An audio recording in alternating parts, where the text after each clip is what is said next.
Just doesn't work. I love when technology just doesn't work. Tech's just not my friend today. Just doesn't work. Oh God, no. I don't need to hear me. I don't need to hear me. I'm good. I'm good. I don't need to hear me at all. Is everything working now? No, my Twitch chat's not working on my end. So I can either see my YouTube chat or my Twitch chat.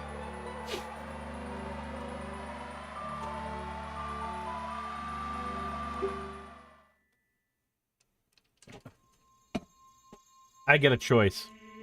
Not both simultaneously, not both simultaneously.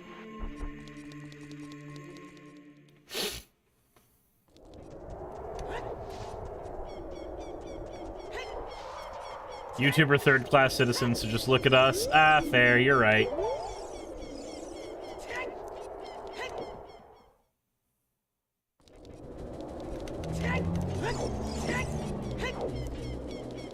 You're right. How's everybody doing? How is y'all's lives as of right now? Doing pretty well? I'd hope so. I'd hope so. It is... Ugh, fix Samras. I mean, only for that area.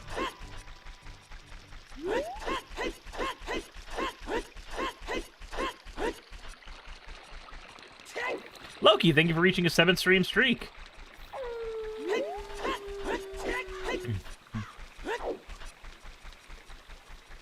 Just got off work, scared about doubling your hours next Wednesday. In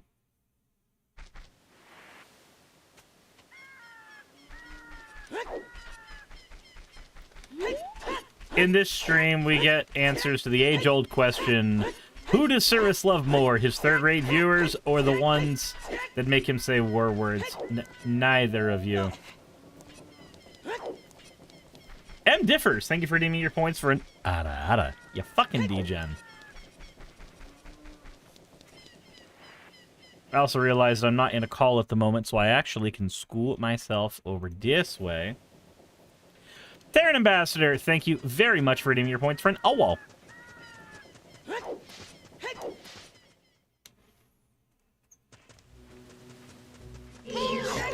You also owe me a hydrate from before the stream started. Well, you know what? You're right. Hold on. Let me just hydrate real quick.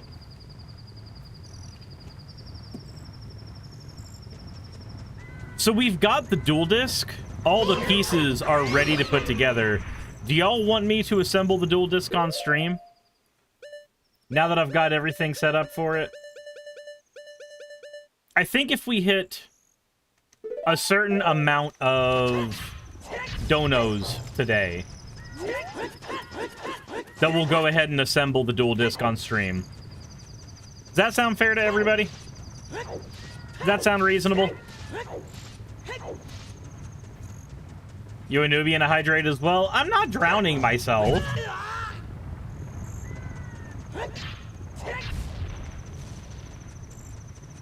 So not only will donos add time like they normally would, but also add on to that if you want the dual disc assembled on stream, then we'll go ahead and do that as well. Said, but they redeemed it? Yes, but if it's before stream, I'm sorry. I will do the hydrate as well, but I'm not drowning myself for y'all fuckers.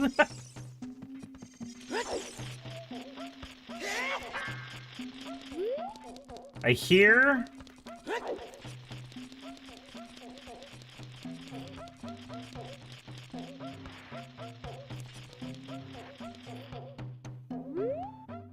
Where is it?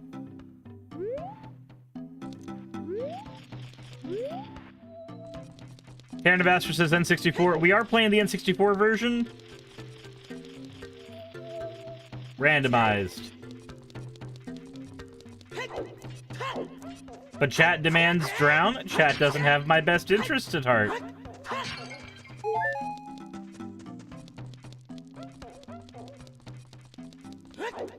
Chat wants me to die.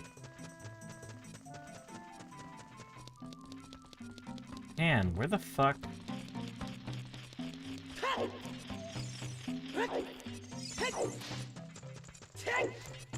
Is it in here?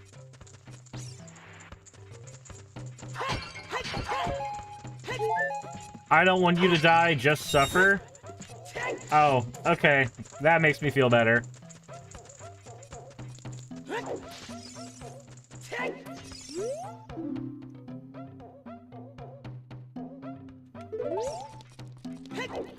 Has the move Surfed ever been explained for Pokemon? Like, you can just cast it in the desert and massive amounts of water just appear? I mean, water Pokemon aren't water benders. Like, they don't need water around them to use their attacks.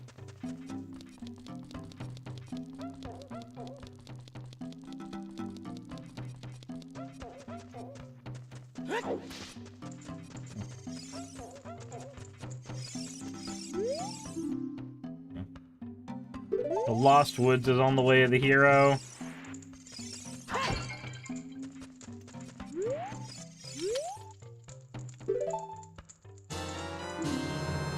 Oh, we actually have the Giant's Knife. Oh, okay. That's not randomized?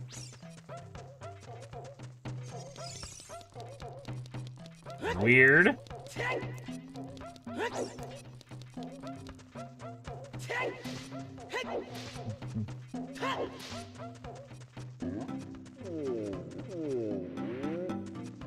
Is it there? Oh, son of a bitch. It's right there. Oh, that's infuriating.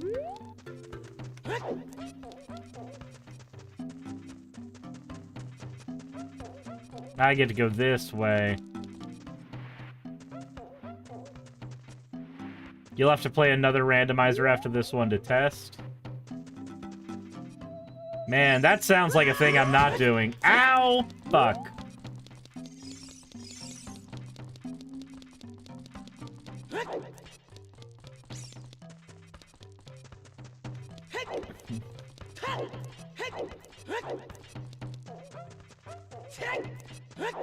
YouTube chat loves you more than this stinky chat.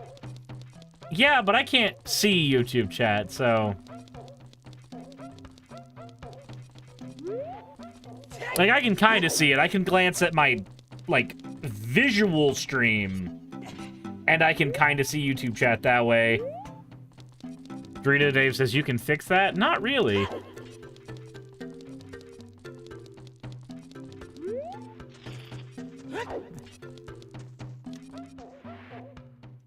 Nani? Hold on. Whomst the fuck?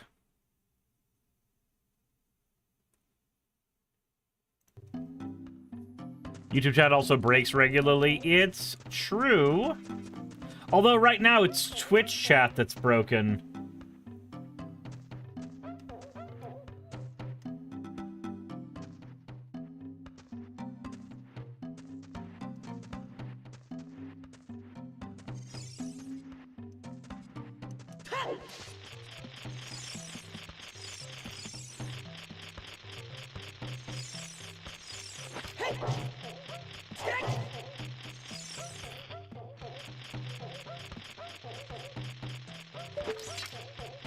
Alright, can I do this?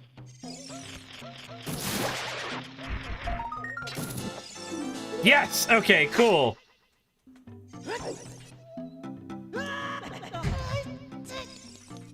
Okay.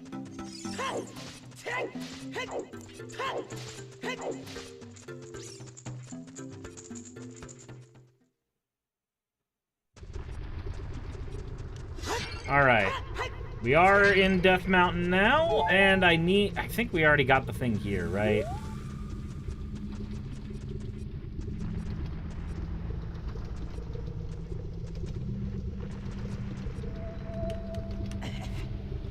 There we go.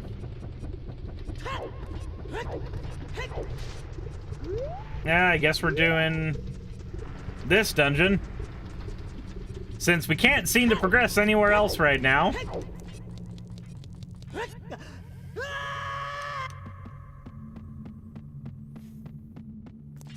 Also, so I love Zelda games. I think I actively dislike Zelda dungeons.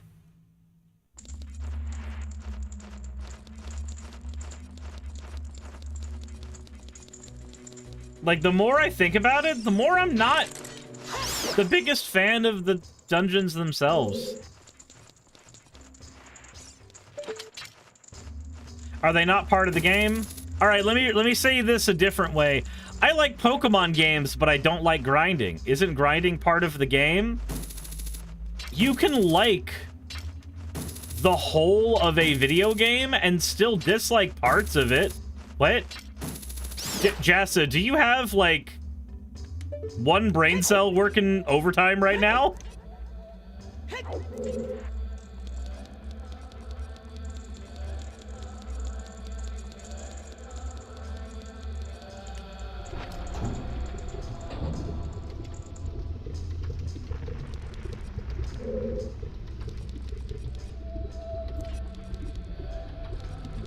Yes, I just got off work. Ah, fair.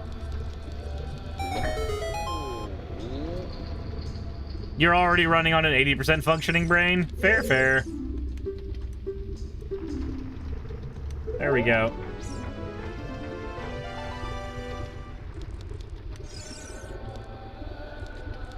As the least dungeony Zelda games, how do you view Tears of the Kingdom and Breath of the Wild? I haven't touched Tears of the Kingdom yet, but I adored Breath of the Wild when I played it.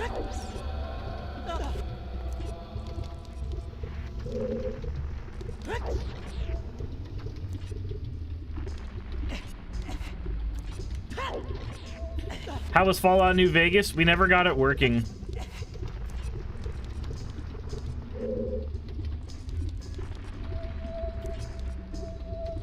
How's it going, Silent CDN? Or CNDN? How you doing?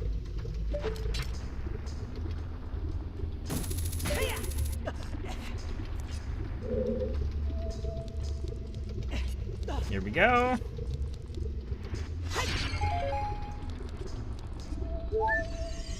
That'll just get us full health now.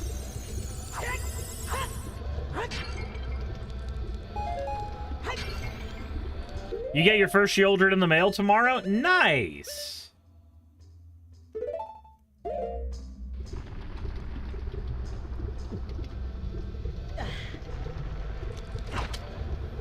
There we go.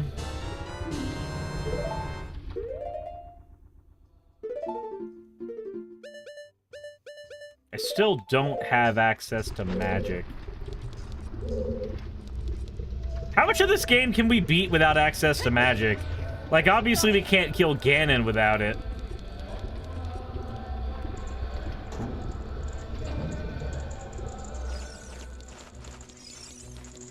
Nezachal says, should I bring up the censor trivia for this game? I mean, you can, but I think most people know that the soundtrack they're hearing right now is the one that was removed from the game.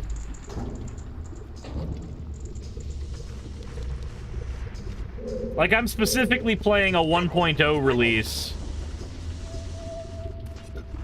Do chests respawn? No, chests are one and done.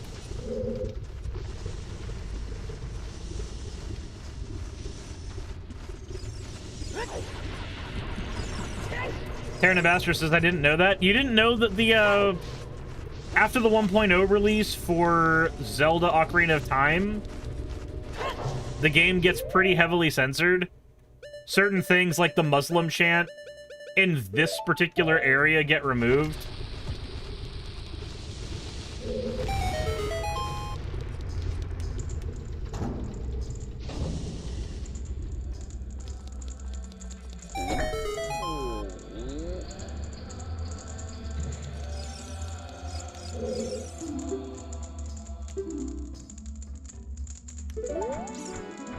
Not just the soundtrack, the images in the Temple of Time blocks and shield have Islamic imagery too. Yep. All of that stuff gets heavily, it's like this image right here only exists in the 1.0 releases of the game. It's censored in the other releases. Is the DS version bad? No. The DS version is, and I will go on record and die on the hill of saying this, the 3DS version of this game is the definitive way to play it. If there ever, like, outside of censorship stuff, if there is any problem in the original version of Ocarina of Time, it is either addressed in some way or flat out fixed in Ocarina of Time 3DS. The graphics are improved, the frame rate is improved, the text crawl is improved, a hint system has been added to make sure that any of the more, like, obscure stuff from the original game is easier to manage, and it's a fully optional hint system. You can use it if you choose. The water temple had a full graphical overhaul that makes it easier to navigate.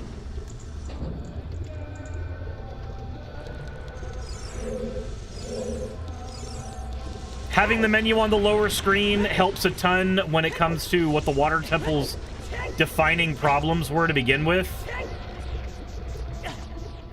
One of the big issues in the water temple before was that when you were playing in the water temple, you had to constantly swap back and forth between using the,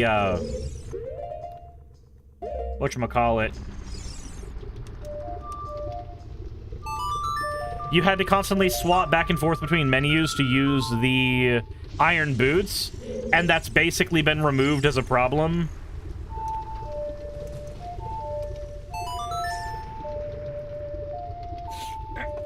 Like, I would never recommend for anybody who has never played Ocarina of Time before, I would never recommend their first version of the game that they play be the N64 version.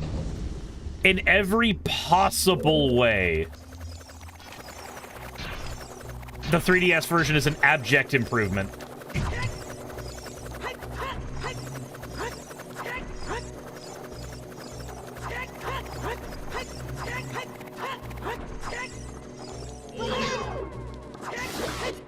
I love it when video game remakes and remasters basically improve everything in a game to the point where there is zero reason to go back to the original. Ocarina of Time is one of those games for me.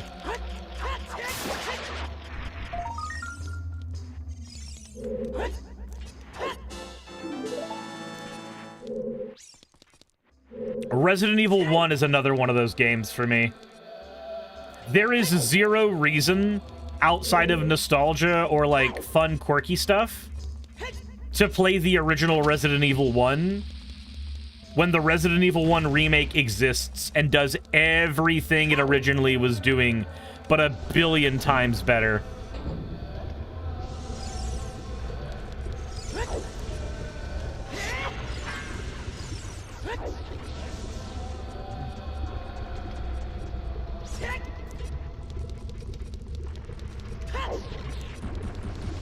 Said, and ORAS. I'll make an exception on ORAS, though. So, ORAS feels more like an addendum as opposed to a full-on replacement to Pokemon Sapphire, Ruby, and Emerald. Midnight Rider says, isn't Super Mario 64 DS an improvement as well? No. Super Mario 64 DS actively guts several aspects of the original game in order to shoehorn them onto extra characters. And while I will say it's a very, very enjoyable experience if you have not played it before, between the abysmal controls of that game compared to the original, and also just the fact that it didn't add things so much as it... I mean, there are things added, but the additions came at the cost of what was the original game.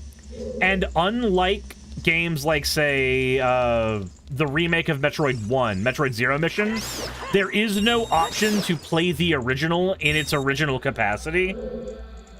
There is no ability there. And the remade version of the game is such a huge departure from what there was before that there is reason to want to play the original. Like, playing Mario 64 and playing Mario 64 DS are two very, very different experiences. Whereas playing Resident Evil 1 and Resident Evil 1 Remake, the remake is just a purely, like, additive experience on top of what was in the original.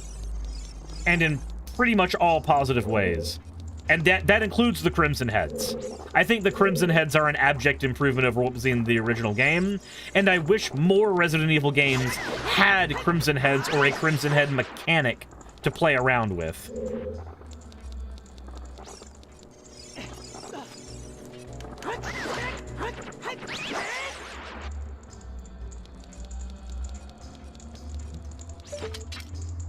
Again, that isn't to say that Mario 64 DS is a bad game or even a bad remake insofar as you can use the word remake to describe what it's going for.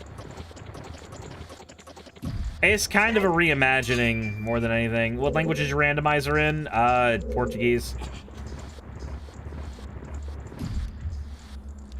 K. Charles Champ says, could you explain Crimson Heads for those of us that don't know, please? Sure. So, in the original version of Resident Evil, if you killed a zombie, the zombie was dead. That's how the game works. And that's kind of, you know, how most video games treat their enemies. You kill an enemy, it falls to the ground, it dies. But this really neat thing happens in Resident Evil DS. It's a very, very strange thing. So, in games of its time, anytime that a enemy died, it needed to despawn. Now, this still happens a lot today, but basically, enemies needing to despawn was needed to save RAM. Memory space was always a thing that you just desperately needed to have access to. And if you didn't have access to enough memory, then you couldn't load new things into your game or it would crash. This is the reason why when you defeat an enemy in a video game, its body despawns in older games. It's trying to make up for the fact that, like, the random access memory in that game is 4 megabytes big. It is tiny. It's barely enough to function. Now, in comes Resident Evil on the GameCube. it actually had the liberty, because of the pre-rendered environments, to not only have incredibly high polygon models compared to what else was available on the time. Windchanger, thank you for redeeming your points for an O-wall. Desert thank you for the posture check. But on top of that, it got to play around with that mechanic, because by keeping the zombies on the battlefield, basically, anytime you killed a zombie in Resident Evil, instead of despawning, it just kind of stayed around. This now let them play around with that mechanic. So, if a zombie dies in Resident Evil 1, it despawns. It's gone. If a zombie dies in Resident Evil 1 Remake on the GameCube and everything else, its body lasts forever. This means that if you do not find a way to decapitate the zombie while it is up, or a way to eliminate the body while it is down, it will eventually come back. It will get back up, which is a very, very cool thing for a zombie game to do, is have zombies that literally must be decapitated or destroyed or they return. But in Resident Evil 1, because of the way decomposition works with zombies in the lore, as it loses, like, fatty tissue in the body, as the zombies decompose more, they actually become faster. Their nails start growing at an alarming rate, meaning that instead of having to grab you and slowly chew you, they now can slash you to death. They go from slow, shambling enemies that you would normally have in a zombie game to faster action game style enemies. But only if you do not eliminate the bodies. See, that's one of the fun things about the Crimson Heads for me, is you do have the ability to eliminate the bodies. You have full control over whether or not the Crimson Heads will respawn in a playthrough. Now, interestingly, there is one other thing about the Crimson Heads that needs to be talked about. They don't revive at random, like Crossman says in the chat, though. They actually don't revive at random. Every zombie has an individual internal clock. So each and every zombie will decide when it is time to revive functionally based on its own internal clock. And the internal clock is consistent. You can time the internal clock for every zombie. So, and the internal clock of the zombies is completely changed depending on the difficulty you play at. The internal clock is faster depending on your difficulty. Now, there is one zombie that lives in, like, I say lives, but it exists in a hallway that's dead when you start the game. That zombie, in the remake, if you are playing on the hardest difficulties, its internal clock doesn't start when the game decides that Crimson Heads should start spawning. The internal clock for that zombie begins the absolute nanosecond you boot up your game's save. Which means if you're playing in the hardest difficulties, if you don't start your game off by going and burning that zombie's corpse immediately, you may have to fight a mid to end game enemy in the first 20 minutes of your playthrough without being prepared to deal with them at all. And unlike regular zombies in Resident Evil, Crimson Heads can't really be dealt with easily by just dodging them. You can dodge a Resident Evil zombie basically forever, and in fact, the game is balanced so that you don't have to kill every enemy in the game.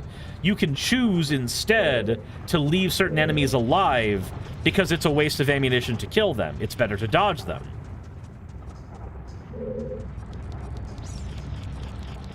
You don't have that liberty with the Crimson Heads in harder difficulties.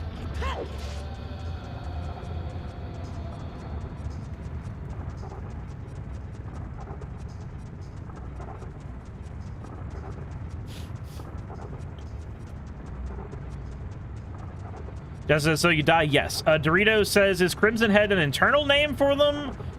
Or a Resident Evil name? No, that's the name that they are given in the Resident Evil lore.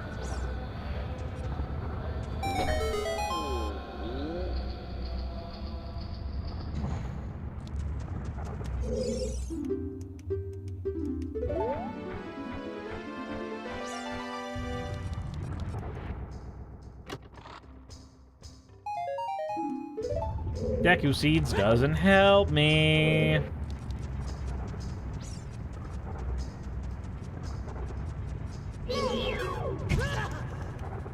Cool system. Wouldn't mind seeing something like that put into other games. Yeah, I would absolutely adore if more Resident Evil games had that system.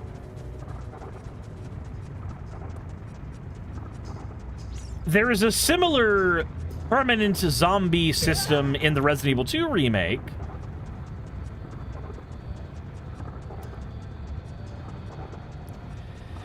In the Resident Evil 2 remake, I think... Do I need Lens of Truth for here, or... No. See, in the Resident Evil 2 remake, there's what's called a dismemberment system. And the dismemberment system is very, very interesting. So, much like how bodies don't despawn in the Resident Evil 1 remake, in the Resident Evil 2 remake, enemies retain all damage done to them forever. Now, what this means is, in an average playthrough, it may take you 10 to 15 shots to the body to kill a zombie. It takes the exact same amount of shots to the head to kill a zombie, but there's a chance of a headshot, which will instantly kill the zombie. You're gambling. However, it takes 5 to 7 shots in the knee to cripple a zombie, making it fall to the ground. If you cripple a zombie by blowing out its kneecap, cutting off its leg, anything like that, it will maintain that damage forever.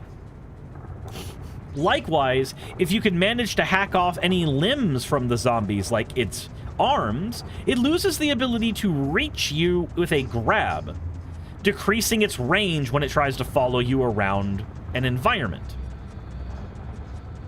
What this means is you can often get rid of a leg from a zombie with a gunshot, and then use your newfound time to hack off the a couple of the limbs, and the zombie's ability to pursue you in any given scenario is so severely limited that you can freely run around the police station of Resident Evil 2, having effectively killed 0 of the enemies, up until the stronger ones spawn.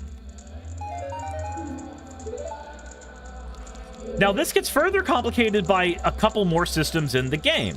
The game has what's called an adaptive difficulty system, something that I don't like in video games, but is a fascinating system in Resident Evil 2. Pandora, thank you for resubscribing. At tier 2, nonetheless. So the adaptive difficulty system in any video game says that depending on how much damage you take, times you've died, ammo you've spent, the game will change what it gives you based on that. Whether it changes if it gives you certain items, whether it changes if it gives you certain ammunition, whether it changes ammunition in certain areas to healing items. This is all how many enemies spawn in a location. All of these things can be changed in adaptive difficulty. So in Resident Evil 2, the adaptive difficulty can change the amount of enemies that spawn in a location, but it also changes how much ammo and what kinds of ammo spawn in an area. So the player ends up having this fun balancing act. If they use... The adaptive difficulty also adapts based on the weapons you use. So if you end up favoring a pistol through a lot of your playthrough, the game will slowly remove pistol ammo from later areas of the game, sometimes replacing it with shotgun ammo or grenades, making it so that in a playthrough you are forced to use every weapon available instead of favoring 1 or 2 because you happen to know all the spawn locations for the ammo. The spawn locations and amounts will constantly change based on player input.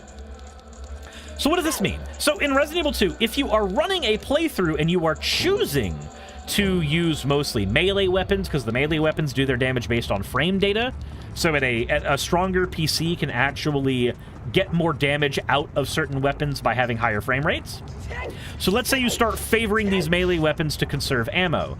The game will react to you doing that ammo conservation by actively spawning less ammo in the game.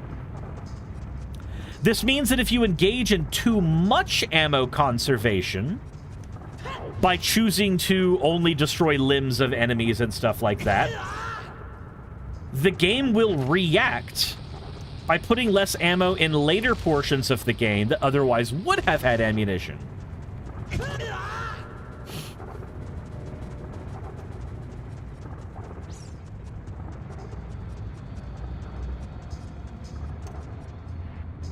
So the player has to have a decent idea in their head. If they are trying to min-max that game, they have to have a good idea in their head of what spending too much ammunition looks like, of what spending enough ammunition for the game to give you what you want looks like.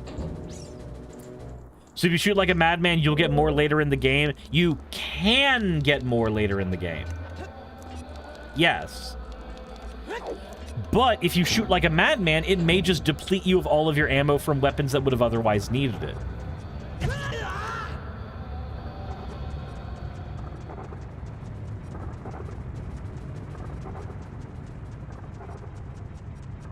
The system is doing a constant and forever push and pull with the player over what it is and is not going to give based on player input. Now, I may not like the system because I do not like adaptive difficulty in games. But I do find the way adaptive difficulty works in Resident Evil 2 specifically to be fascinating.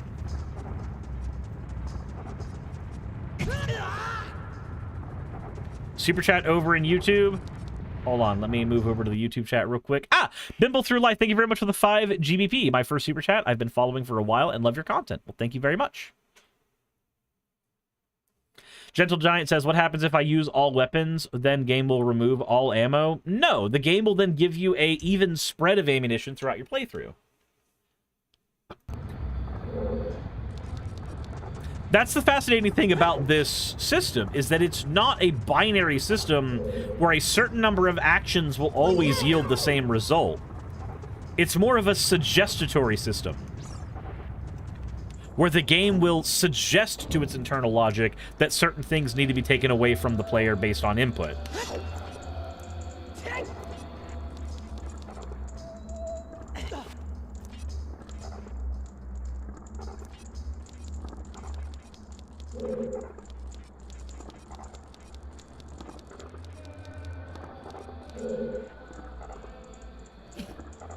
Windchanter, thank you for redeeming your points for an Awo, and Nezachal, thank you for redeeming your points for an Ada, you fucking degen.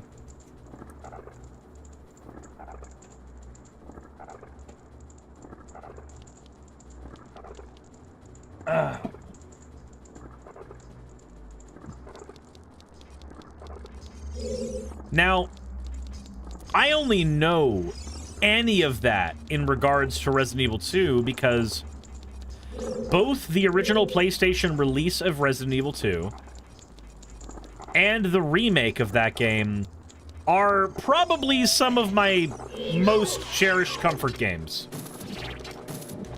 They're the types of games that I can boot up in any scenario on any day, and if I'm having a very bad day, starting up a save on one of those games is actually a way that, like, chills my anxiety off.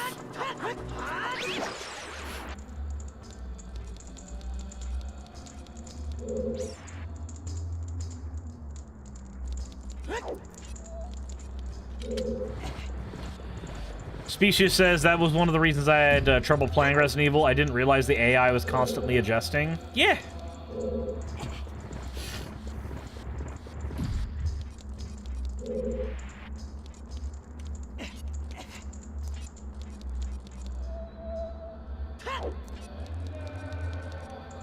Like I said, it is a fascinating bit of programming.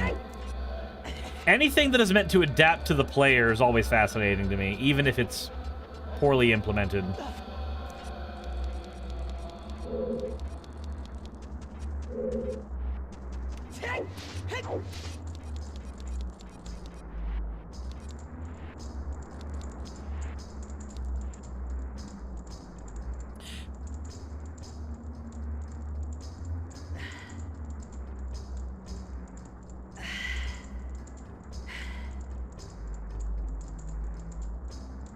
I love hex editors too much. I would be too busy overriding the system to enjoy it.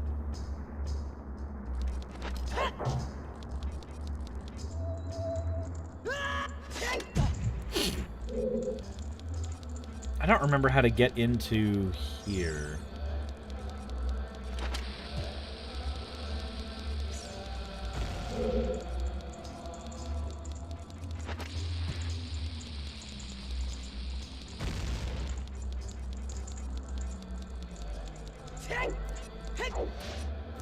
Okay, Charles Champ says, I wouldn't call myself a Resident Evil fan. Only played the OG 4, but seeing how the perspective on the earlier games and the franchise has changed over the years, I find it interesting to think about. Oh? I'm curious what you mean by that.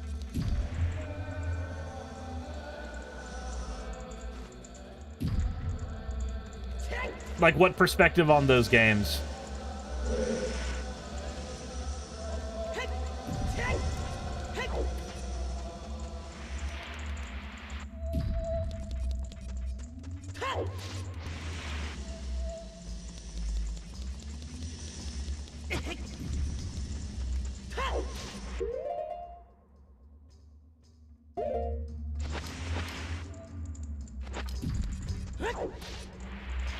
Jesus Christ, why can't I get...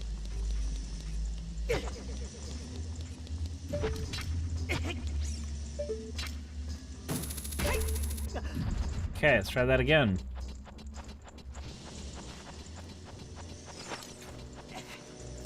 Okay.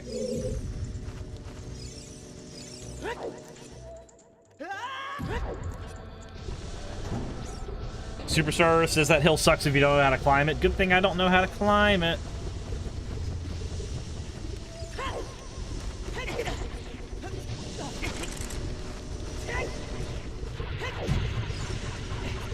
Oh my god.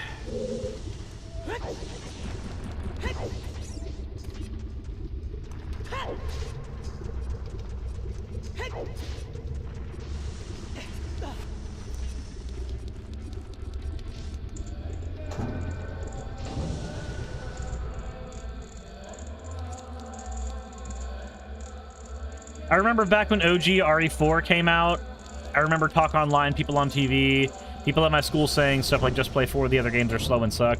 Now they're considered classics, and I see people say, you should give them a shot. I've been meaning to give the games a shot myself at some point, but depression, you know?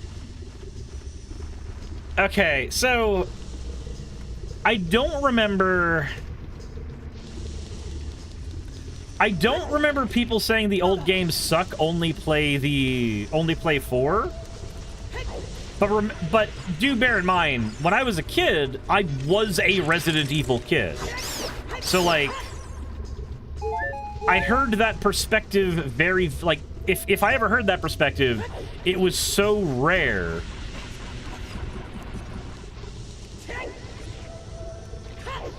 Because in the circles that I hung out in, every Resident Evil was considered a classic.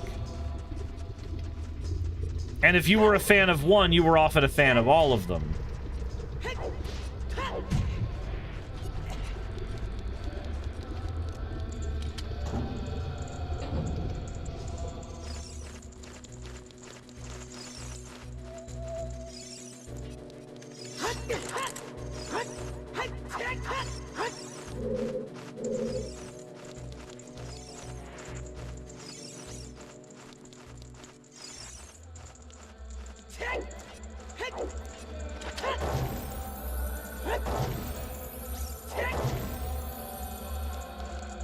Didn't care for Code Veronica, way too confusing for my my take.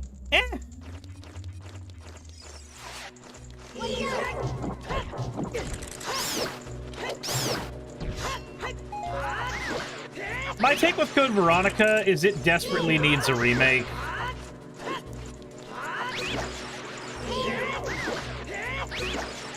It needed a remake before 4 needed a remake. Axo says chug water. Thank you for the hydrate, Axo.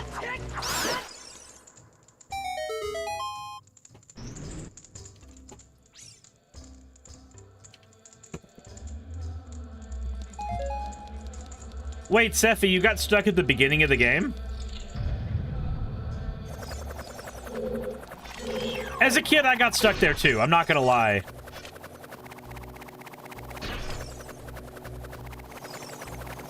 So what's funny is that area is a trap. You don't actually have to go there for very, very long. And you frequent that area only really twice.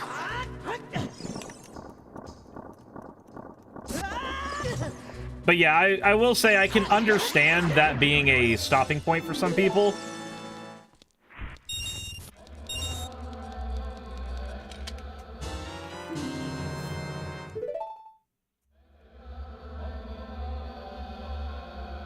Yeah, Final Fantasy VIII is a game that I love thinking about, but I don't necessarily love playing. And I loved playing it when I was a kid, but I can't bring myself to play it for very long as an adult. Every system in that game feels like it was built to infuriate me specifically.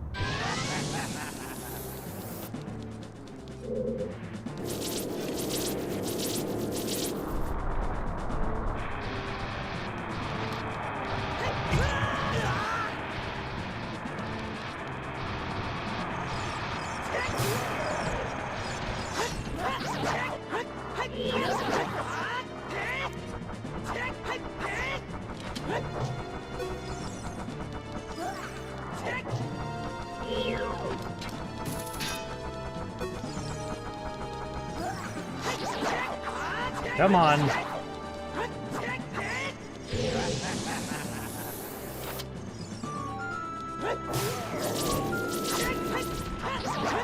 So as a kid, I didn't know you could use the Megaton Hammer on this guy. I just used bombs.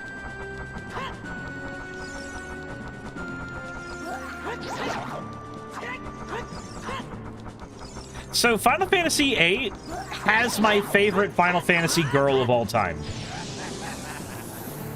Like, of every female in Final Fantasy... Sorry, oh, second favorite. My favorite is Yuffie. But my second favorite is Rinoa.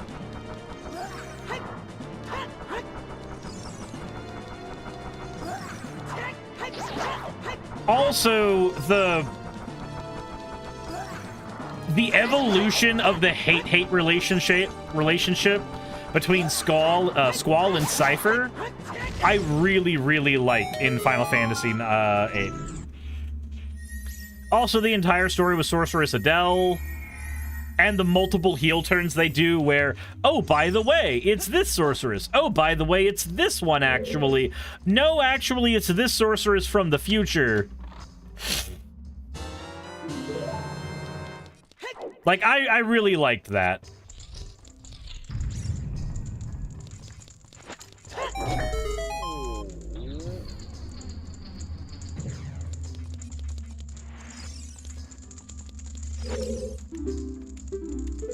Like, I love Triple Triad as well, a lot.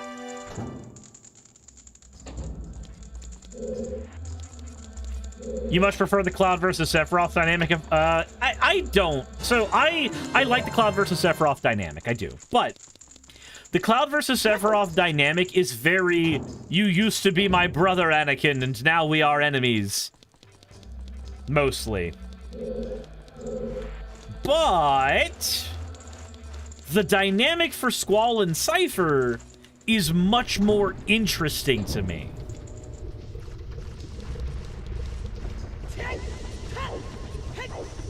The fact that they are so close to being frenemies throughout multiple points in the game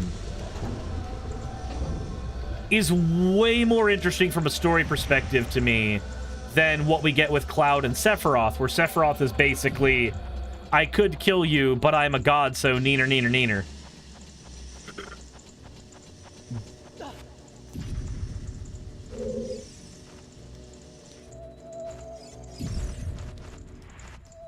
But, to be fair, I am also an unfortunate sucker for any game set in a school.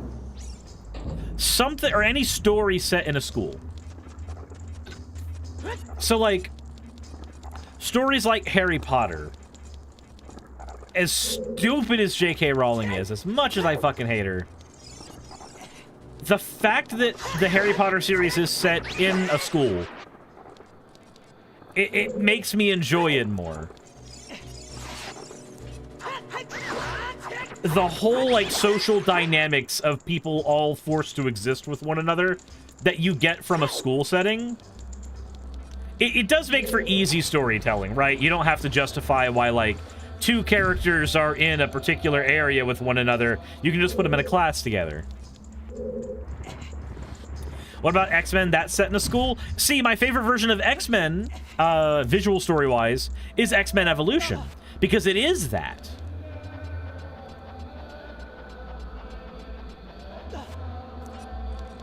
I adore X-Men Evolution for that very reason.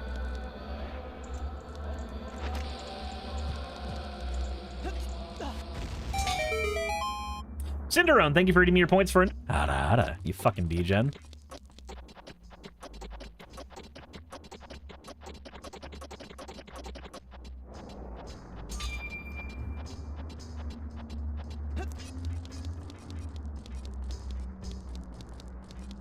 Goth Rouge is best Rouge. Yep.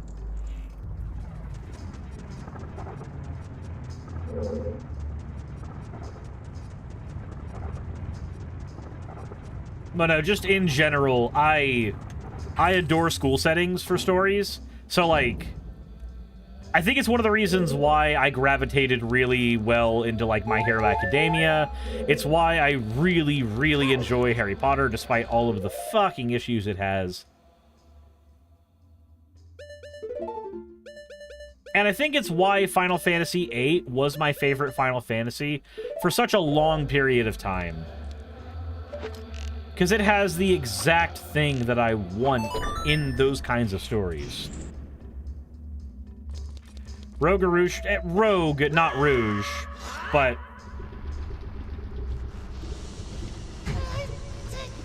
Oh, I hate that. Oh, I hate that.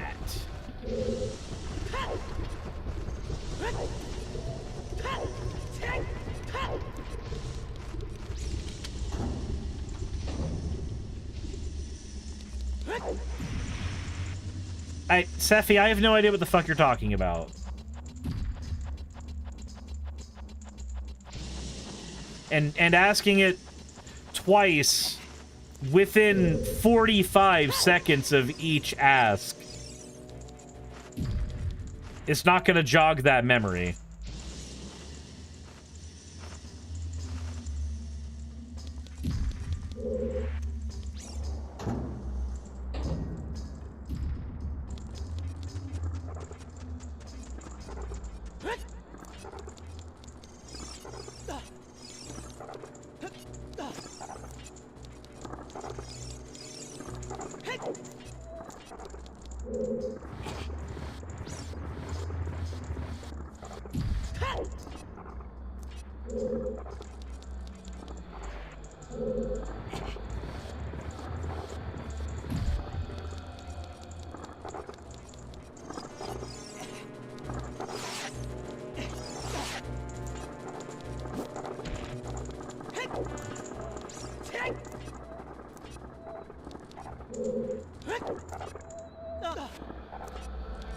Okay, let's try this again. Sephi, asking the question again is not going to make me answer it. I am now going to not answer out of spite.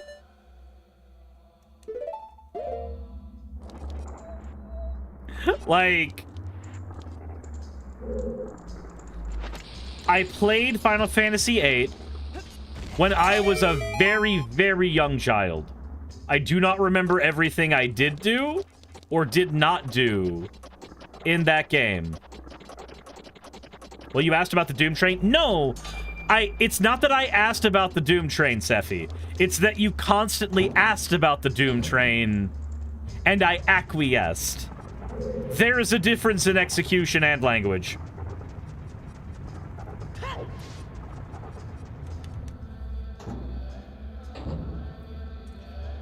The only, like, secret GF that I remember getting in that game is the one that uses gravity primarily. I think that's the one that was in the lamp.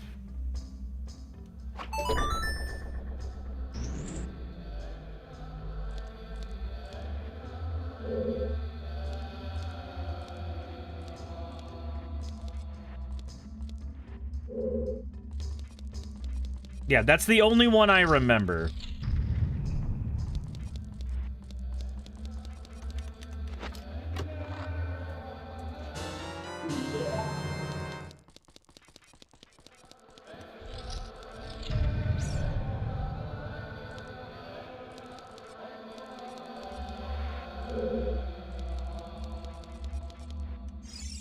I mean, that's cool, Sephi. I just don't remember any of that. There's also a high likelihood I might not have experienced any of that at all, as they are secret hidden things. It's like in some Final Fantasies going, do you not remember Ultima Weapon? Like, well, some people might not have ever gotten Ultima Weapon.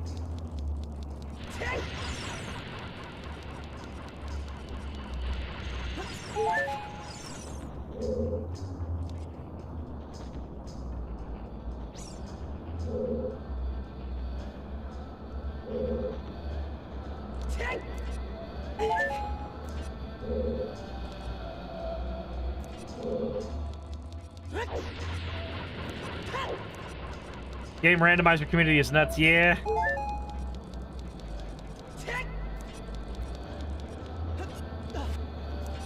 Like I said, I was curious what all you did in your playthrough. Yeah, and I don't remember. So I played Final Fantasy VIII because a friend of mine got the games from his uncle, and then I borrowed the games to play on my PlayStation. I never owned any of them. I always borrowed them from a friend.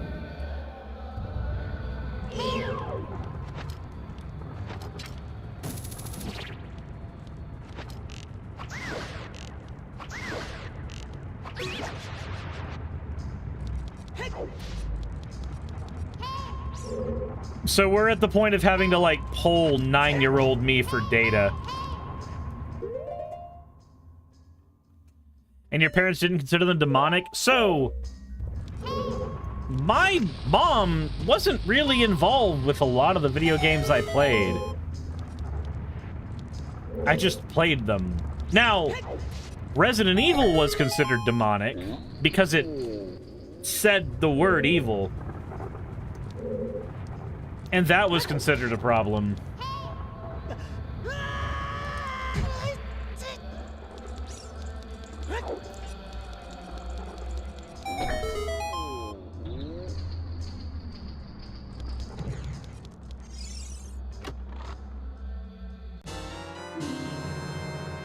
Hell yes!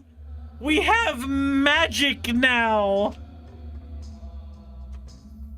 We have fucking magic now! Oh, happy day!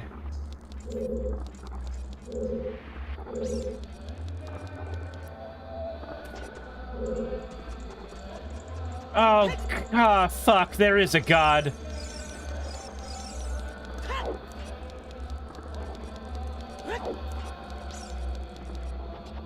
Yes, Jassa, it's a limited resource, but you can collect more things for it.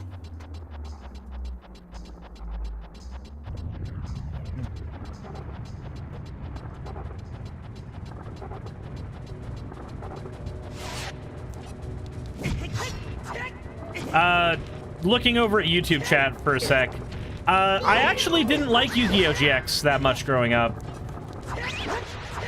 So, even though the setting is the type of setting that I would enjoy for stories, my problem with Yu-Gi-Oh! GX comes from the fact that I just did not find it that interesting.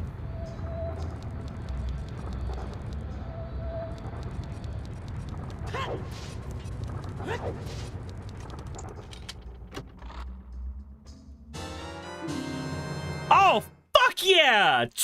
Oh god, we are in heaven. We are in heaven right now.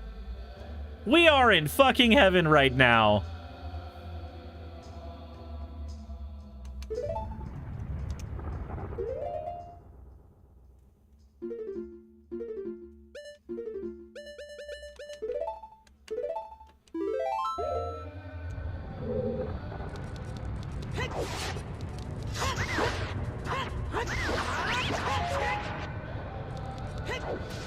Oh, thank God.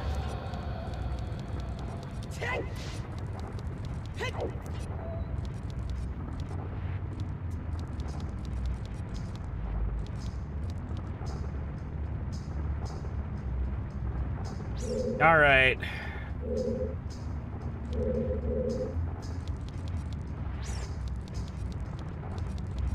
Now to try to remember what the hell to do next.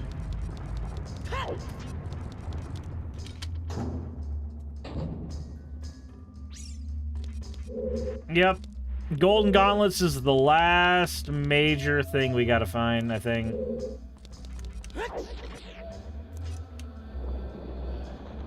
Yep, I have the light arrows.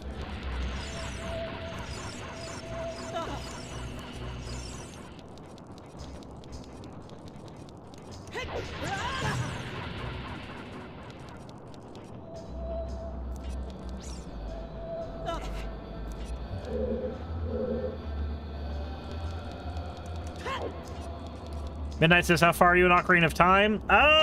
We need 2 more medallions.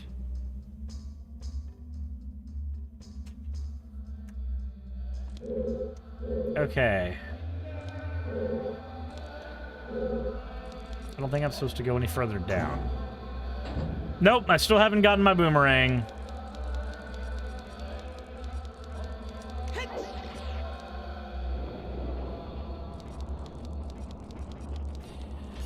I've got to beat Water Temple for one of the medallions. I know that much.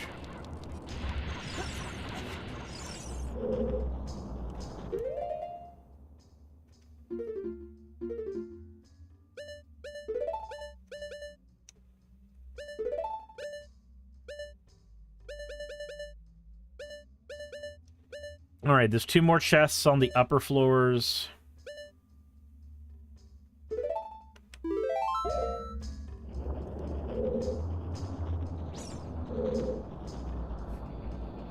I think the Water Temple is just a poorly designed place.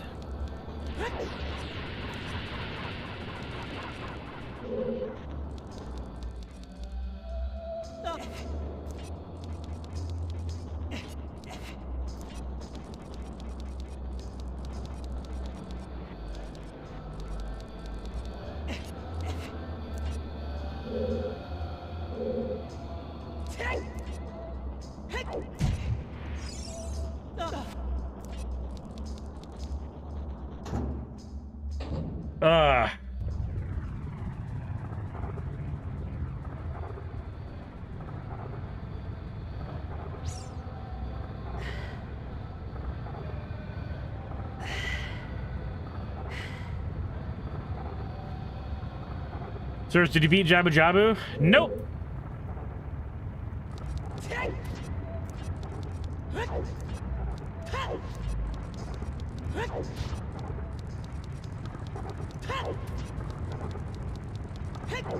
Is there anything else here that I can grab? I feel like I'm missing some things.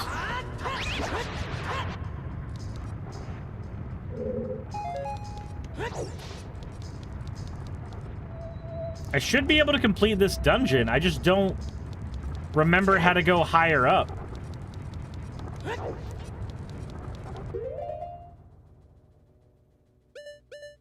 There's... Is it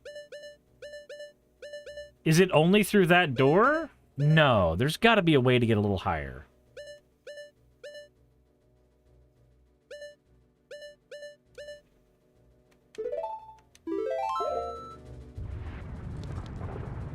There has to be a way to get higher.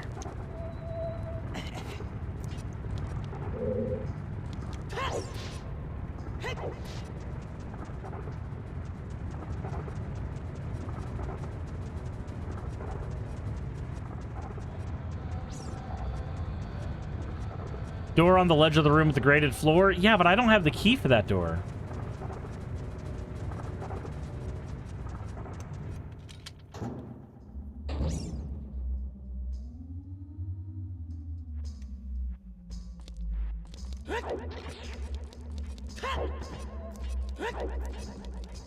Like, I know I can jump to the ledge, and that's all fine and dandy.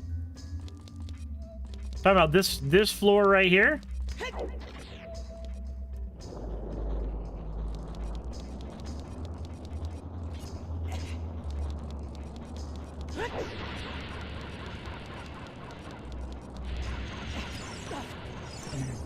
How about that ledge right there?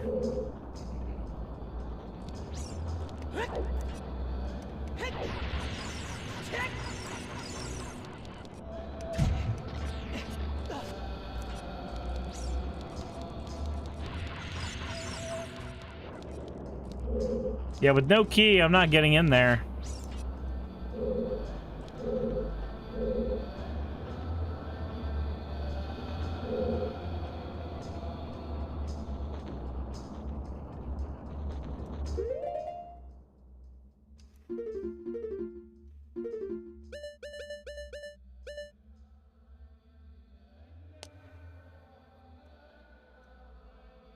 So the room on third floor, right there's a thing to activate Scarecrow song and have the hookshot Scarecrow up to a chest. What?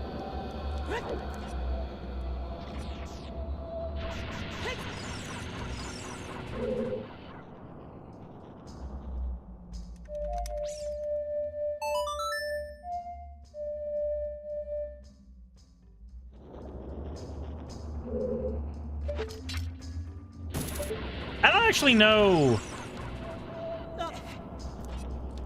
Is 100% required?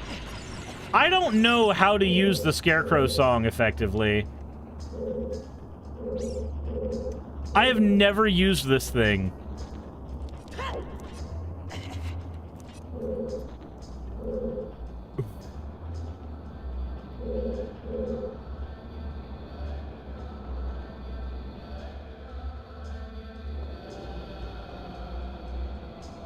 The room on 3F.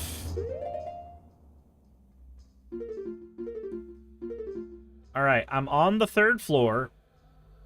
Is it the right area, middle area, or left area on the third floor?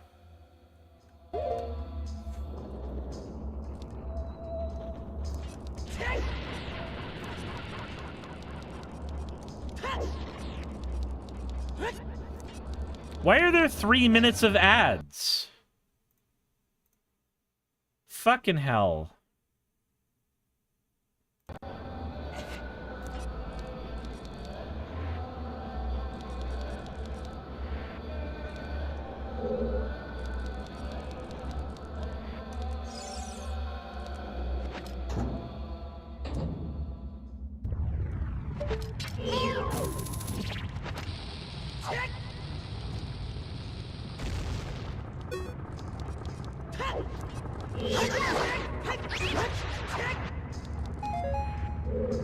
Okay, let's see here. No.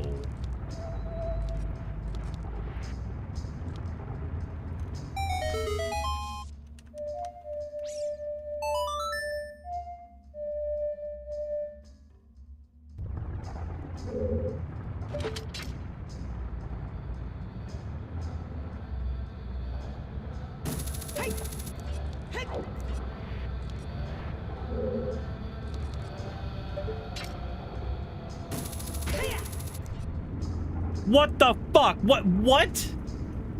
I have never used it. Is that just a thing in base game you have to do too? Like, or you can do?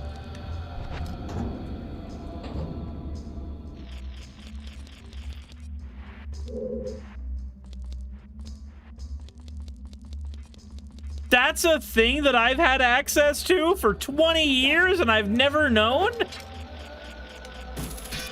Wait, every single time that Navi seems like she's going to, like, a weird random spot, is that just a Scarecrow spot? Is that always a fucking Scarecrow spot?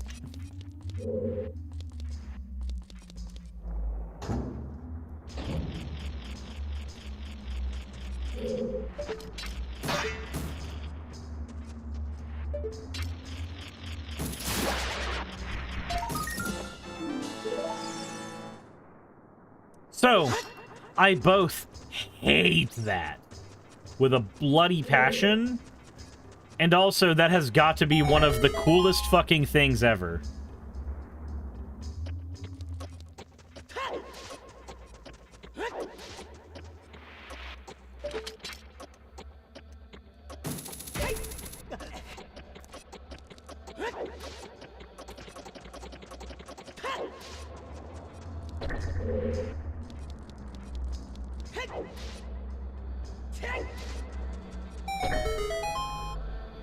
Okay.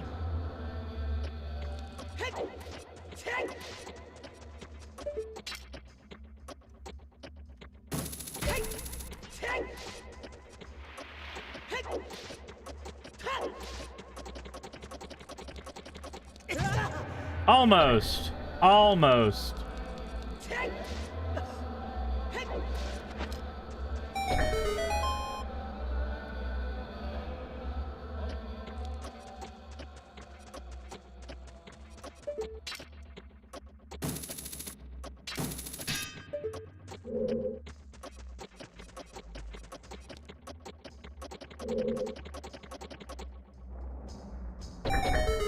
All right, let's try this again.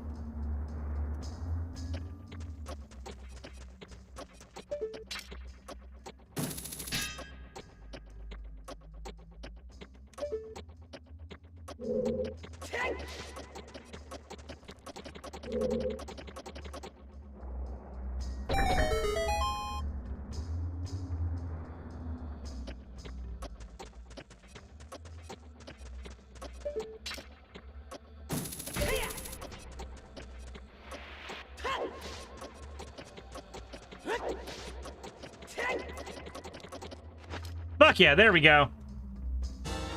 Yep, there's the last key.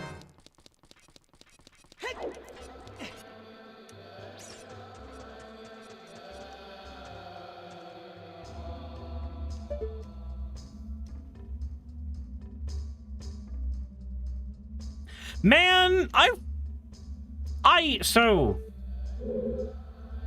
God, that's annoying as shit that the way down there can fuck you.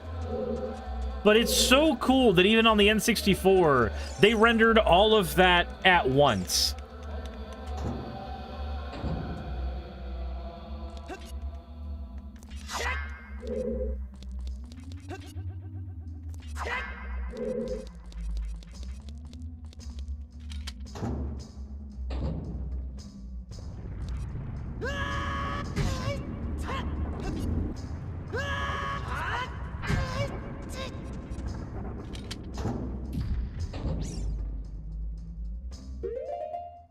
Once we find the boss key, I have the boss key.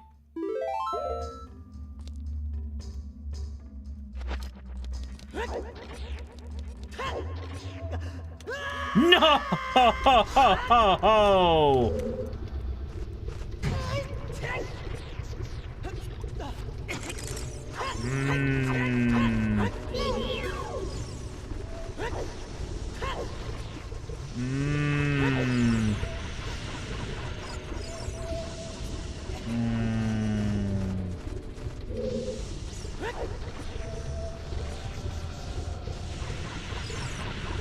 Never mind, I take back everything I said. I hate Ocarina of Time. Worst Zelda game of all time.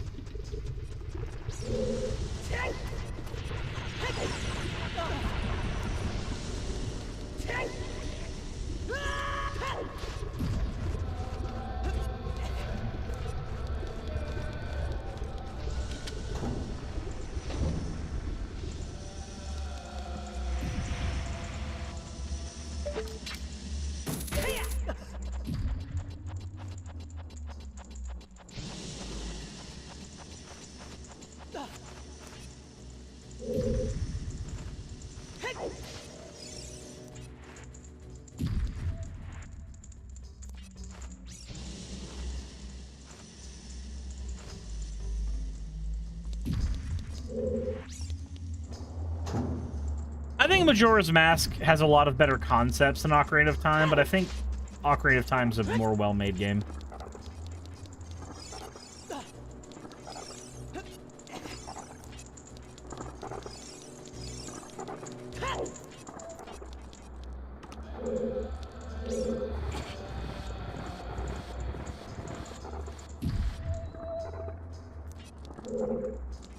Haven't played Pal World. Don't have any incentive to do so.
Okay, I'm not gonna lie, that was kind of funny.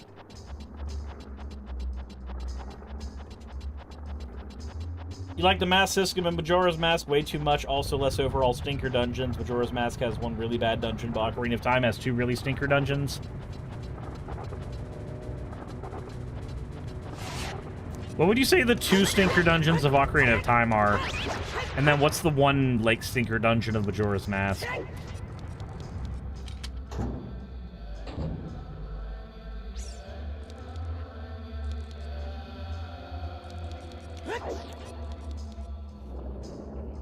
Fire Temple and Water Temple?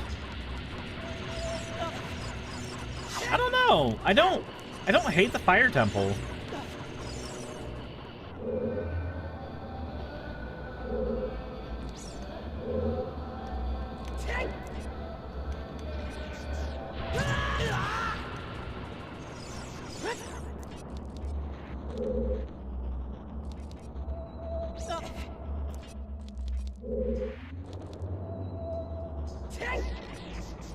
Does this version have the evil chanting music? Yes, it does, Prinia.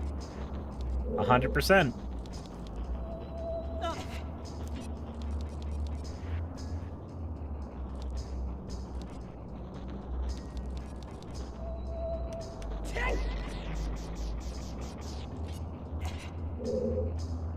Guys, I don't remember how I'm supposed to get onto that.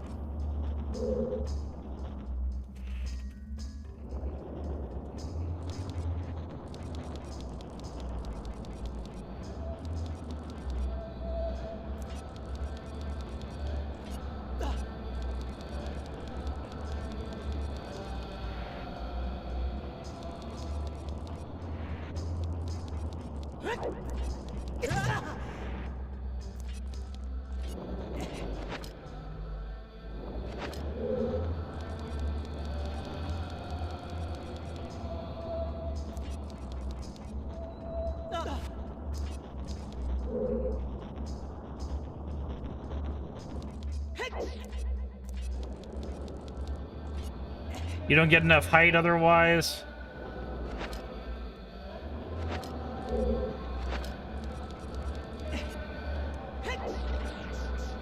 Looks like I'm not getting enough height no matter what I do.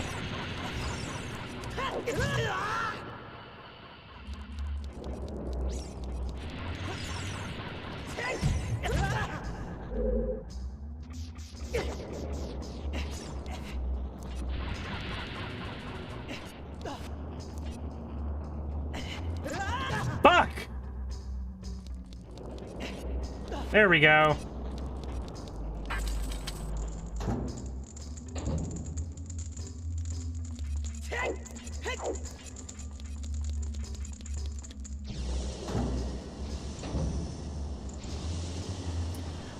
I forget which Gauntlet game I've played.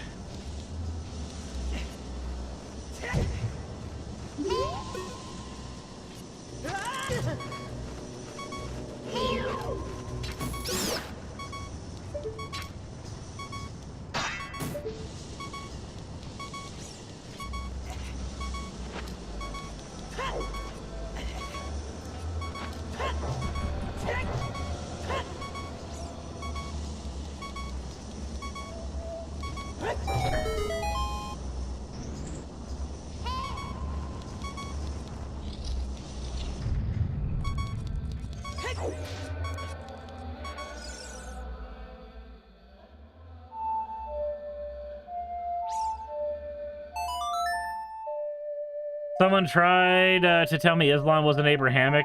They're stupid.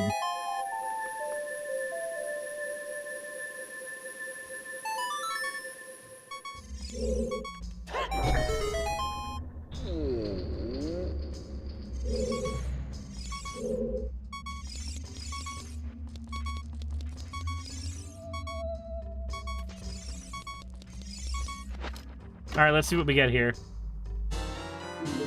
Small key, perfect.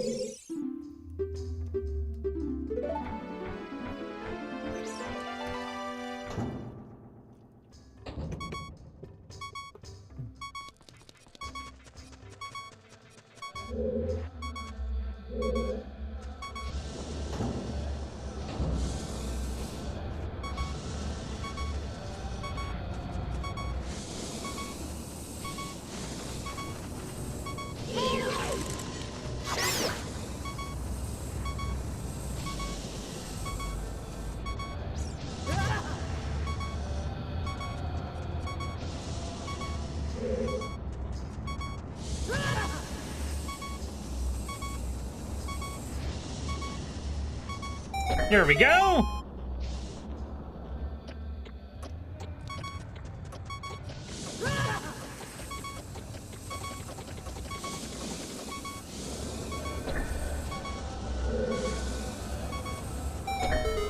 Okay, come on.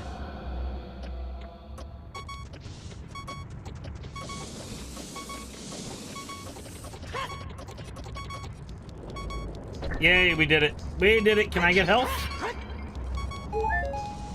Health. Sweet, glorious health.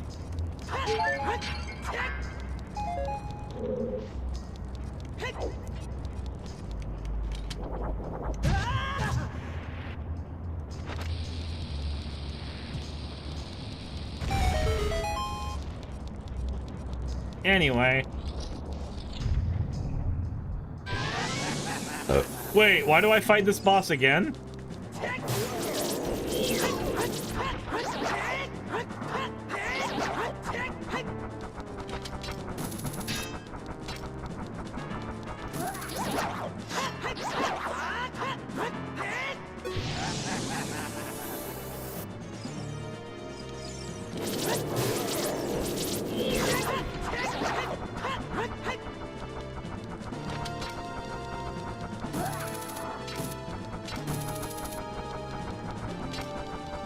Come on.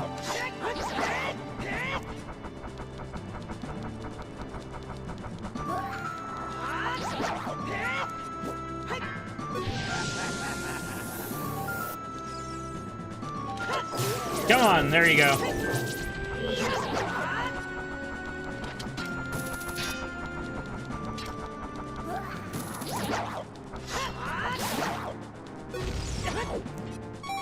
You don't like this temple because you have to climb so much to get anywhere compared to the other temples that have a certain central hub area you're always going back to? Does that mean you just don't like it because it's linear?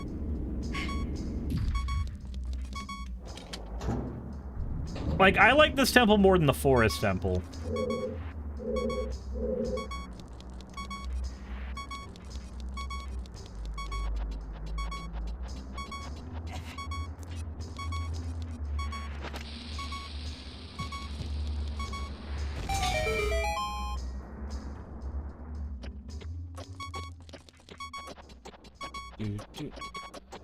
I don't like it because it takes a long time to get back to a spot you need to come back to later on. That's fair. So it's more that it's a giant linear area that has backtracking, and the backtracking is very, very poorly implemented.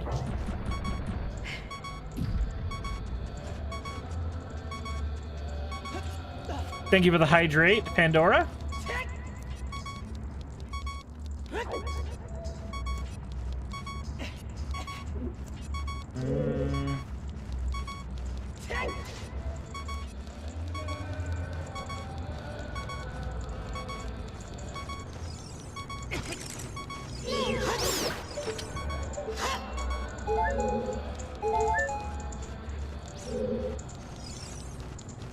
Oh, thank God.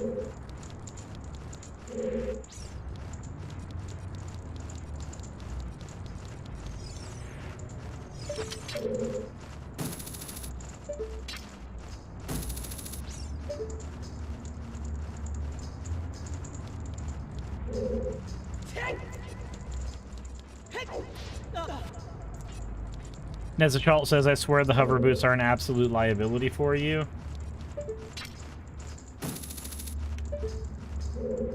I like them.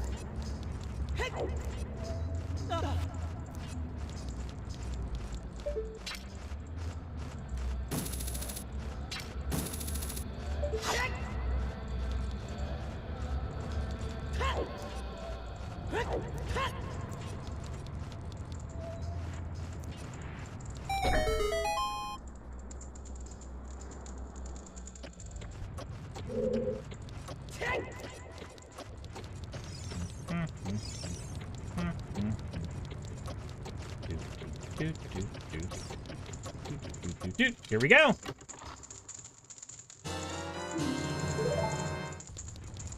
The last small key, question mark?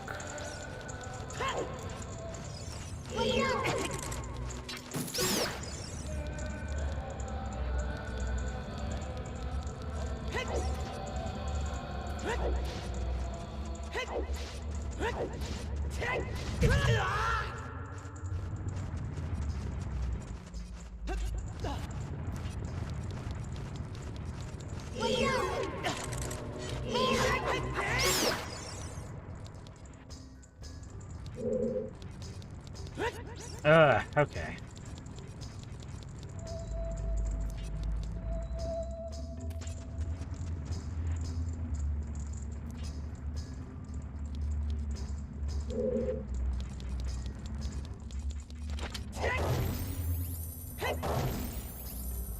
There we go.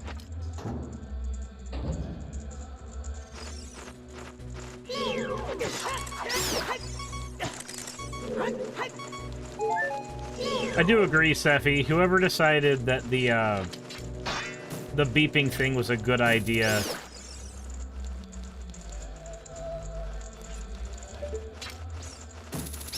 It's just horrible.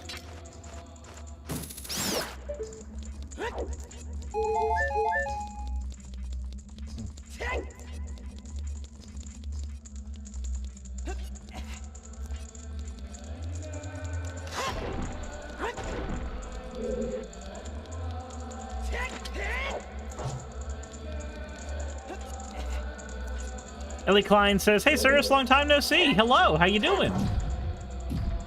Or Eli, rather. I believe I actually made that mistake once before.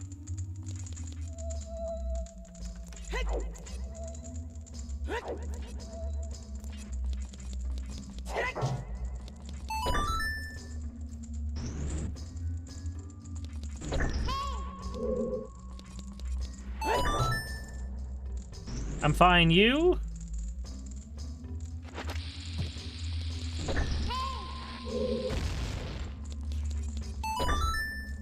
Hold on a sec.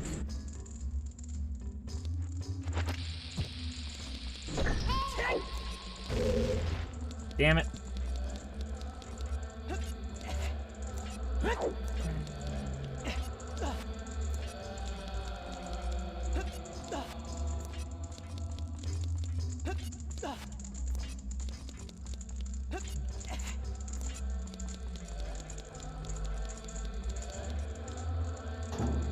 All right, let's do this again.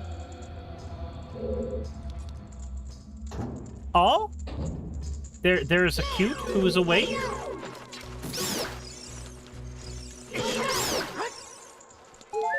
How's your pain levels doing, hun? Sylvie, thank you very much for redeeming your points for an owl. Yep, I can finally use magic.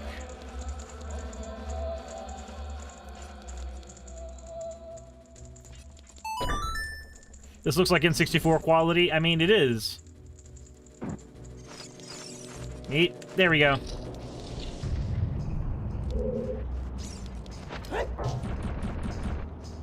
There we go.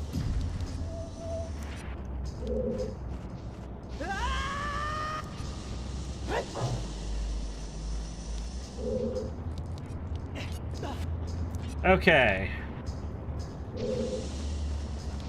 That put us back exactly where we were before.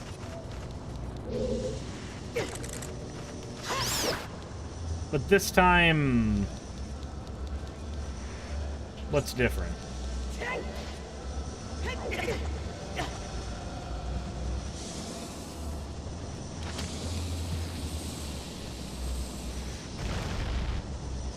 Alright, nope. I need to go not this way.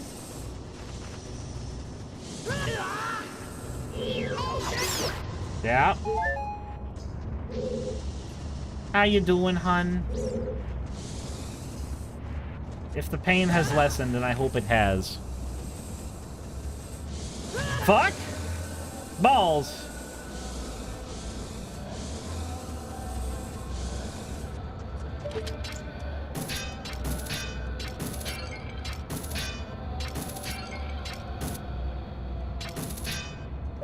Can the hook shot not... Son of a bitch! Can the hook shot not grab? Oh. Soundbork? Soundbork? Wait, is Soundbork? Hold on. Sound... Flames are not for hugging? I'll hug the flames if I want. Fire is hot. I'm sure it is. Oh. Oh. Oh. Oh.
I feel a little better.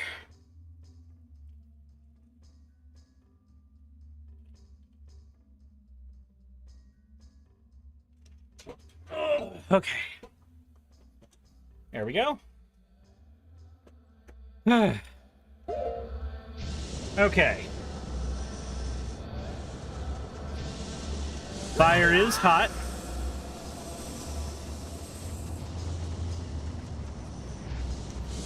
Shit.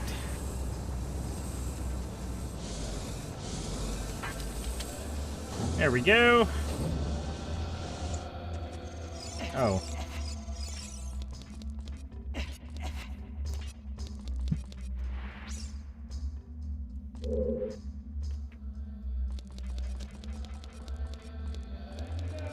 That just gets us exactly to where we already were.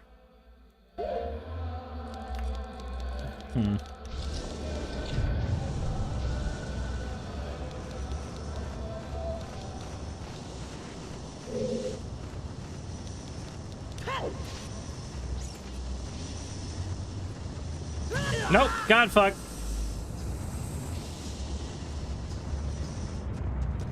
Here we go. The last area.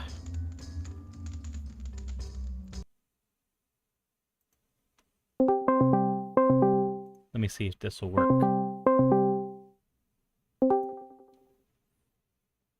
Oh, hello, it's a you.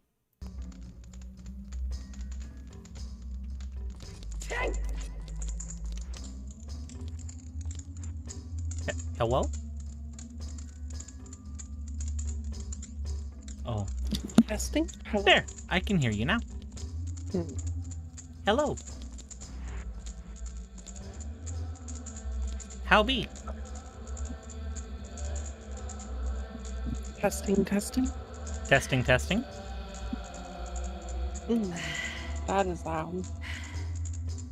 What, me? Okay. No, the game. Oh. Maybe. Hello.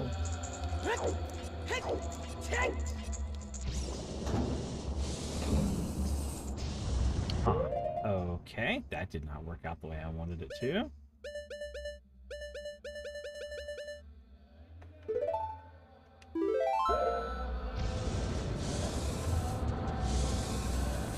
I think that's every thing I can grab here. Ow.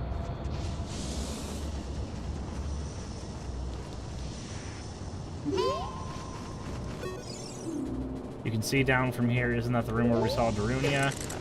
No, because he's not in this version of the game. Oh, right! We could have completed this dungeon ages ago, because I already had the boss key. Oh. Axis says, I think Saki is hiding behind Cirrus. Yes, she is. She's scared. Life is spooky. Spooky.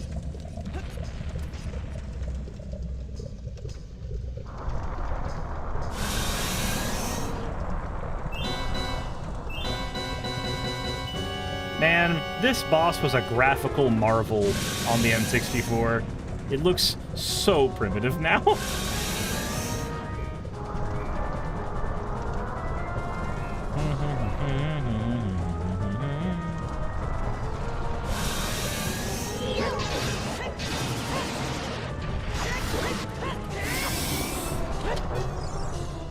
Let's see.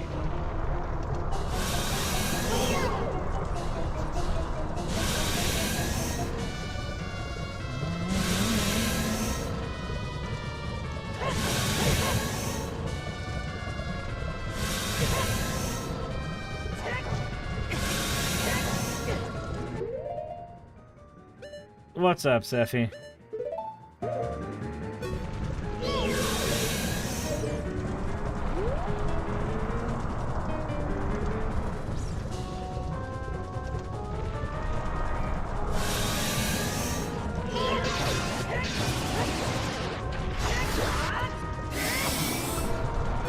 Sarah's gonna use the hammer to defeat Ganondorf? Maybe. I have the giant's knife. But that doesn't do a whole lot. Wait, can I use ice arrows on this thing?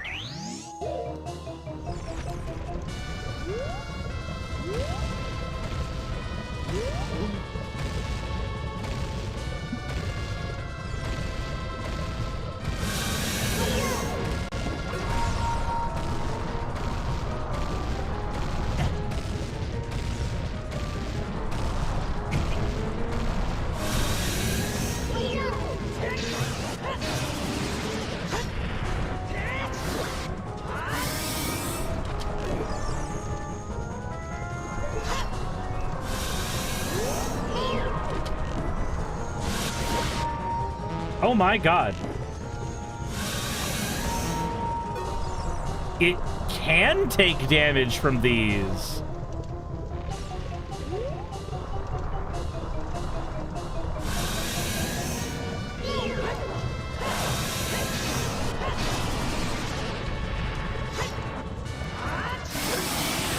I didn't realize ice arrows could damage the boss.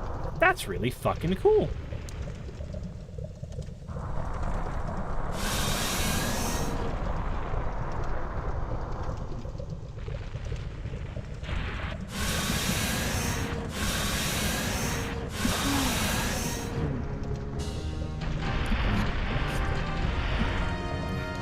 When I go and grab food, what kind of beef thing do you think you want, huh? I don't know.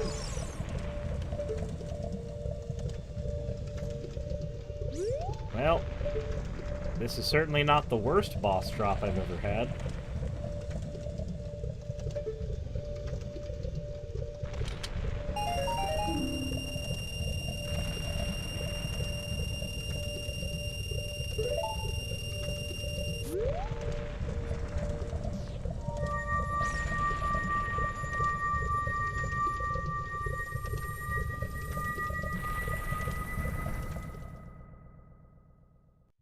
Better than another blue ruby?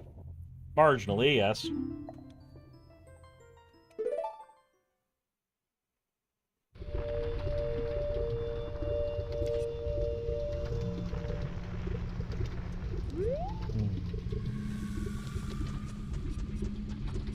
You planning on doing streaming today, love? Maybe. Maybe. Tummy hurt. Do you want me to get you some Pepto? Maybe. Yeah.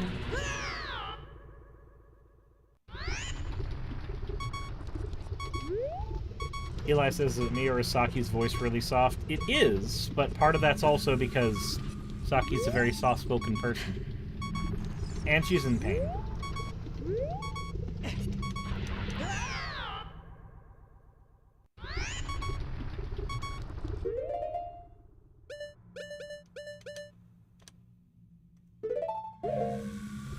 Alright, I'm gonna get her some Pepto real quick.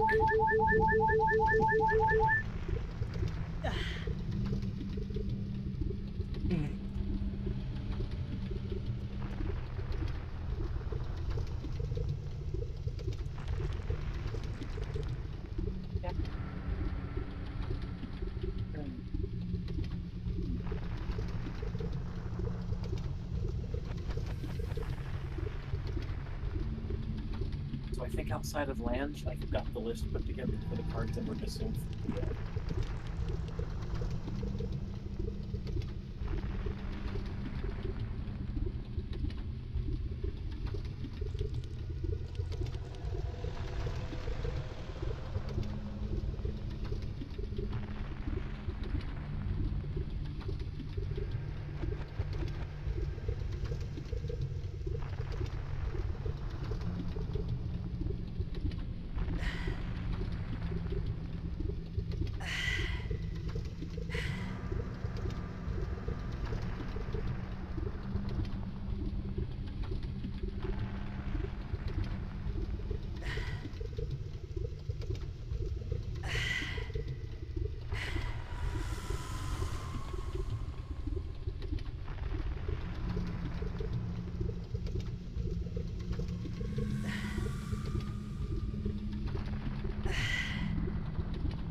There we go.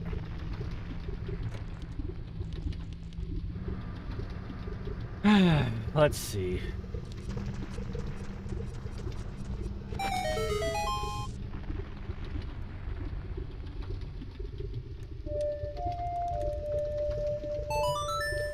Yeah, Pernia, I haven't seen the Knuckles series yet, but it seems to be, like, unilaterally hated.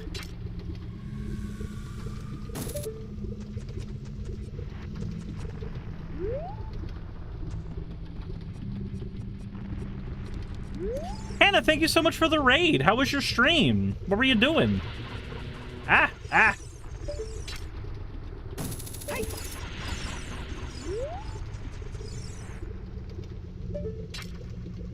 Bumble Homestead.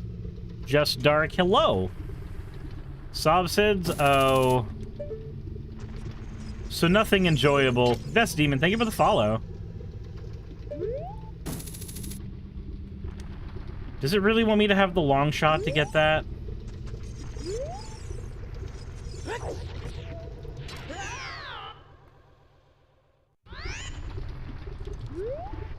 We're not doing that. Best Demon, thank you so much for the subscription.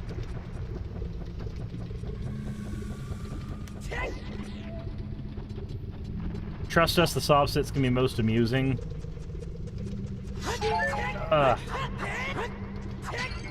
I've known sob sits. I wish I could say that I found them anywhere near amusing, but I don't. I find them pure pain.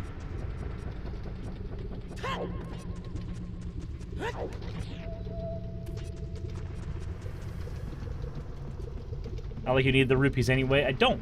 So for anybody who's here, hi.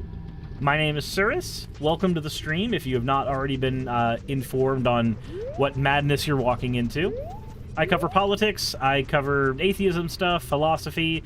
Also, right now, playing Zelda Ocarina of Time Randomizer, which has been more infuriating than dealing with a young Earth creationist, I'm not even gonna lie.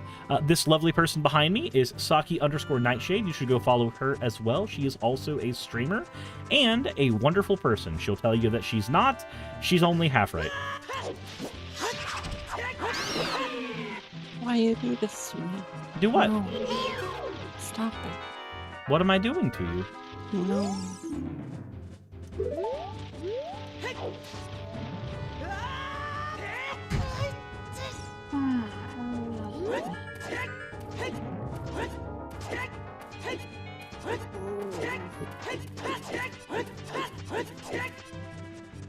Stomach just not cooperating with you. Uh-uh.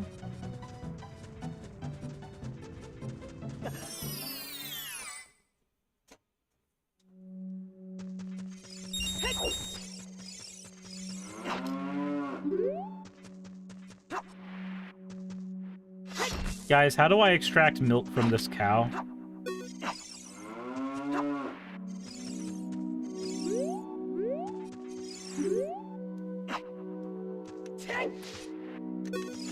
Epona's song? Oh, I don't have that.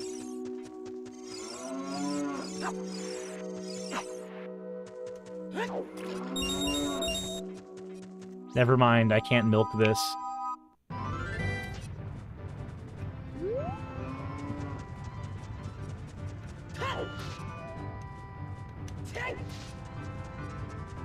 I can't milk those tits.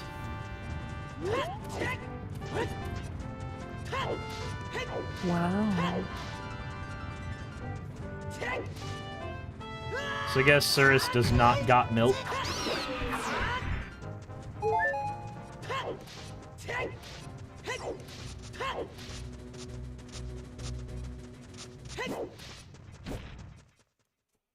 Basaki, just curious, do you have medical rice? Like the hot rice pack thing? I don't think we have it on hand, but we can make one easy.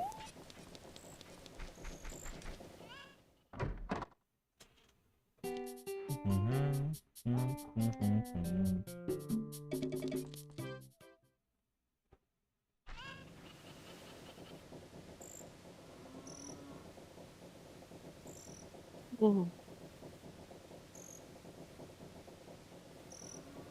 Wait, is Chinese steam vents like $2 less than regular steam vents? Mm-hmm.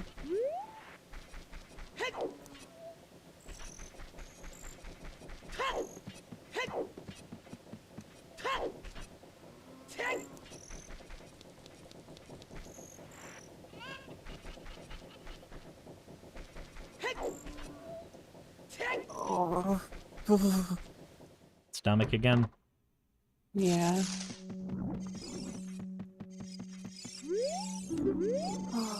Ow.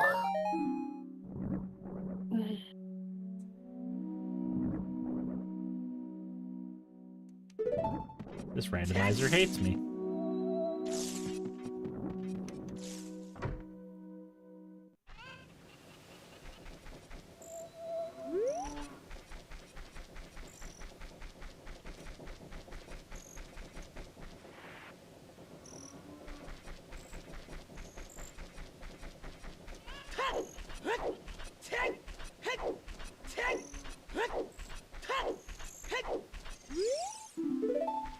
Okay.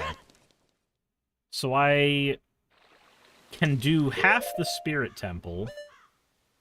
Let me see.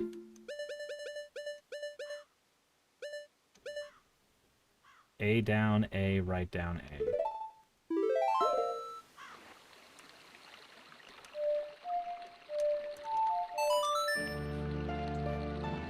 A. Do do.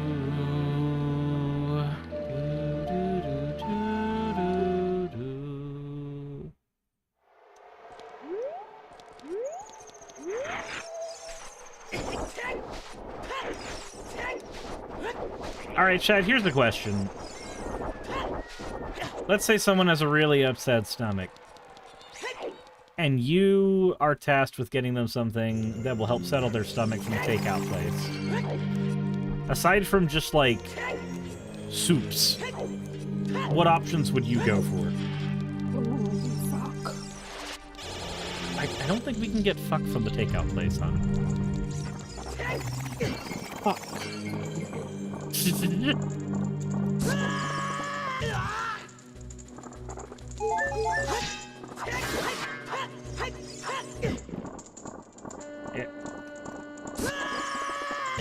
Oh, wait, are these fuckers not able to grab the mirror shield up from you?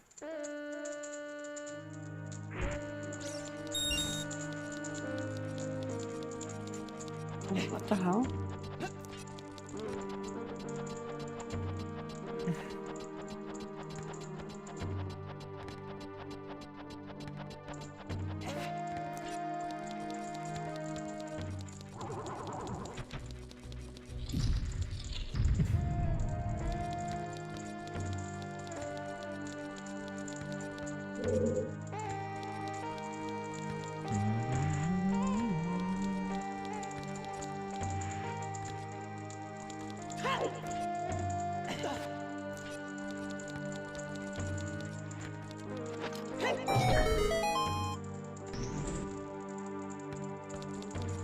Okay, that opens that. More importantly, there should be a chest.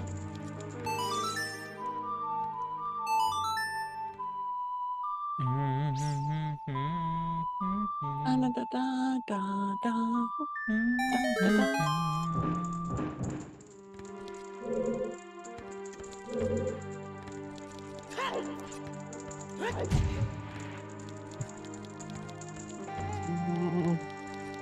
I think I want soup.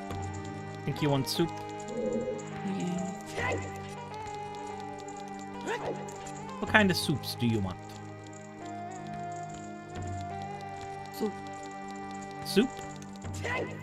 Just any soup? Soup. Oh, okay. Do you need to be at the From soup the store? Soup stuff.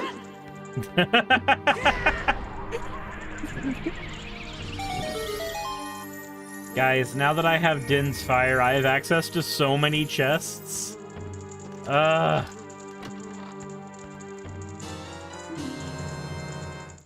You know what?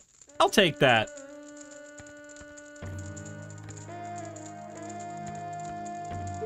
Now it's time to go deep. It is time to go deep.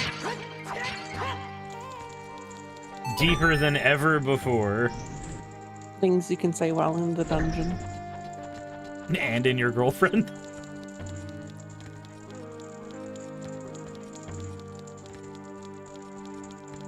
And apparently while in a different dungeon too? Is that a dungeon or a temple? Same thing.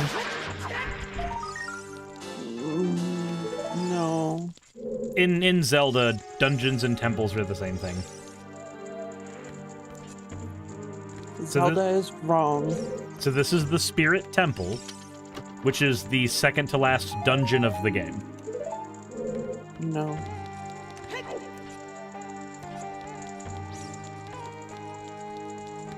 Okay, what's the difference between a dungeon and a temple for you? One is a temple, the other is a dungeon. Dude, what the fuck is wrong with you? Oh my god. Nezuchal said second to last in a normal playthrough. Well, yeah, it was like my second dungeon in my run-through. Because of the randomizer. Did it also randomize locations, or is it just where you happen to go? It's just where it's what I had access to. Mm. So yeah, locations are all the all that's different is the how they're unlocked and stuff. The loot. Yeah. Mm-hmm. So like, I technically can't reach this dungeon at all in my current playthrough, not easily, but the Fallout Cinderglade is 10 pennies. That's funny. Fallout Cinderglade is 10 penny. 10 penny. Holy fuck. It went from $3 to 20 cents foil. Cinderglade? Mm-hmm. The Fallout Cinderglade. Man, they really overestimated the price on that. I'm sorry, go ahead. It's okay. You know, so in Ocarina of Time, one of the there's two fast travel options. One available when you're a kid and one available when you're an adult. The ones that you get as the adult are these songs down here. And I randomly got the Requiem of Spirit, which is the fast travel to the Spirit Temple, really early on in my playthrough. So instead of getting to the Spirit Temple like normal, which requires doing a whole set of side quests, you were just like, yeah, I get to go. I just like, yeah, teleport, which works out as well because the way the Spirit Temple's built is you have to do it in two separate timelines. You have to do it as young Link once in order to get the items that will allow you to go through it as adult Link. And, which of course that didn't do anything for me because the items were whatever the fuck. So I found the items to go through it as adult Link in a different dungeon. So I was able to get some stuff in it as young Link and then go back as old Link like 10 hours later because I happened to have the stuff that I needed until these are things. I have them now. Until I got to the end and I didn't get my mirror shield, which is the item the dungeon's supposed to give you to complete it. So I just got my mirror shield in the last dungeon I was in, which means for the third time this playthrough, I am now back in the Spirit Temple, hoping to get, like, just a little bit further.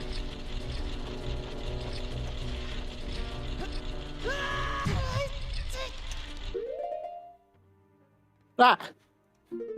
Ookie. Oh, you're dead. No, that fucking spider. He's gotta go.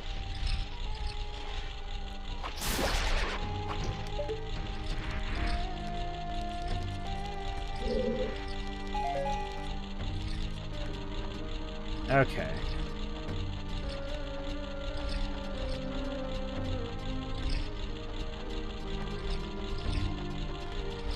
Jessa says Thunder Junction brought Brina from $5 to 80 cents, and I'm mad that I bought her at $15. So I will say, God, fuck. I'm happy that the last couple precons, whether or not it was warranted, reprinted every Strixhaven commander for the most part. Everyone that matters. So, like, Zephi wasn't reprinted, but who the fuck plays Zephi?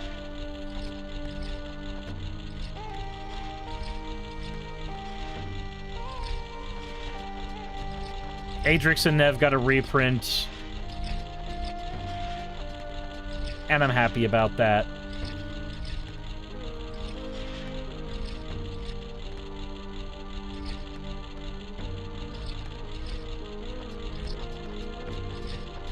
You gotta crawl to the other side.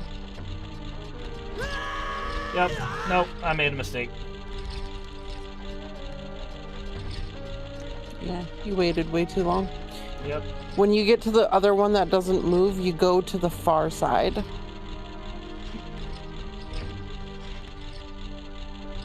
No. You start on the far side of the right on this one. Fuck. And then...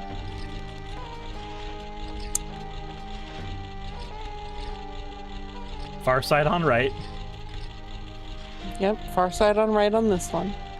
Or I guess on left now, because it's going the other way. Basically, you want to start on the side that it's coming from. And then when you get to the other one that doesn't move, you start on the far side that it's coming from. But it'll be the opposite side because of the movement.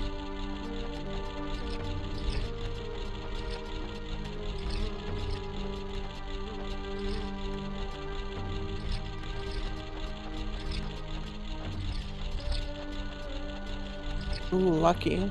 This time they aligned. No, fuck.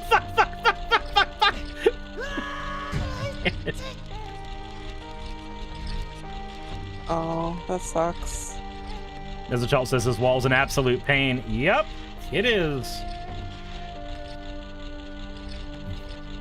So you crawl, as you're going, you crawl to the other side, or you just wait. Instead of trying to go all the way up, you just wait.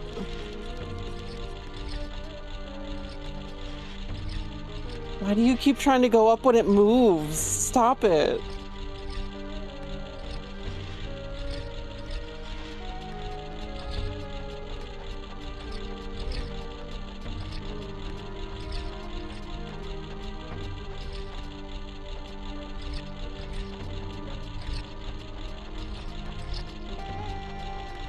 There we go. Fuck that wall. There you go. Don't think I need to go in there yet, right?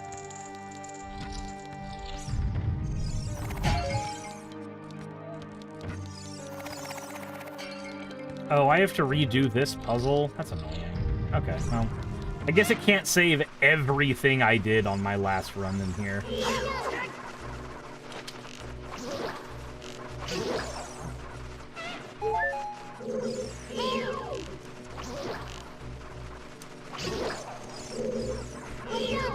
Come on.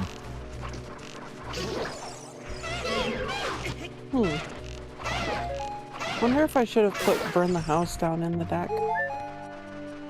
Burn the House Down's the modal one from Midnight Hunt?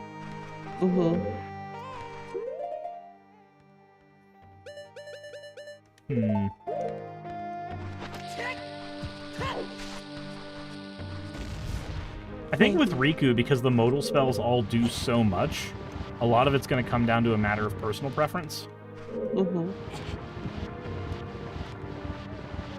Kind of like how with Omnath, we just kind of found a shit ton of modal spells that just worked.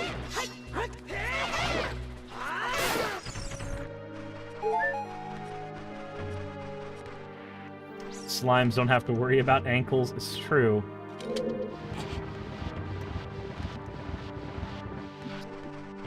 Sephi, Riku in Magic the Gathering, the collectible card game produced by Wizards of the Coast, out of Seattle, Washington. Not the fucking edgy teenager from fucking a fantasy game.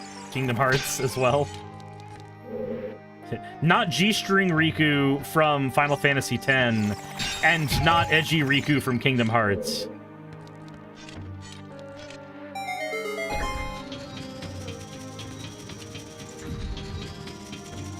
Yeah, made by Richard Garfield and owned by the mob.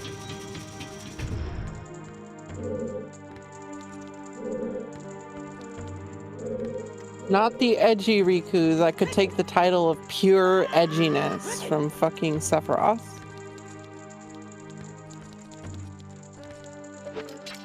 No, the collab we are getting, though, Sephi, is the Final Fantasy collab. Oh man, that's gonna be fun. We are confirmed getting it in 2 waves, so we're gonna have 2 Final Fantasy sets.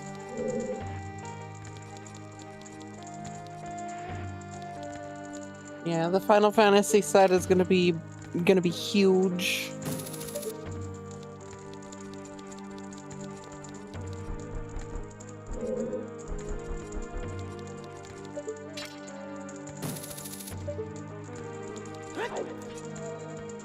Considering how they did the Fallout one, it's almost guaranteed that we're gonna have every major character as a card. Yep. And the precons are all going to be based off of popular games. Yeah. Major characters in popular game, in the popular ones.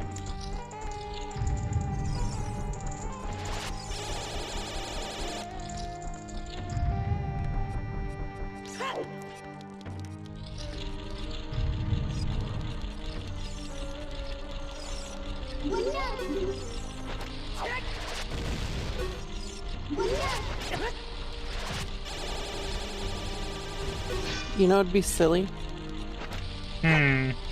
Because of Final Fantasy VII Remake, if they decide to make Sephiroth a Planeswalker. Oh no. I mean, they did that with they did that in the Adventures in the Forgotten Realms set. We got a couple of we got Lolth the Spider Queen as a Planeswalker. We got Tasha as a Planeswalker. And Master of Flowers are a Planeswalker as well. So a lot of, like, named characters from D&D lore did get Planeswalker status for one reason or another. Mm-hmm. Would that be any worse than Genova Slivers? Oh no.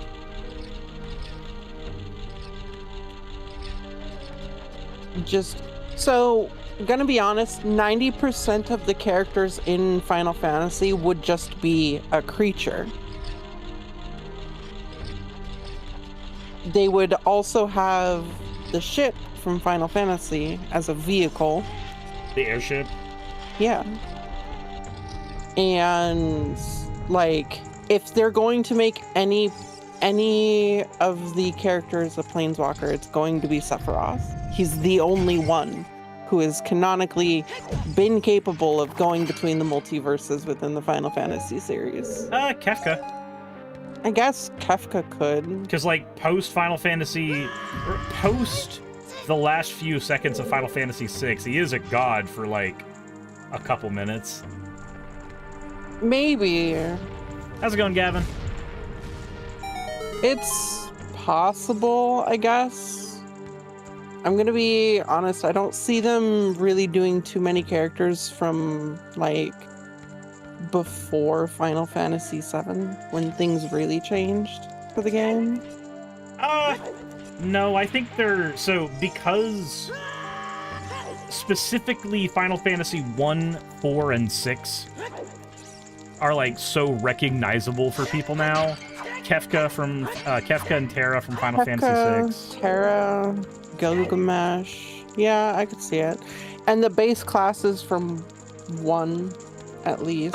I still want them to take all the classes from 1 and turn them into actual classes. Like the barbarian class and stuff? Either the classes for the barbarian class stuff, or, better yet, backgrounds. I think a background would be better. I think if each of the Final Fantasy characters had, each of the legendary ones had to choose a background and you could have it as a background. Choose a class background. I think it would be class background. I'd be I would be happier if they did an actual, like, full expansion of the background mechanic. That way, just more backgrounds are made and they're fun and different. Yeah, that way they're cross-compatible with the backgrounds. It would force a lot of the Final Fantasy characters to be single-color characters, but I'm not super concerned about the ramifications of that. Like, it wouldn't be too bad to have some of the characters as dual color. as like long as we can Red get Mage, like, for example. as long as we can get at least 15 versions of Sid that are all different colors and combinations. Every single Sid is just a different color. Sephiroth would almost certainly be Orzhov. I would say Rakdos, actually. Rakdos? So, like, color combination-wise, Orzhov characters tend to be very the Law-ish, and Sephiroth is very not that. The whole meteor incident from Final Fantasy VII screams Rakdos to me. Sephiroth wouldn't be Demir. Maybe he would. I think Kefka would be Demir. Demir tends to usually be very conniving. Sephiroth would be Grixis. The villain color of magic? Yeah, he would be Grixis.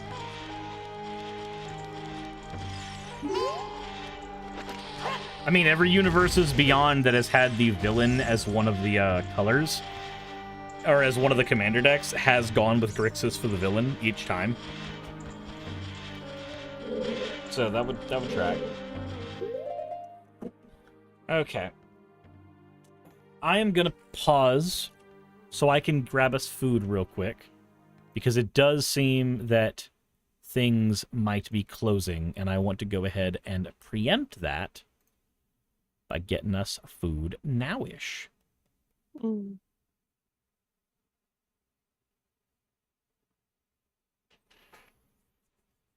So I'm going to hop off call. I'm going to put stream on pause, and I will see you all in 30 minutes to an hour or so. Depends on how long they take to cook it. Be back later, everyone. I think I'm going to take this cue to start my stream. Fair, fair.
criminal, crime don't pay. Seen a crazy milk Eggman fade. Don't let it hit you. Don't let it hit you. Don't let it hit you. Don't let it hit you. Don't let it hit you. Don't let it hit you. Don't let it hit you. Don't let it hit you. Don't let it hit you. Don't let it hit you.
time, but I gotta do it, they always stay out of line. Sometimes I wanna just chill and land, but I'm the protector of the emeralds and gems. Stay knuckled up in a deep cut. I'm seeing skulls that burn, they tryna throw me off. Avoiding my luck, I'm feeling kinda stuck. Don't call me Knuckles, give me a box.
Okay, I am back and alive. I have food. Life is swell. Is great.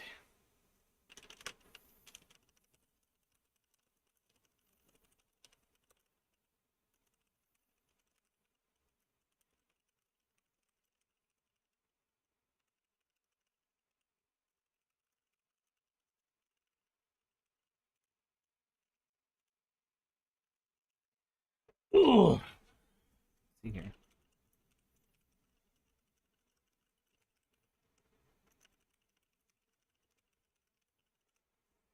Get this. Yeah, it was food. I was grabbing food for me and Saki.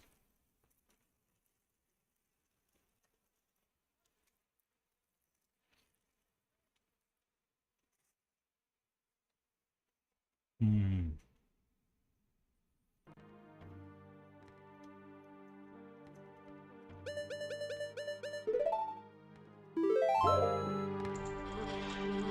Okay.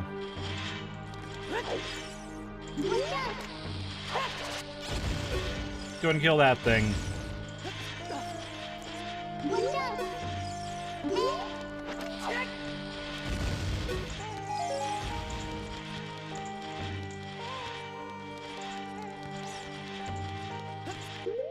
Okay.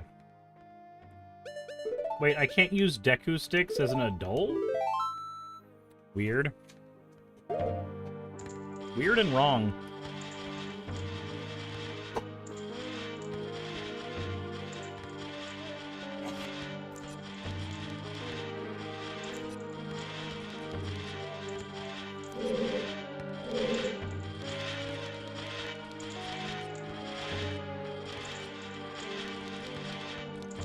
I think I can use it to just kind of... I think I can use Din's Fire to cheese these, though, right?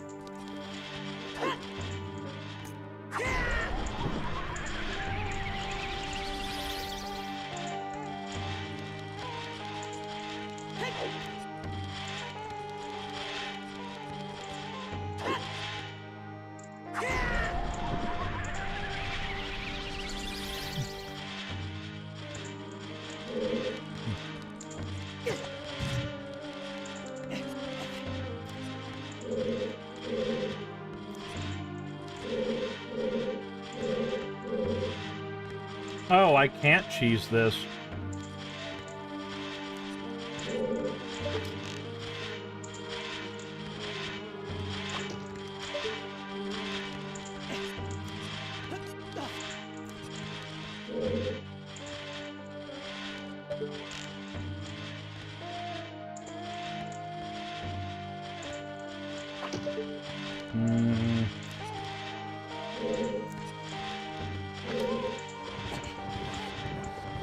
I guess we're just pulling this shit.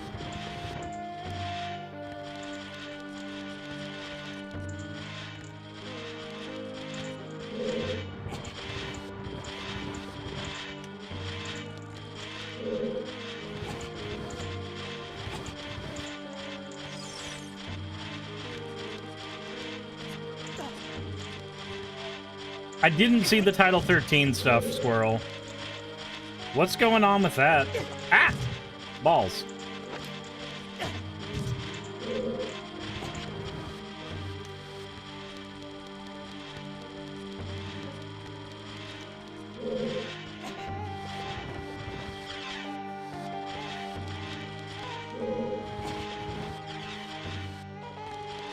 All right.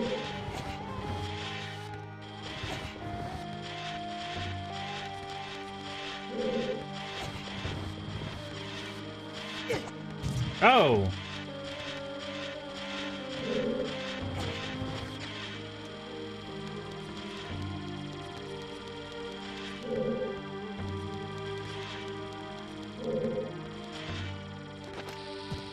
I don't think I can blow that up, right? No. More DeSantis denying the existence of trans women. Oh.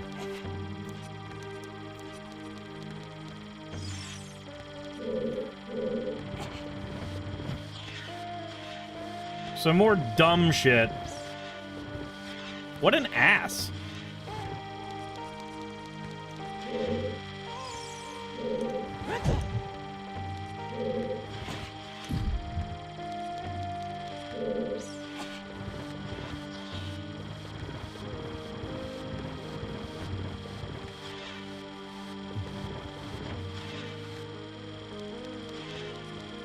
Remember, guys, an all-powerful deity watches you when you sleep and has opinions on how often you masturbate. But women most certainly never, ever, ever can have penises. That would be magical thinking.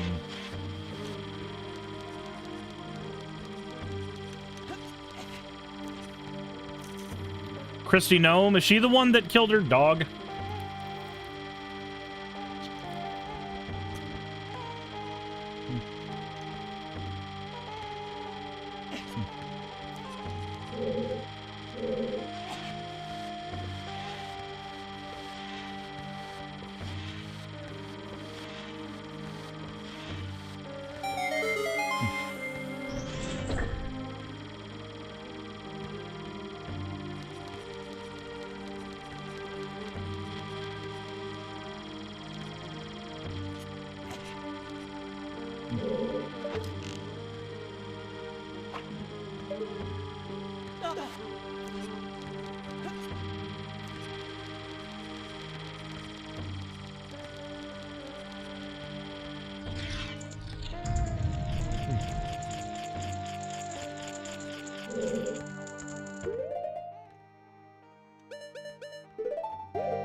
Oh, I don't have them.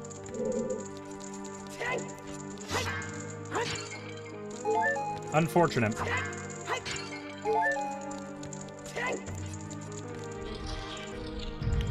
Was it a Lens of Truth thing?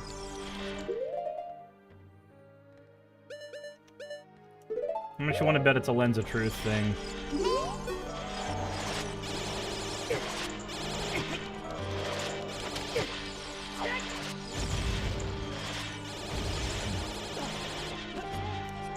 Not a Lens of Truth thing, huh?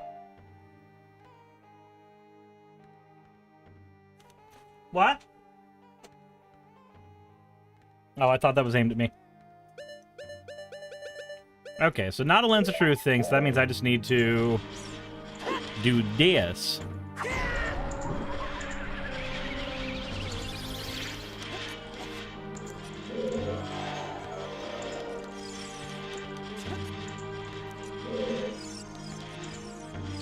Excuse? Okay, I don't remember what the fuck I'm supposed to do here.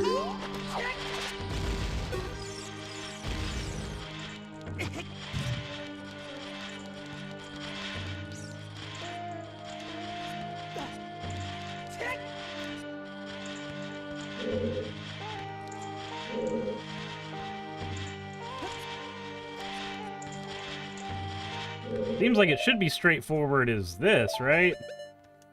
But they don't stay up long enough.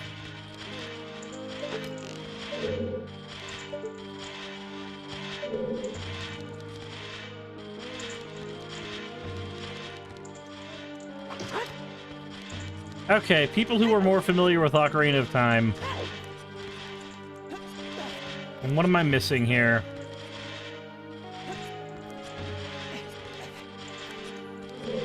So there's obviously one... Is it just the one? No, there's two.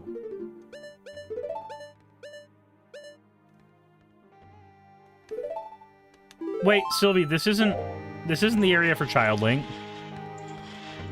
Child Link is the left-hand side of the temple. We already did all that. Wait, Sylvie. No, we did all that. We finished all of that. What?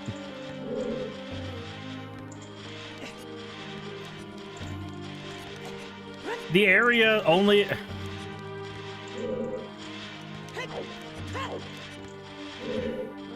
That's fair, Sylvie.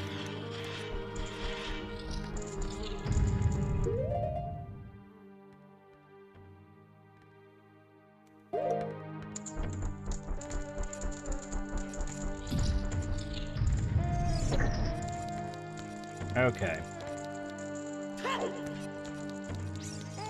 Let's get down here.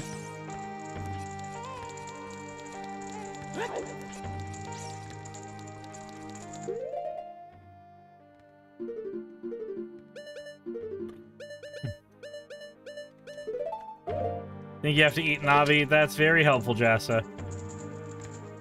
I appreciate you.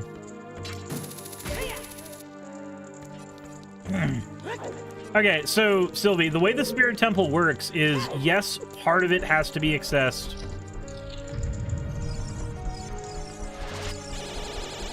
Part of the temple does have to be accessed as young Link, but that is not this part. We've already finished the part of the temple that has to be accessed as young Link.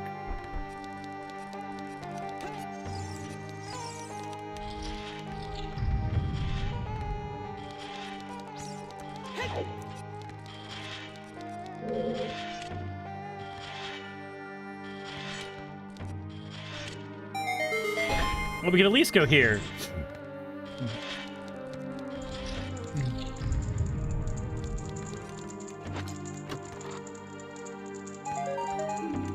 Well, that didn't help. That's bomb shoes.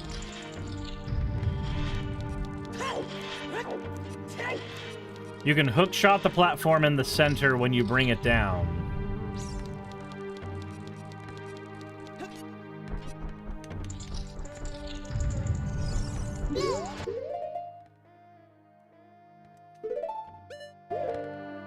Let me see here.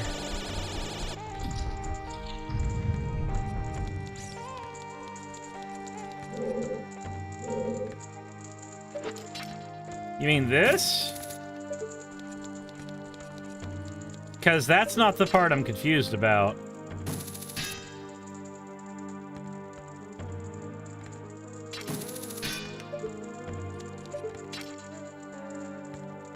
Yeah, I don't have long shot, though. It's fine. So that's not the one I'm confused about. I'll show you, Mario. I'll show you.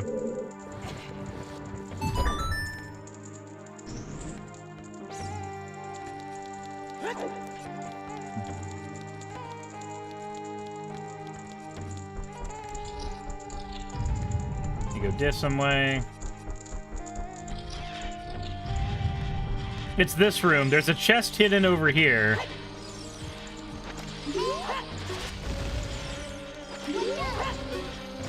And I don't remember how to get this chest.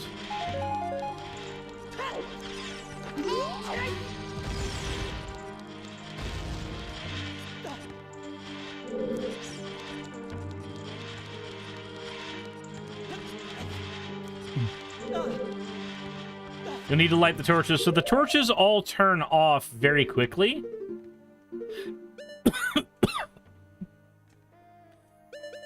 I have Din's fire and regular arrows.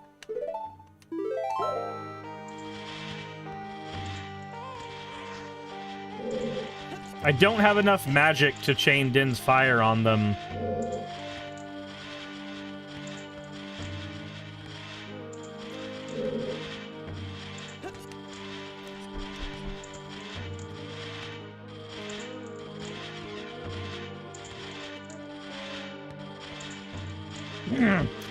Alpha Mario says you can do it with Deku sticks as well. I'd have to go back to a child to do it. Yeah, but how would I get here as a child then? Like, this is the area that's inaccessible to Child Link.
Wait, so this area is completely accessible as a child? This area? No, this area is not accessible as a child. What are you talking about? Because the right-hand room that leads to all of this is only accessible to adult Link. That's why it's set up the way it is. Unless you're talking about using an exploit.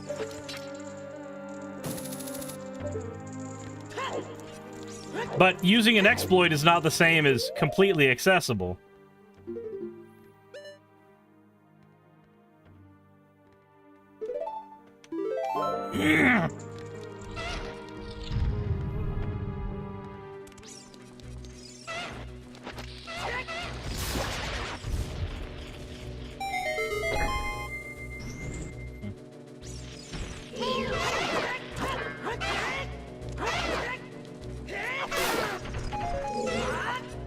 Oh, there's some more magic.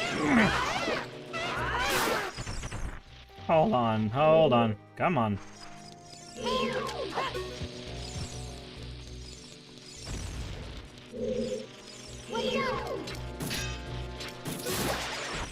There we go.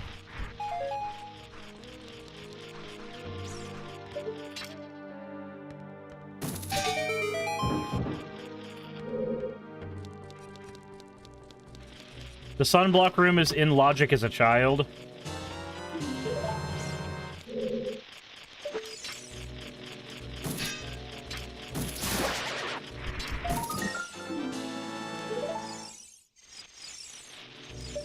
And if I fall down this hole...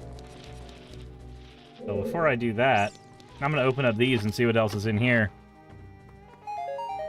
Nut!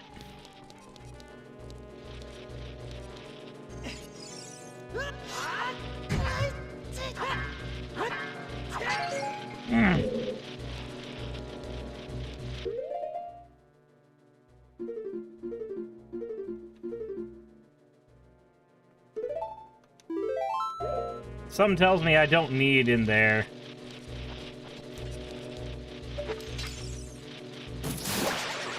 Sunblock room is a room with chest you grab as a child.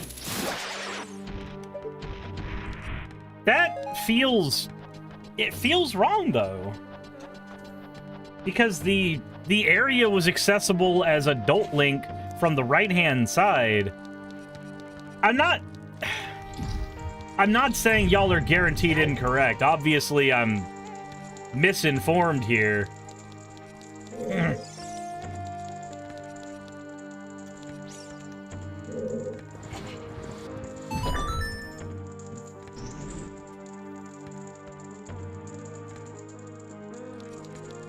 So don't open that door. I think I killed my run because I opened that door. Yeah, I'm definitely not opening that door. That sounds like a mistake.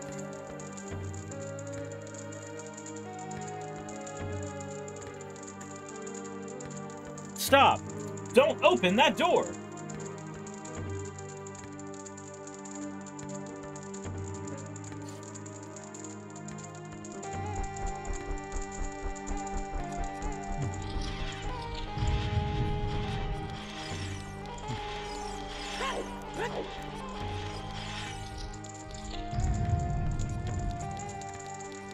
That's Resident Evil 1 dialogue, Sylvie.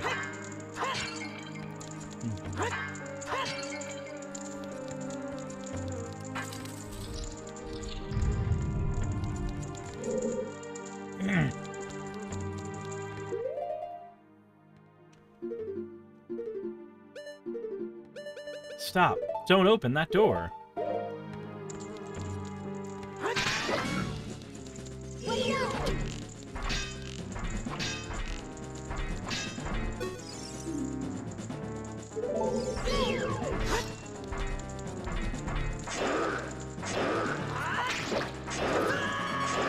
Oh, jeez.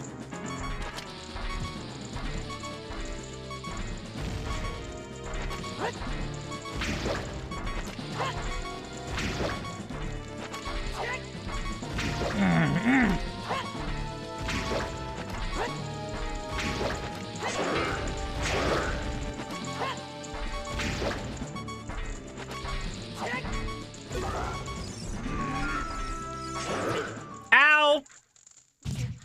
Bitch!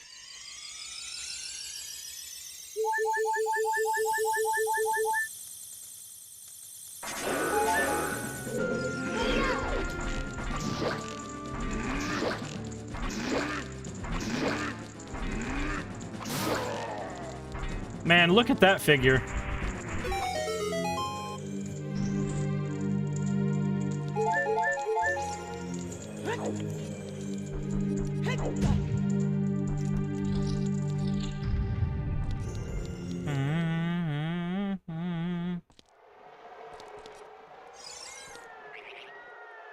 Alright, let's see what we get in here. Another small key!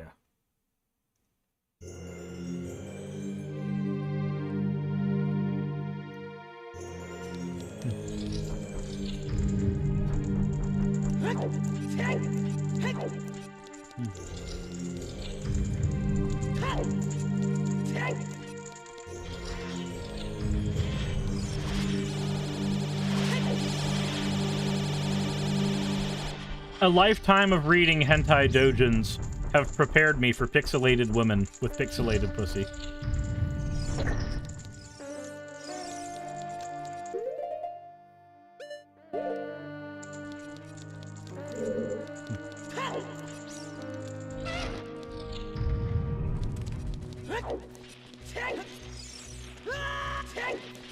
That small key is logically long shot locked.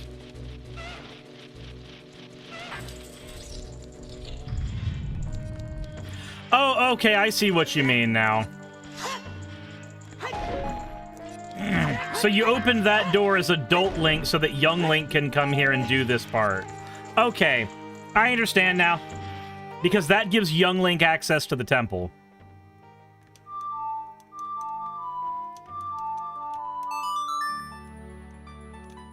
Okay, now I'm less confused.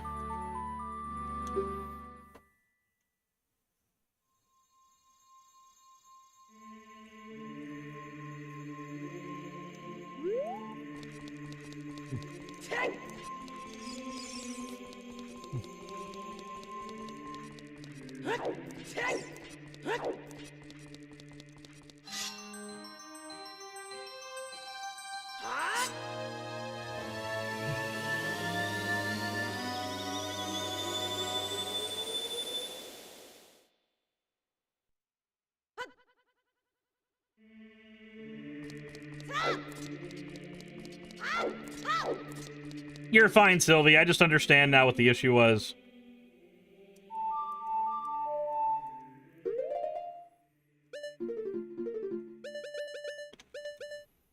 Okay.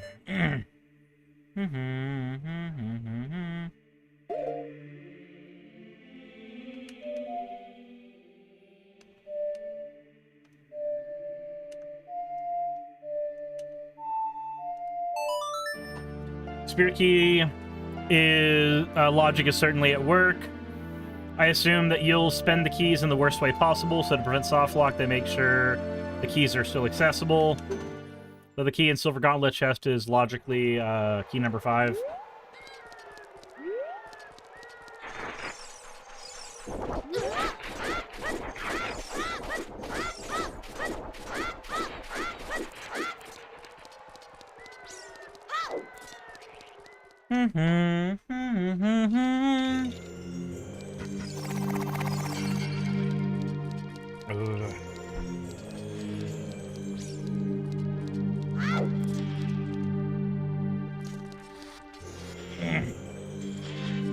Yeah, you're not soft lock, you're... I guess the best way to put it is skill locked? Like, I guess it's asking you to do a certain number of things in a certain number of ways. Like how I completely fucked up on how to do everything in the Spirit Temple here. Like, I literally got skill locked there.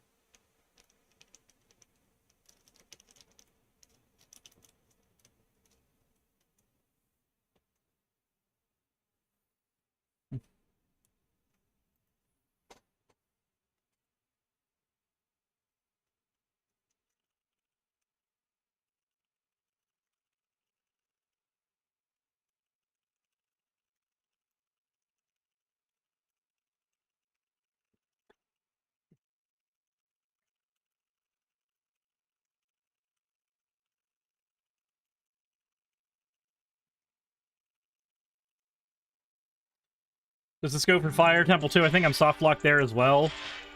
I think that goes for every temple. Like, we struggled a bit in the Fire Temple, but I wouldn't say we had any actual, like, issues in it.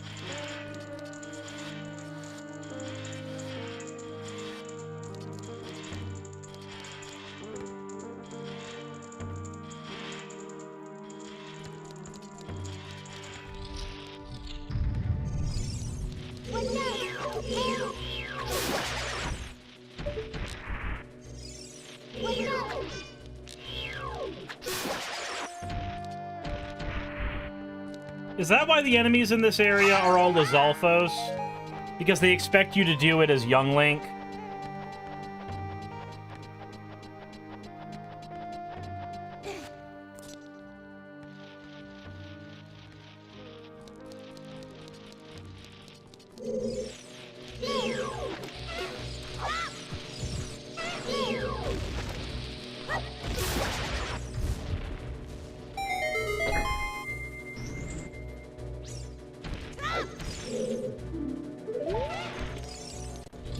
How many temples left? I still gotta do Jabu Jabu Belly.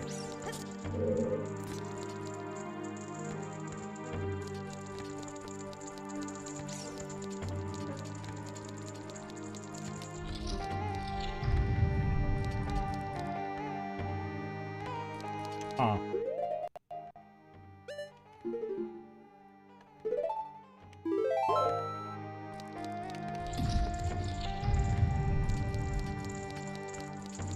Yep, no boomerang yet.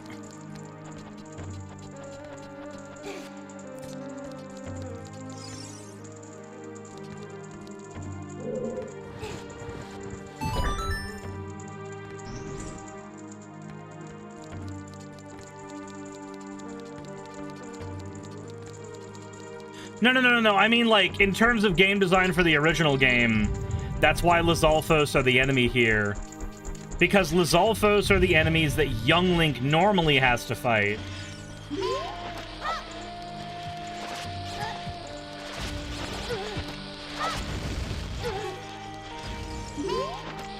So they'd make sure this area is easily accessible by young Link. How many medallions do you have? Similar to last time. 4 medallions and one spirit stone.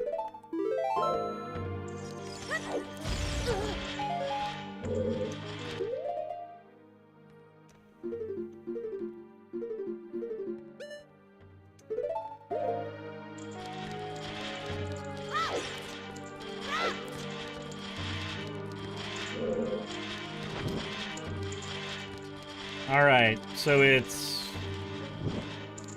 there, there, and here. There we go. Yeah, I'm not gonna lie, I actively despise Master Quest. Purely from my experience with it as a child. Being very, very negative.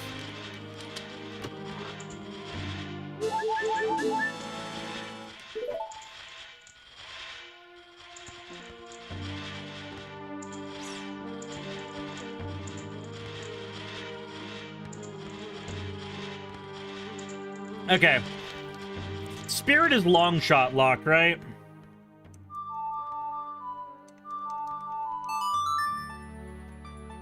So, like, I can't go further in Spirit Temple until I've got the long shot?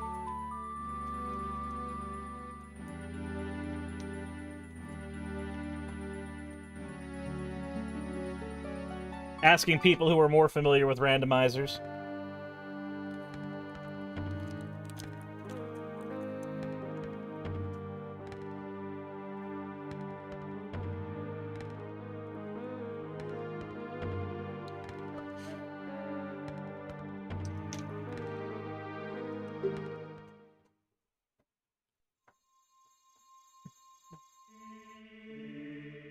Okay, so logically...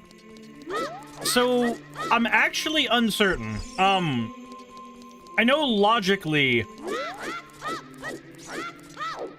That's a term for... the progression the game wants you to go through. But bear in mind, I'm new to all this terminology. This is my first randomizer.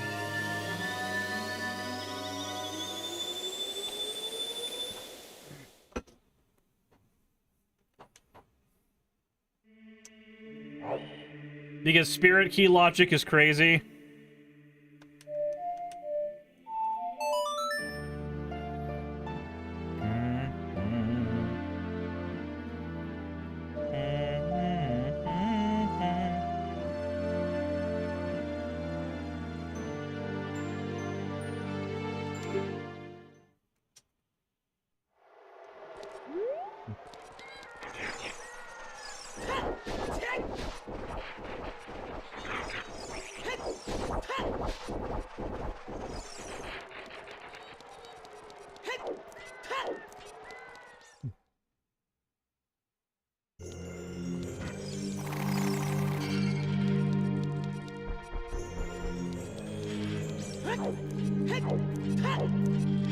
The document doesn't even have stuff with Song of Time changing ages on the fly.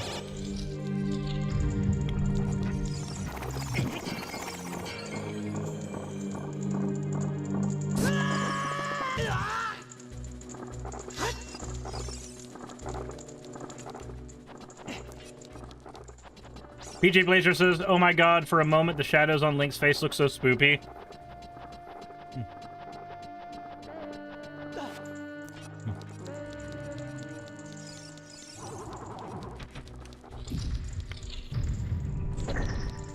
I will say, for all of my problems with this dungeon, the one thing I have enjoyed is that in it, if you're lucky, you can actually find a lot of items in here on Randomizer. Because there seems to be more chests in this dungeon than the other ones.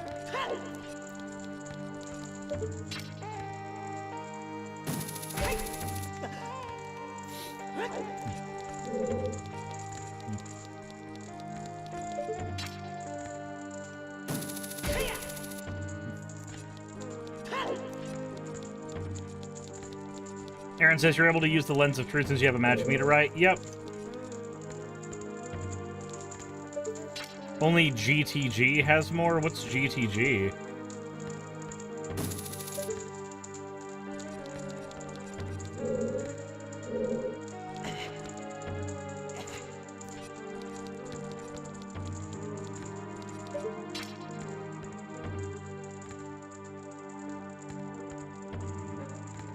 Gerudo training ground. Oh! Fuck.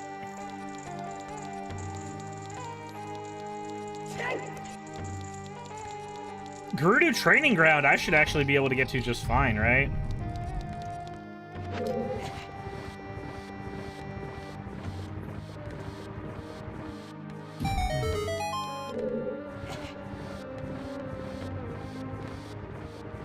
"22 checks, 9 keys.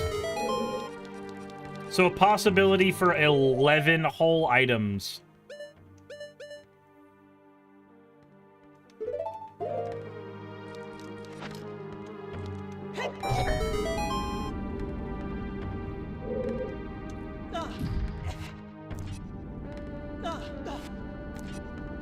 This feels like quick travel.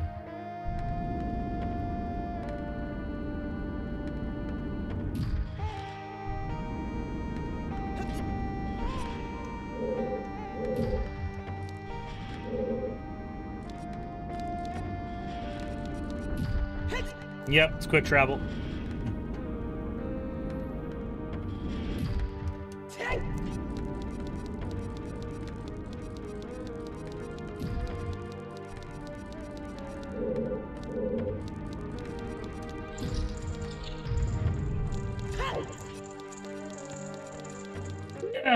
Interesting. Okay, so y'all said that I should be fine.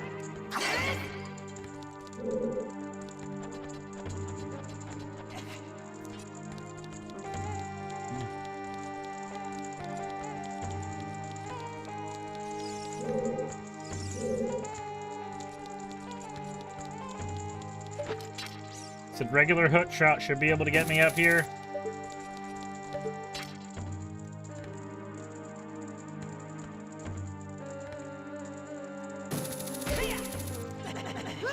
The fuck?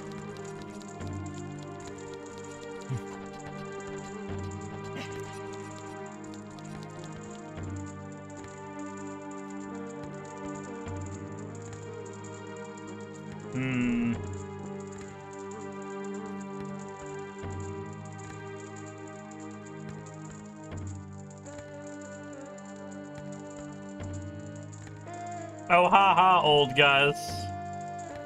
Jesus Christ.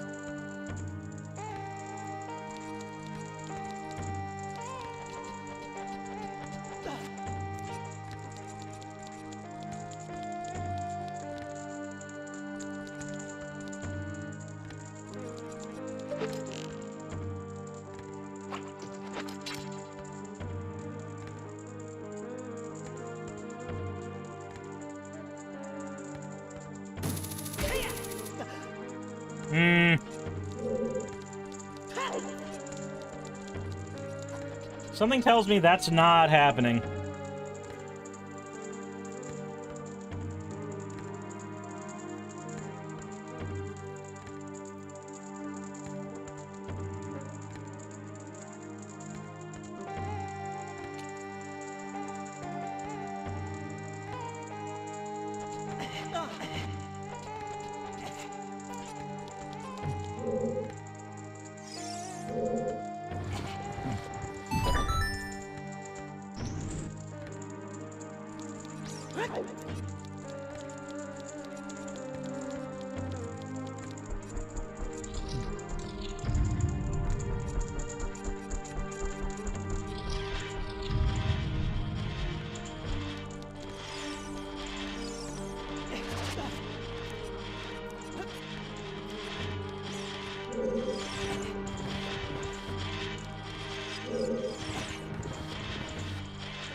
Yeah, dude was set up so perfectly.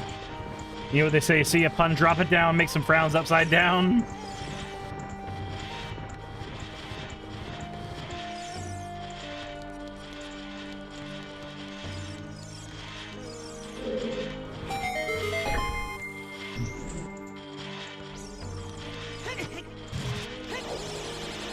Okay.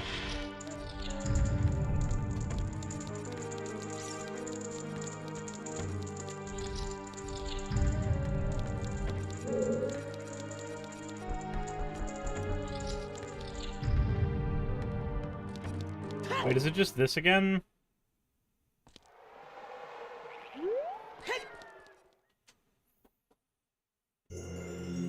Is the wrong way.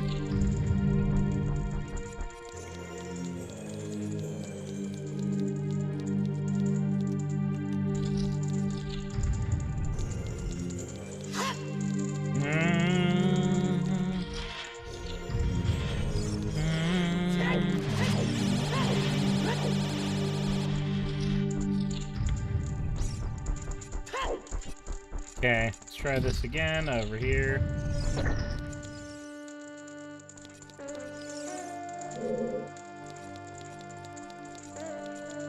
So how am I technically supposed to do this?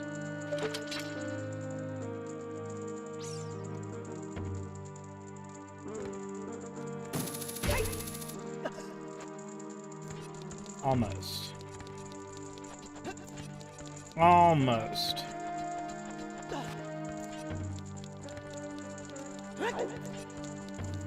My memory makes it really hard for me to do games like this. I hate that. But...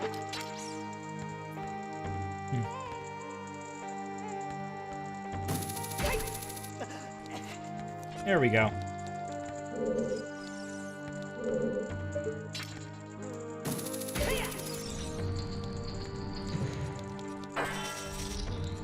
There we go.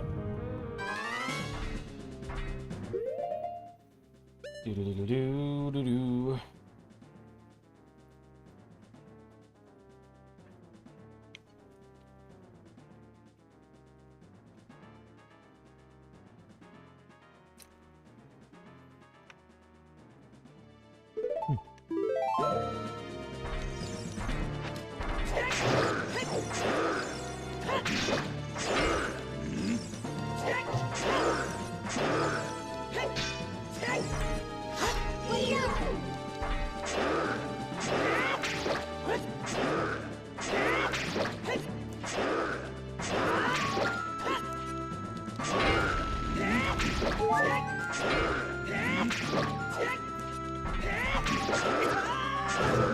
Okay, try again.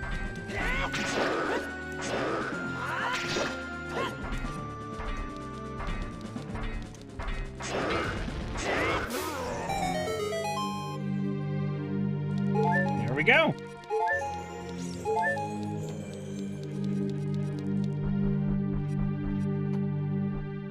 Did you do the redeem while you were AFK? Oh, yeah, probably not, because I was AFK when you redeemed it.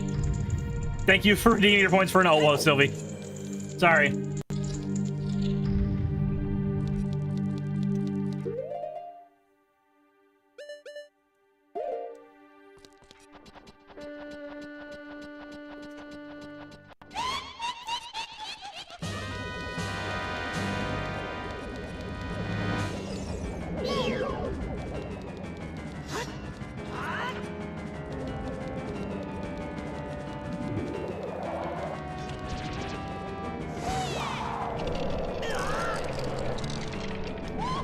Oh, god damn it.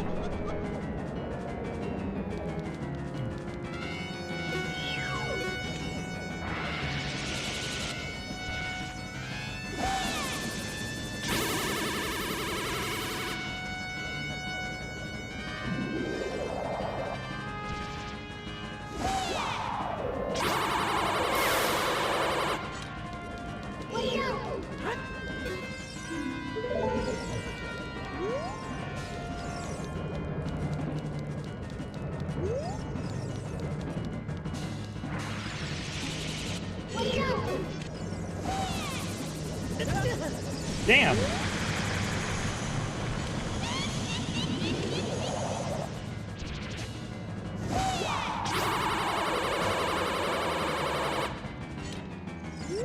Man. Kinda.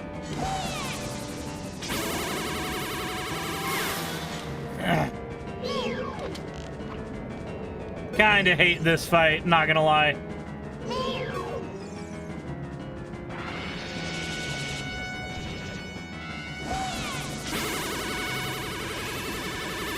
That's fun.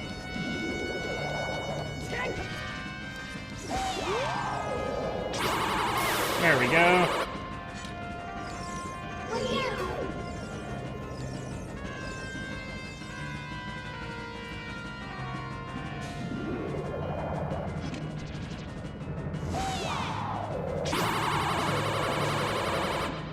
Fuck!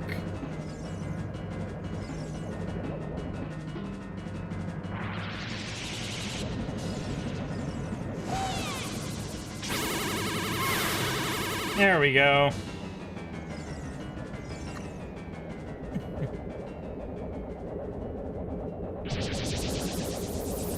All right, final form, let's go. Wood.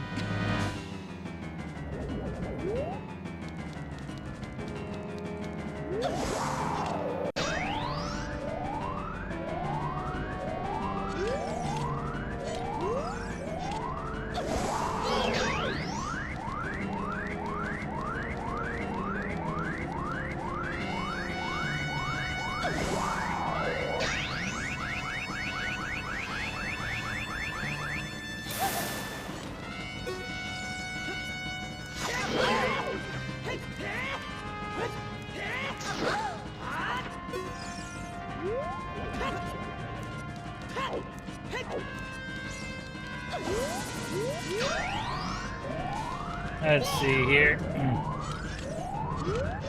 When I saw her on the 3DS version, I was like, no way she's that hot in the original.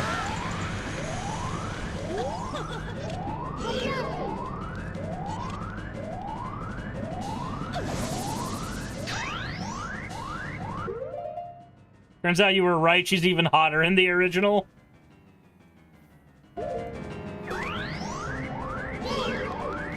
Look, Gerudo women, okay? Just, it's okay to have a thing for Gerudo women.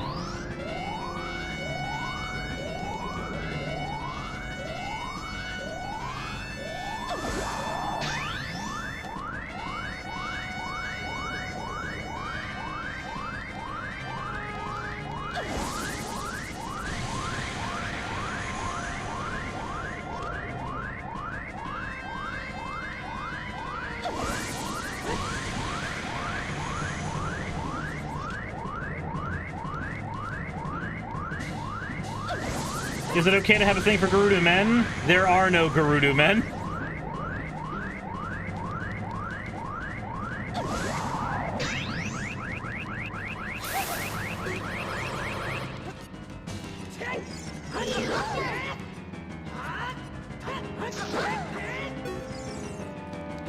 I mean, there's one at a time.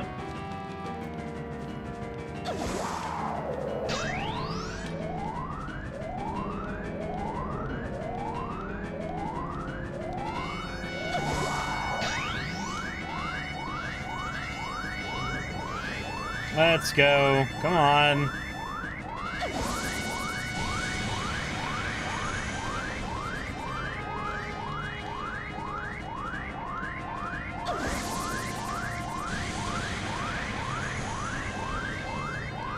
Try again.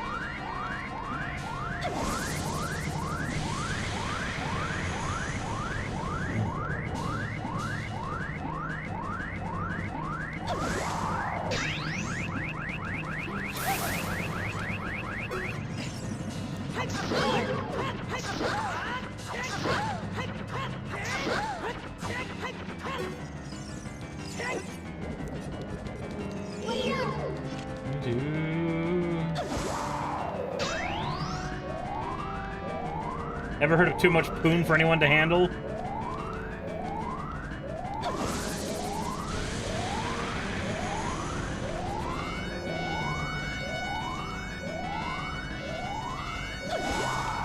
You don't remember her being that big? Oh, yeah, no, she could fucking step on you.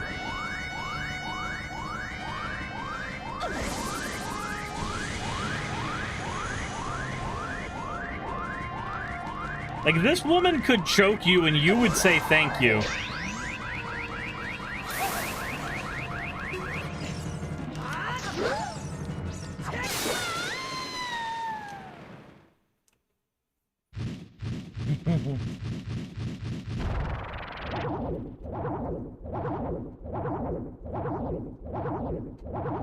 Not anymore, though.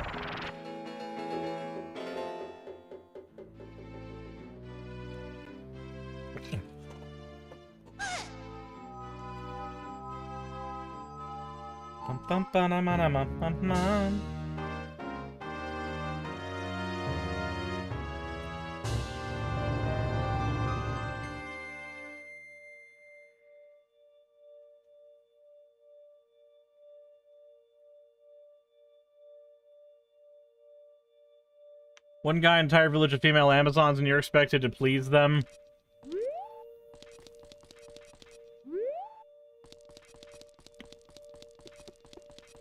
Really?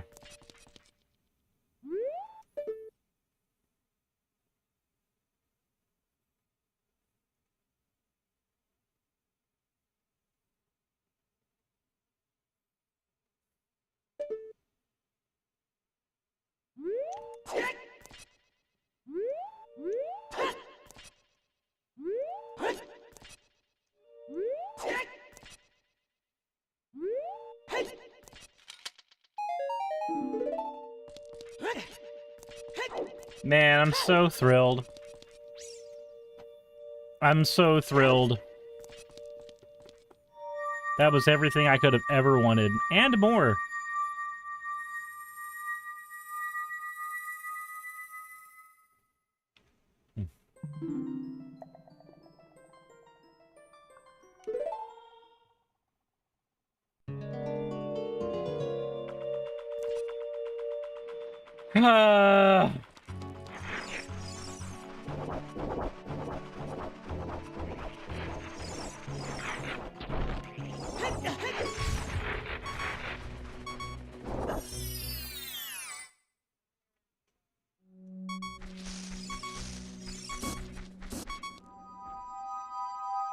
Okay.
What are your other way of heroes? Good question. I haven't been keeping track of any of that shit.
Said you should be able to do Shadow Temple.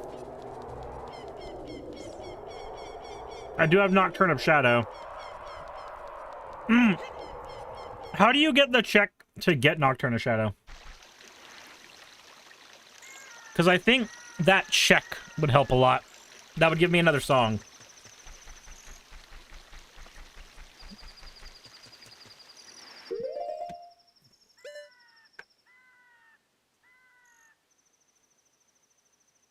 Also, be right back. Getting a drink refill.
I need forest, fire, and water medallions. Okay.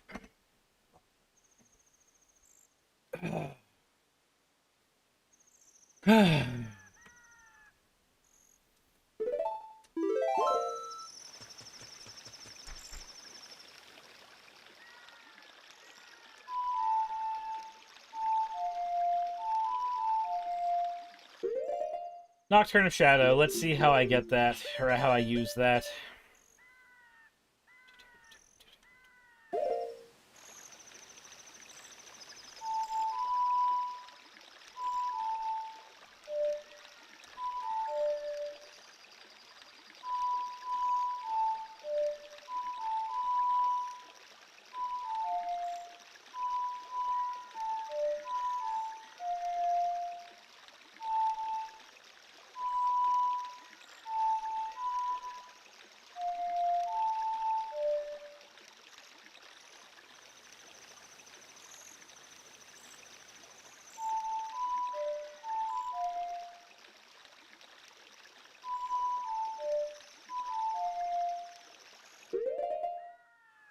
Trini Snow Petal, thank you so much for subscribing. Well, resubscribing, really. Do.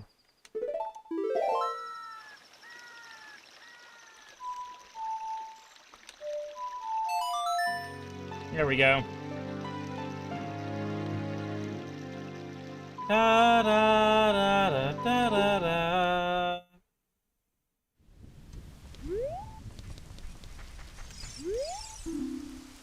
Plundering the outside of Ganon's castle was a foolish choice.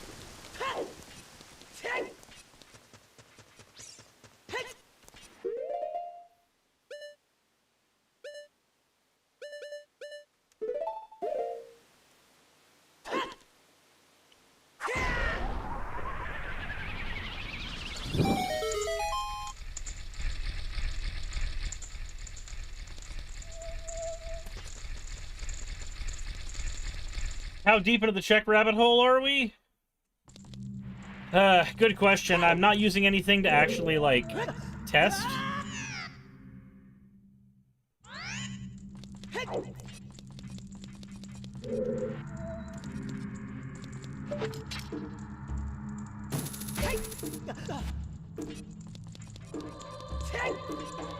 Shadow Temple doesn't require long shot, right?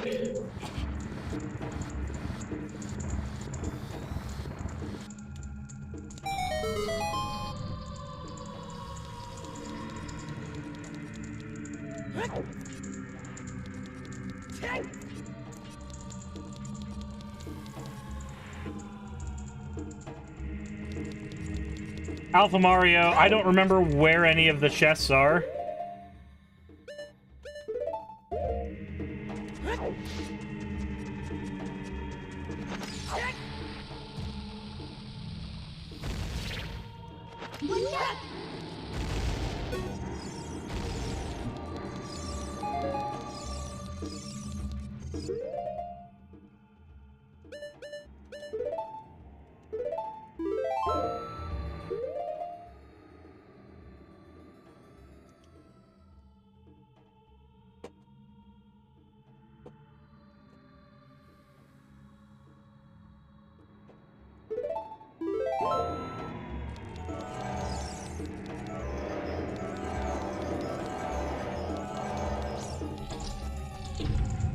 They were just before you hovered across the gap. If your key locked out, you should be able to get back there.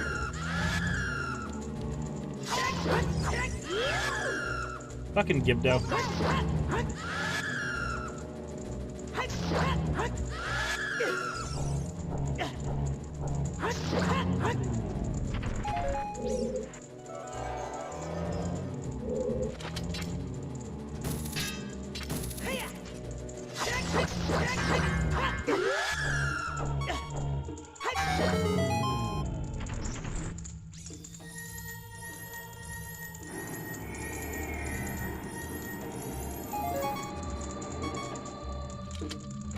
Let's see what we get here.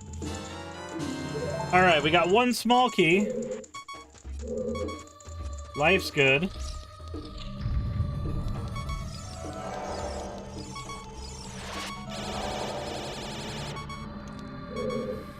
So they were right before the hover area?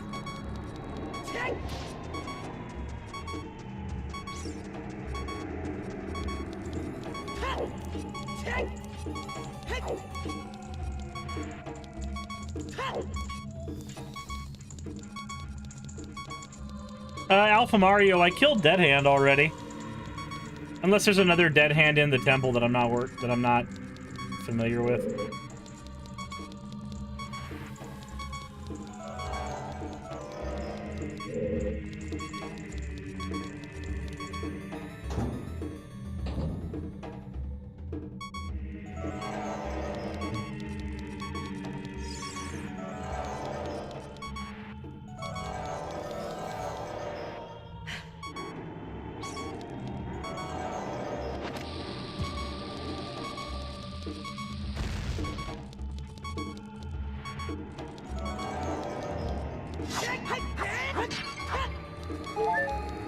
What even is the debate going on? I've been only half paying attention, I'm not even gonna lie.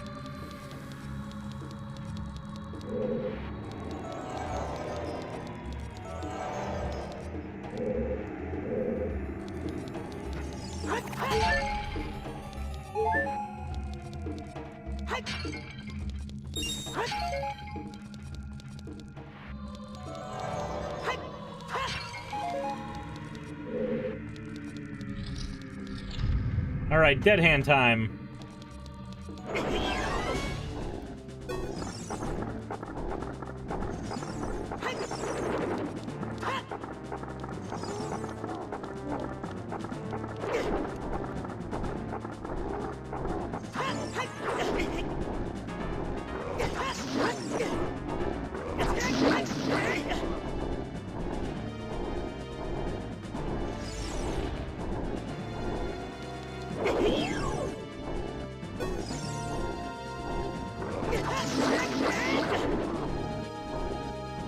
Come on.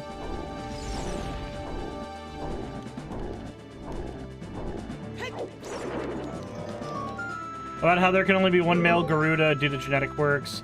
There'd be no way to have a trans Gerudo? Why would there be no way to have a trans Gerudo?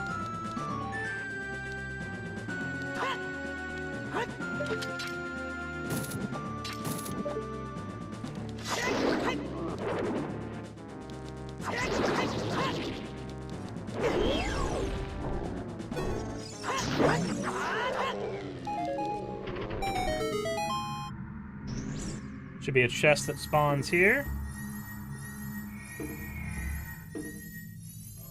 Suba Vaporeon, thank you very much for the resubscription. Catch these dead hands, lol. How can you have a trans Gerudo? By having a Gerudo that wakes up and goes, hey, I don't feel like a woman. Like, what are you... Sephi, what kind of cocaine are you on? I have to know. Are you saying it would be impossible for any, like, Gerudo to feel like they're the wrong gender?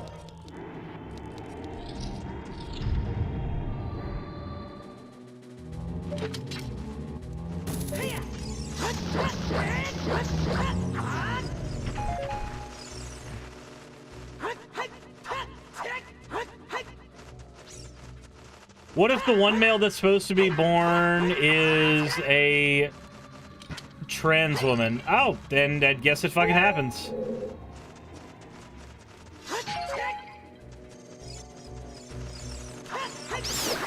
A trans femme Ganondorf would mess with the cycling nature of things? I don't think it would. I don't see how it would.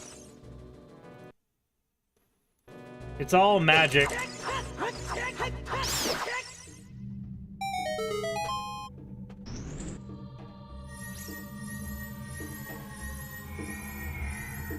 Blood of the Wild, the Gerudo would hook up with the Hylians. Yep.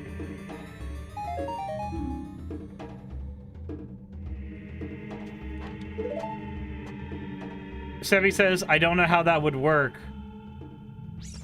Alright, so let's ignore the wiki real quick and recognize that this answer's not going to be on the wiki. And it's not going to be on the wiki because trans characters in Zelda is not a thing that's, like, super well documented anyway. We are entirely in fan speculation.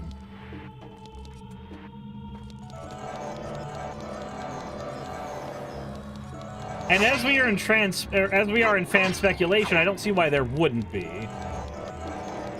We know that as far as the mechanics of everything are concerned, there are not. But there's nothing saying that there cannot be. It's just you trying to wrap your head around it. Okay, Sephi, let me make it way easier for you. None of it is real. It's all made up. It's all fake. Zelda characters aren't real. Therefore, whatever explanation there is for, like, a trans character in any position in Zelda is whatever that writer wants it to be. I think so many things in fictional universes are cleared up way faster by just accepting that none of it's real. The rules are all made up. And if you start from there, you can build up from there.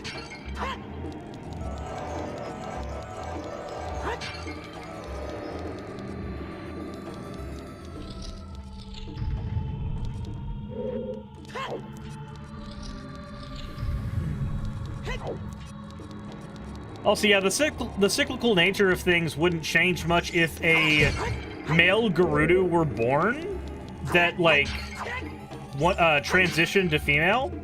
Because remember, it's not that the male Gerudo is always Ganondorf.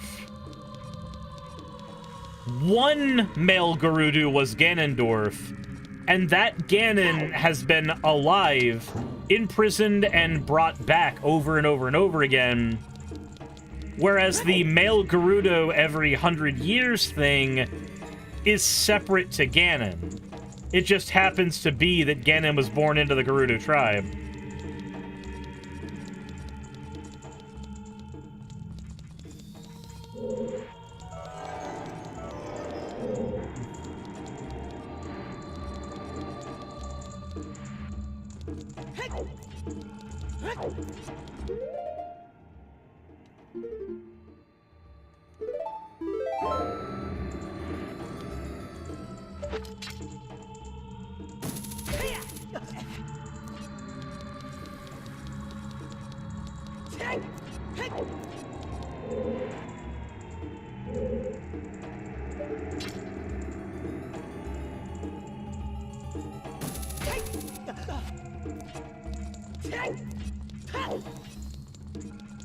Yeah, in Zelda lore, Gerudo women always have to marry other races to have kids.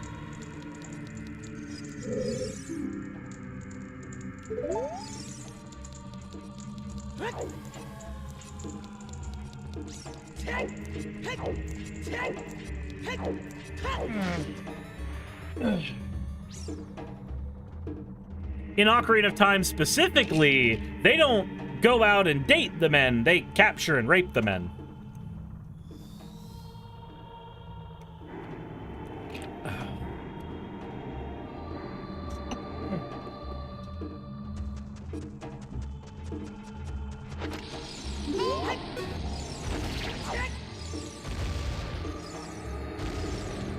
Sebby says, wait, what? Yeah, in Ocarina of Time, you have to rescue a whole bunch of men who are captured by Gerudo women.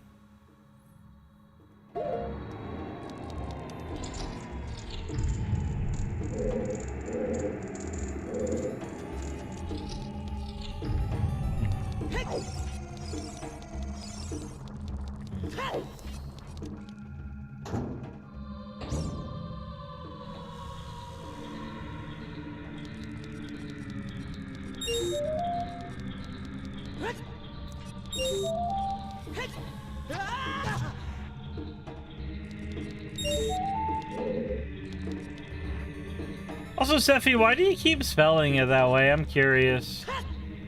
Like, if you're looking on the wiki, you can see how to spell Gerudo.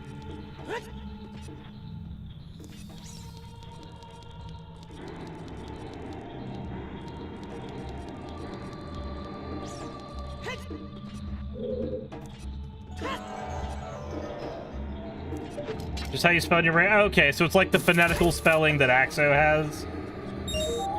Fair enough.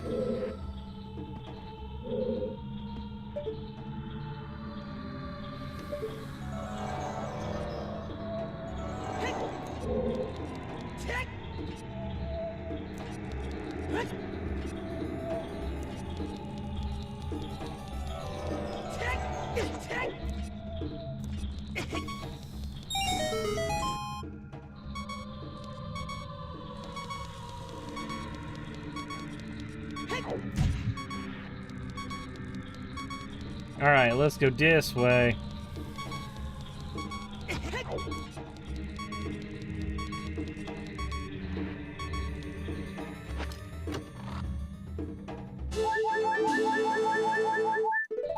Oh, thank God.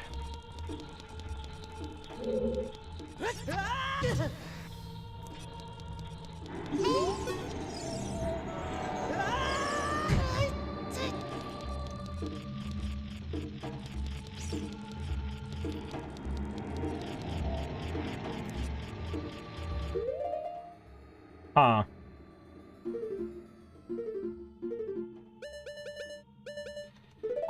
I always remember...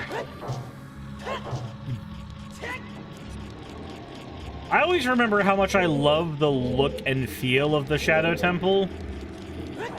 But I don't think I've ever enjoyed my time in the Shadow Temple.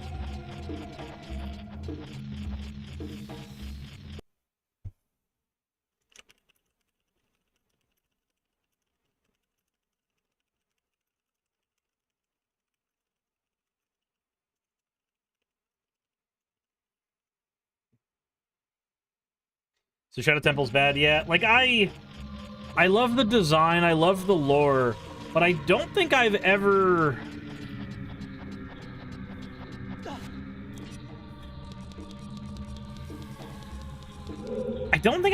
like, sat here and went, wow, I love being in this dungeon. Then again, bear in mind, I don't like Zelda dungeons.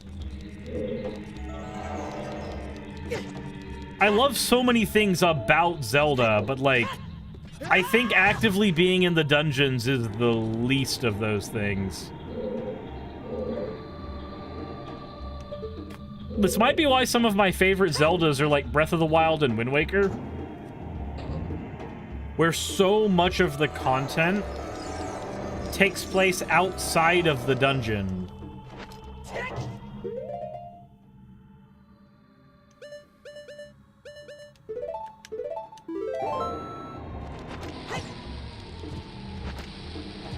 So do people hate Breath of the Wild because of the lack of dungeons? Yeah, I don't care. The game is fun. Earth Temple in Wind Waker sucks? Oh, absolutely. Isn't it weird how the Earth Temple in Wind Waker is where, like, so much of the wind shit is?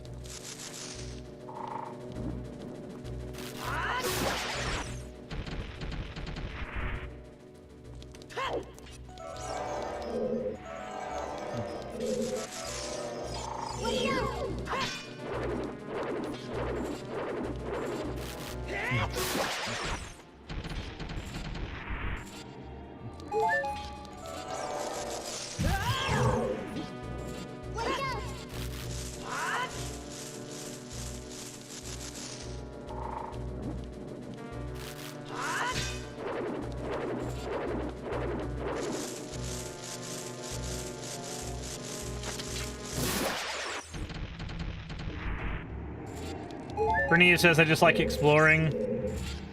450 hours in Tears of the Kingdom. Yeah, completely understandable. Like, exploring the world is one of the things I enjoy a lot, too.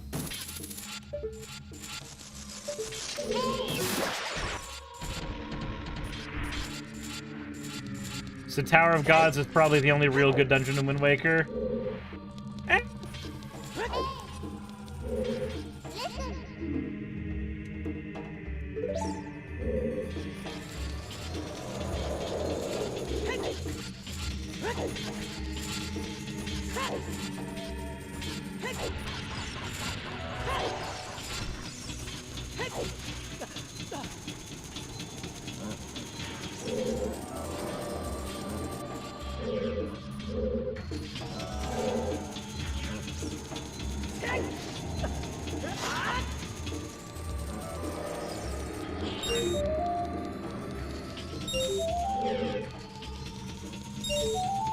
Like, when I think of any of the Zelda games that I've played,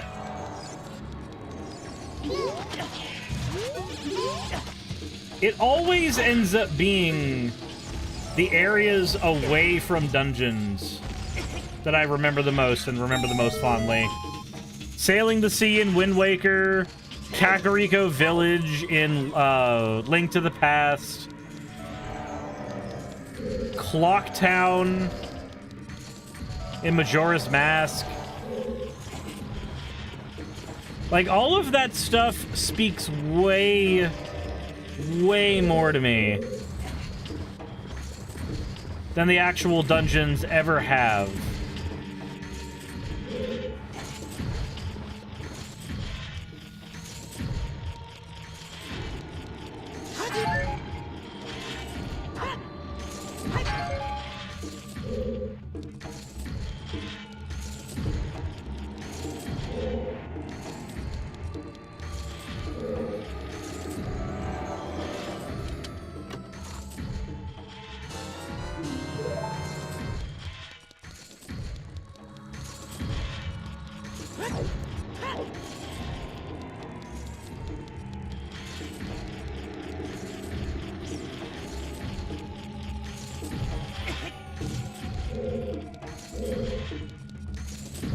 Well, and that's entirely fair, Alexander.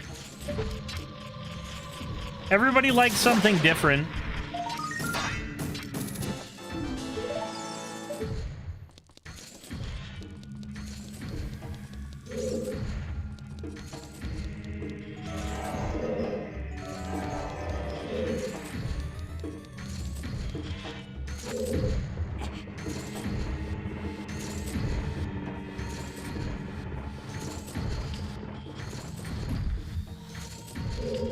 The Harkness test is how you tell if something is sentient and therefore if it can consent.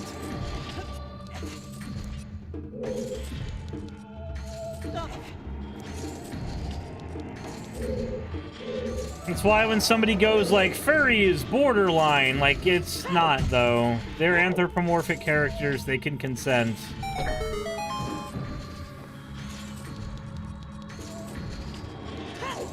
And the only people that think that that's weird are the people who make furry shit weird on their own.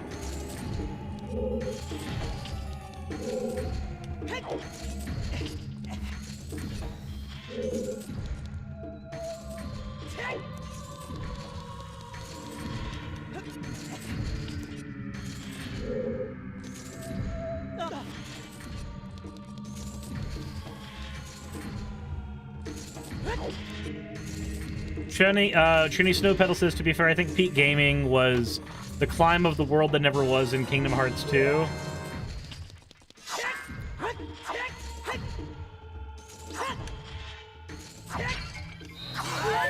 I just overall think that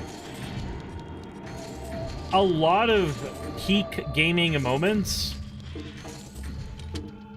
kind of come from like 5th to 7th gen. There are so many milestones that were tread in those generations that were over and above anything that we saw in previous gens. So like 3rd gen, NES type stuff, the jump from 3rd gen to 4th gen was largely an increase in the amount of colors that could be on a game, the amount of pixels that could be shown at one time. Overall, a lot of games that were on the Super Nintendo actually could be ran on the NES. Just with, you know, a lot of changes done to the core of how they're programmed.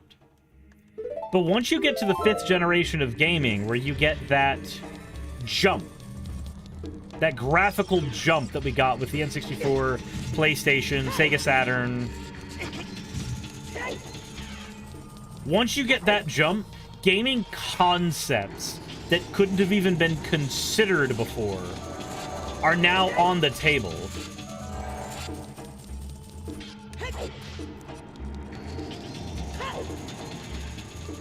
The 6th gen is where we had all the same concepts. Nothing that couldn't have been done on one was magically done on another.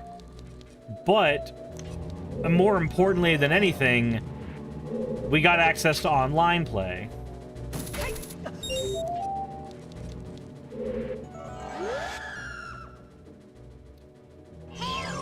And then 6th generation of gaming is where we actually perfected that. Ideas like motion gaming and stuff all had their first iterations once you got to that generation. By the time you get to 8th gen, there's nothing really being done anymore that couldn't have been done with some limitations on previous hardware.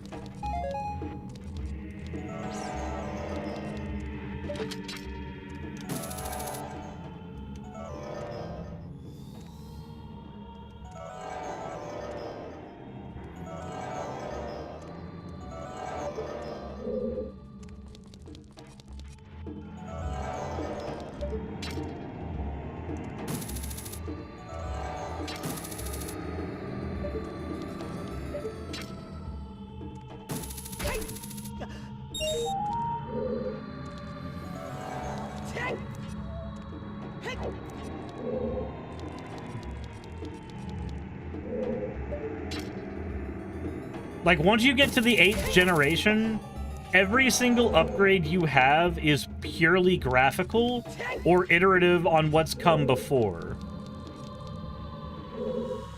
I'm certainly happy that we have prettier games. Like, Resident Evil 2 Remake, again, was one of my favorite fucking gaming experiences. I adore that game. But I also recognize that nothing it's doing couldn't have been done on the original, like, couldn't have been done on a GameCube. Yeah, no stream tomorrow. Tomorrow's the off day.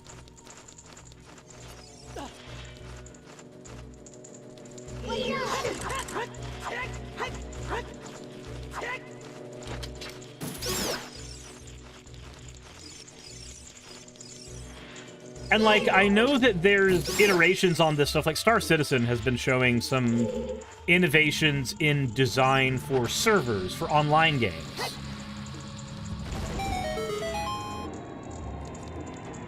And that largely is still an iteration on other shit that's come before. A good iteration.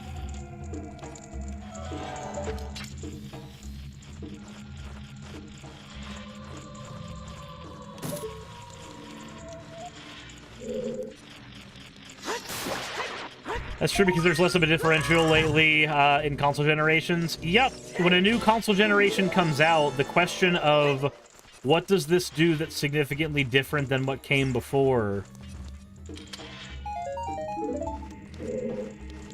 It's harder to answer that now.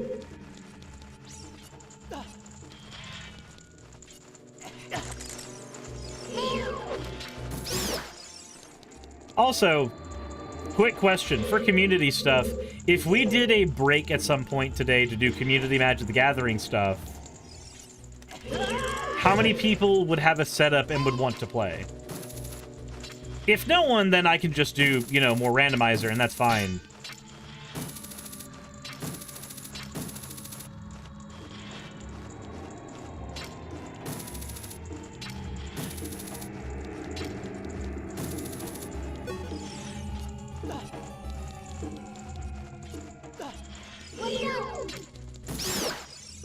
Today, now I'm going to bed soonish. Gotcha, Jassa.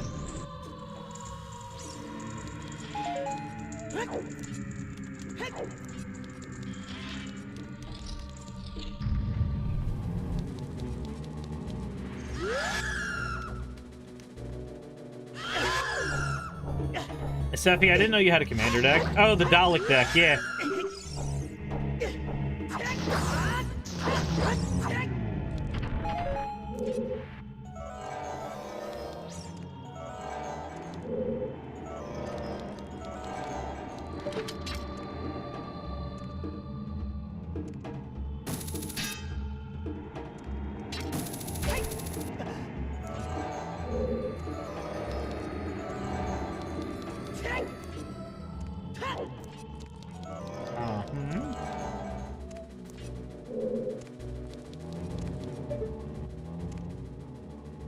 Ah!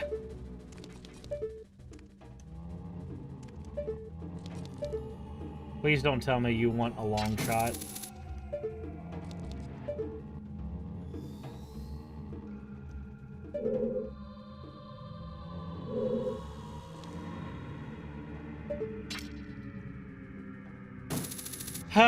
That actually does want a long shot. Okay, so I have to do something a little bit different.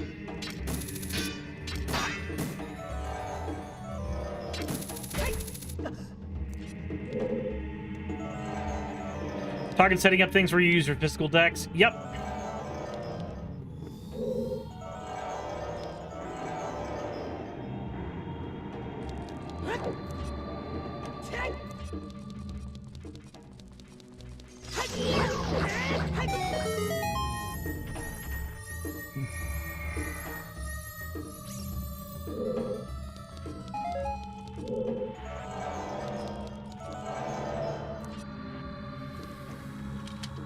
Well, that does bring Sephi up. Okay, so I could just stand on the chest?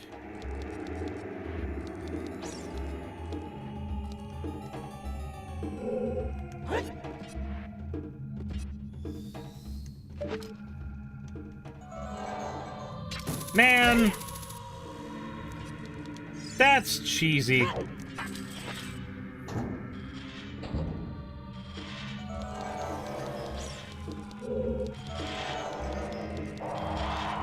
Oh, Iron Boots check.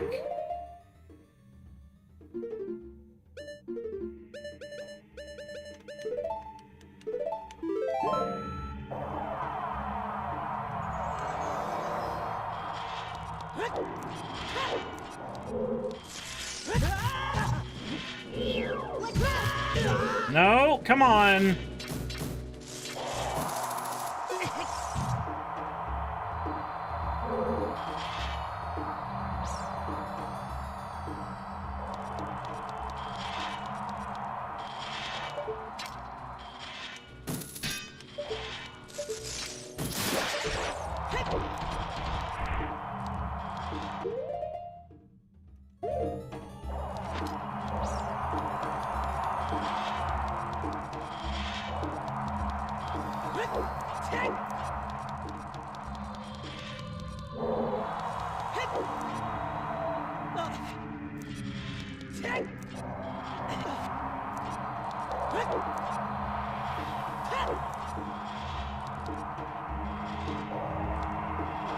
Talking American or Swiss string? What?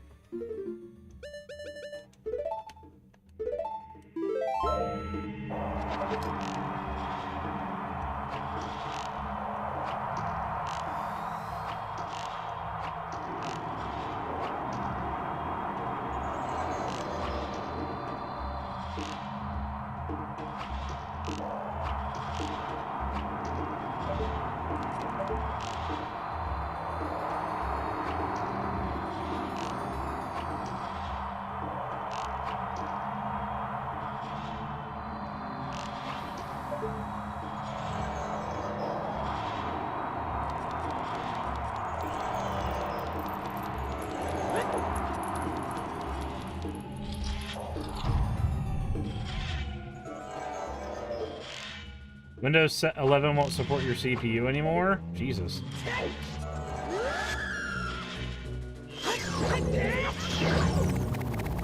I just haven't upgraded to Windows 11.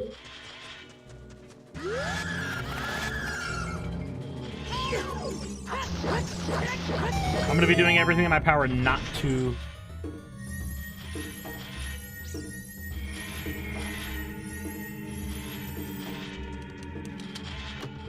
So has anyone asked you about Knuckles yet?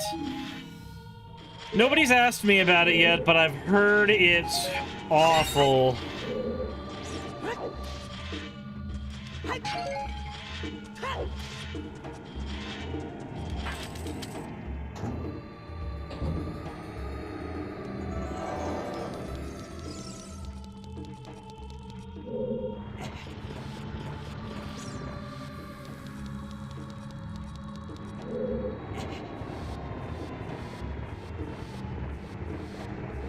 American bunker levels of cheesy. Man, do you know what I actually really do want? Like, I'm not gonna lie. I actually do want a bunker with, like, a ton of food that'll last forever. Just in case.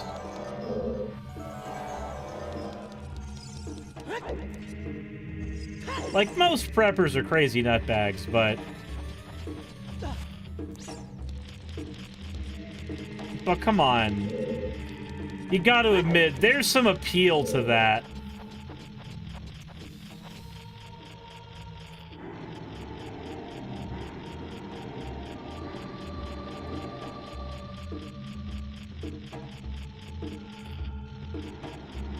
Hare says, I'm not telling you what to do, I'm just saying you, Wayne, and Nick would make a good video about it. So, Nick's already making one, and Wayne has a cameo in it. I'm not involved. But there is already a video being made.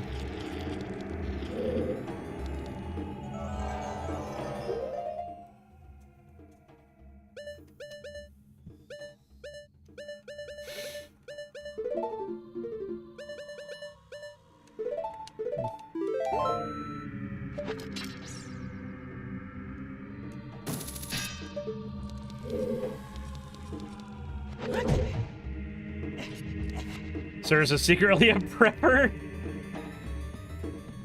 I'm not a prepper, but like... Man, some of the prepper shit is really cool.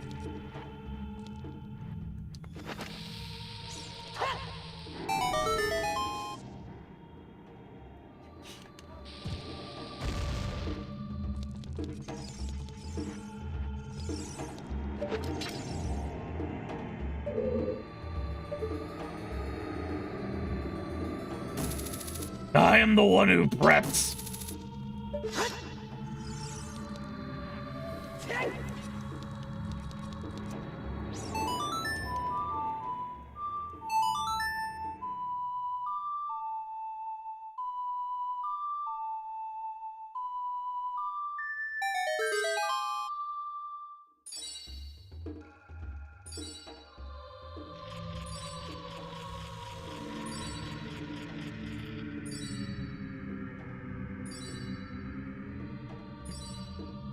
Serves is gonna get canned chickens and learn how to make bullets.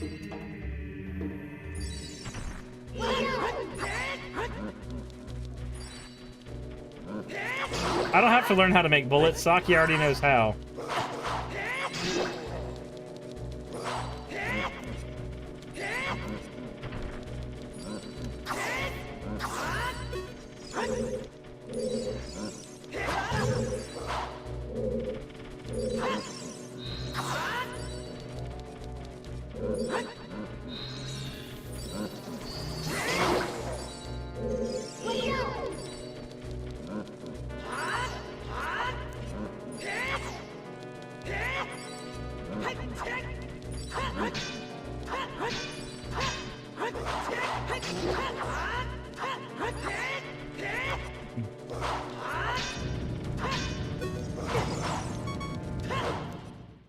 Damn it.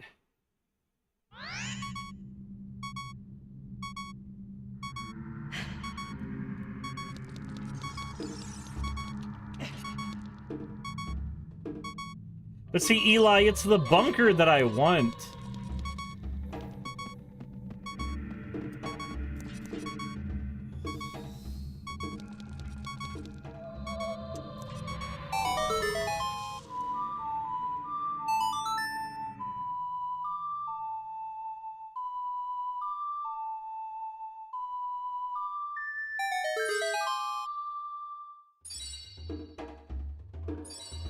Typical jacketed stuff.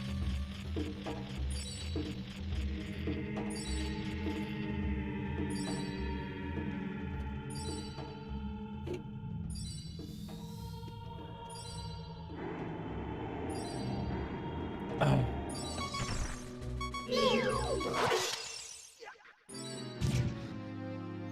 Well, that sucked.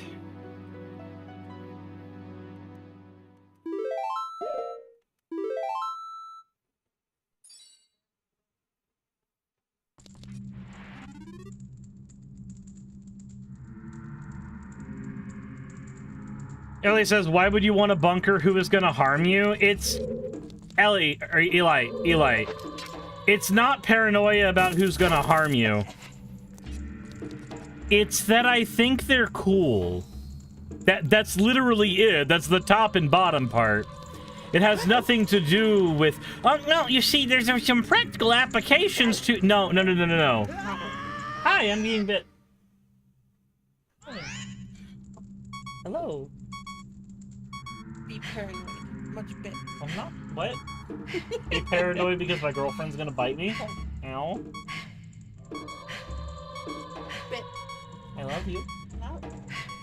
So, yeah, no, it has nothing to do with sitting here going, yes, no, there's a logical explanation. No, there's none. It is literally, I think they're cool. I grew up watching, playing, and reading Resident Evil, where underground bunker fortifications are some of the most fun fucking places to explore.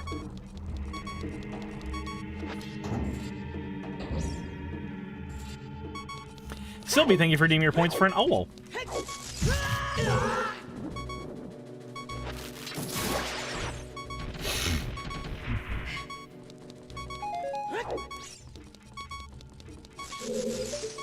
Like, I know we're kind of, like, logically trained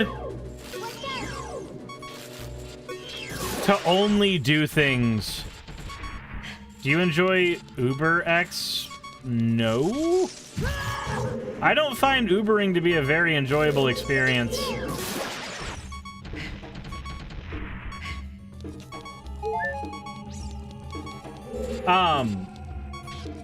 But, like, we're kind of trained to do things logically as best we can.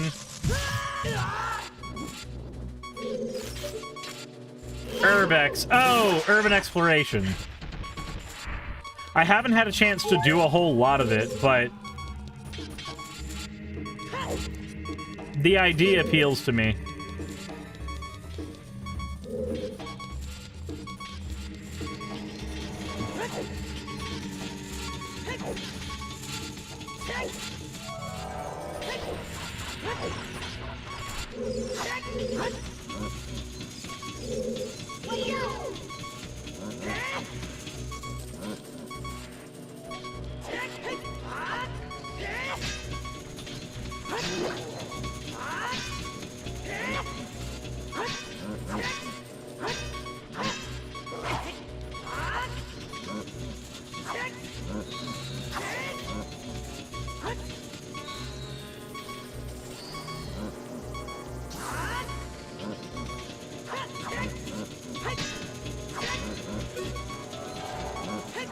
Not gonna lie, everything about that enemy pisses me off. So, Yarden Master, Page Wilder, I'm not really able to see the YouTube chat right now because my Twitch chat broke on Streamlabs. Not Streamlabs, OBS. I used Streamlabs for a year, so now my brain is stuck in saying Streamlabs.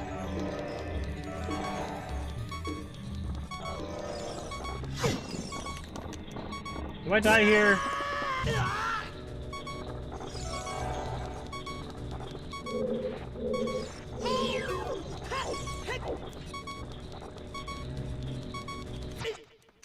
God damn it.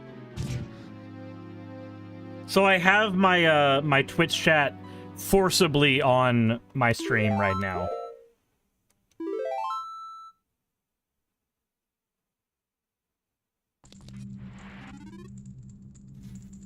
Yeah, I wasn't in that specific room yet. I'm gonna go get some health potion, though.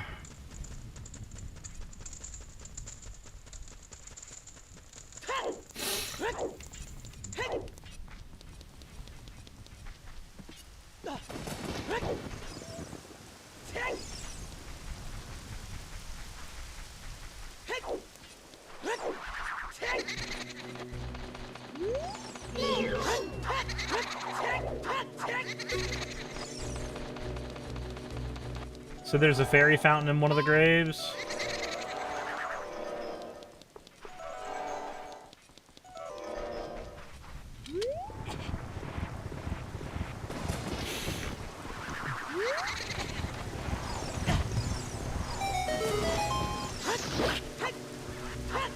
This one right here.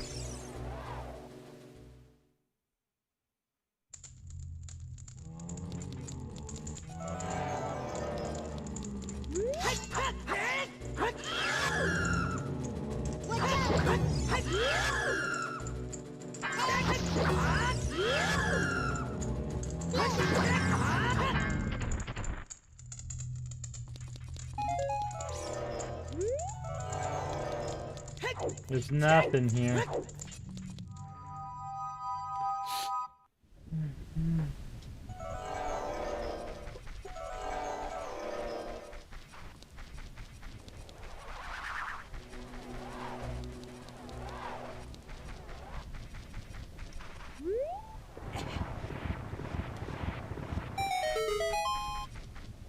All right, and down the hole we go.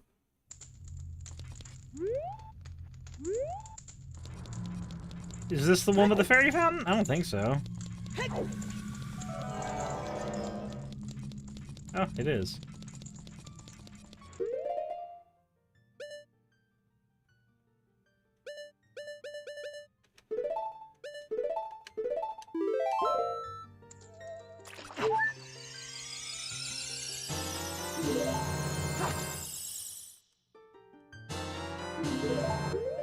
There we go.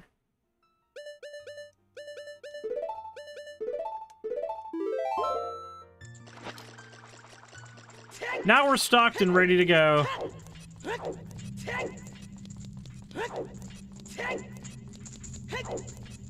Gotcha, Paige. Makes sense.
Has Navi anointed you the hero of rhyme?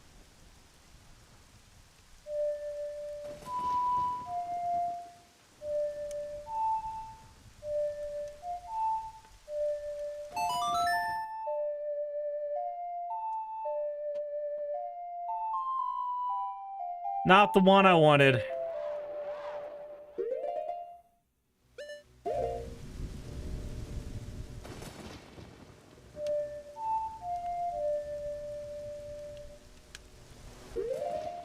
Can't do it from here yet.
There it is. My memory issues just do not make this easy to do. For some reason, I hate it.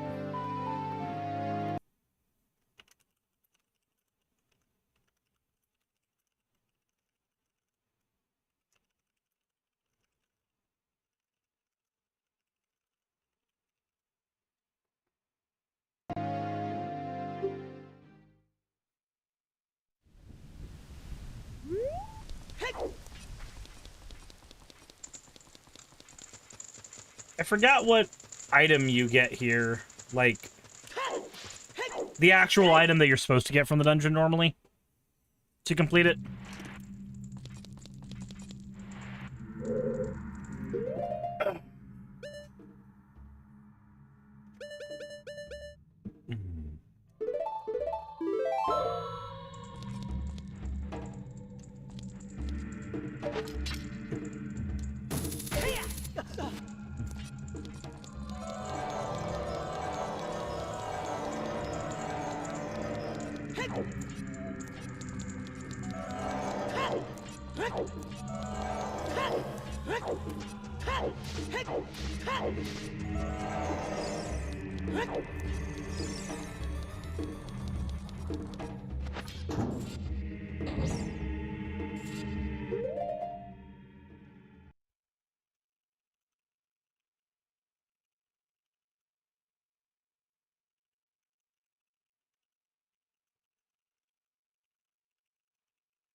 Here we go.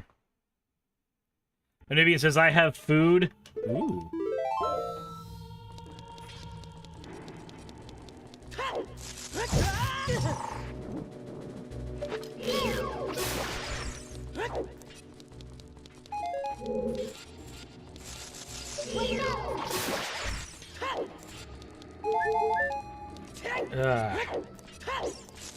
God, what an app! Fuck that thing.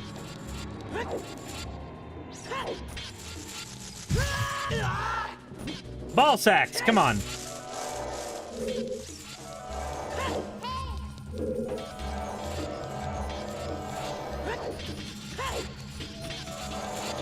Come on, there we go.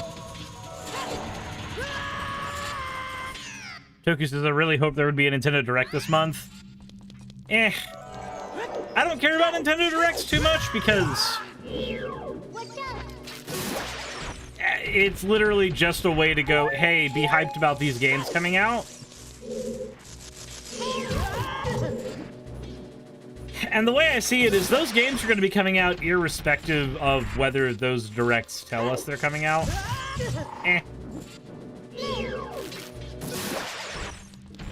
Yeah, I know the hook shot kills the Manubian.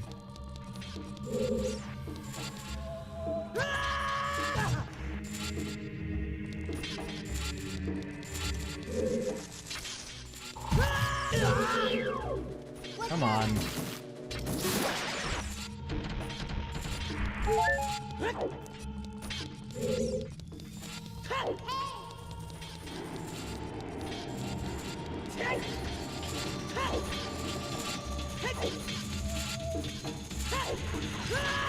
God fucking hell! I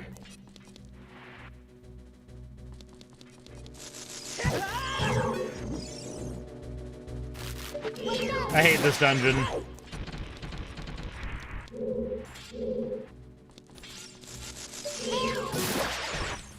I fucking hate this dungeon.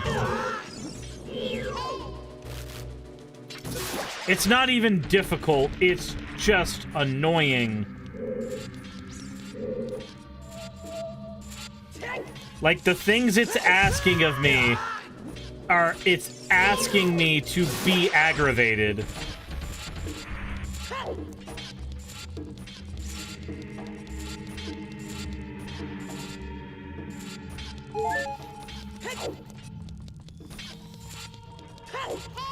Here it says take the boots off. No.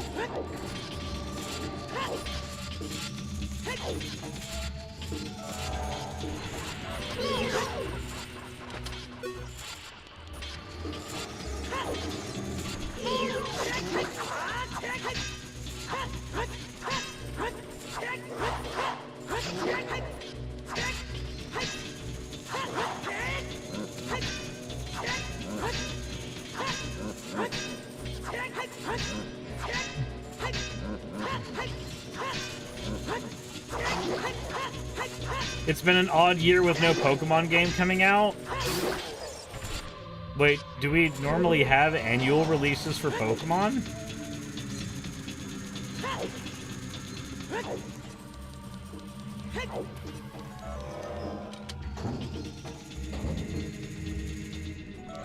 Because, like, annual releases for Pokemon feels like a cancer that needs to die a slow death.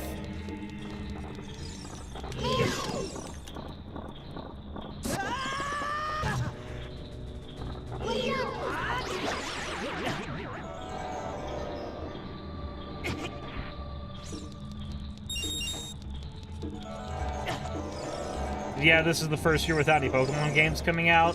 Good.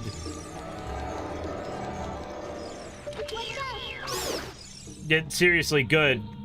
That franchise desperately wants more time in the oven.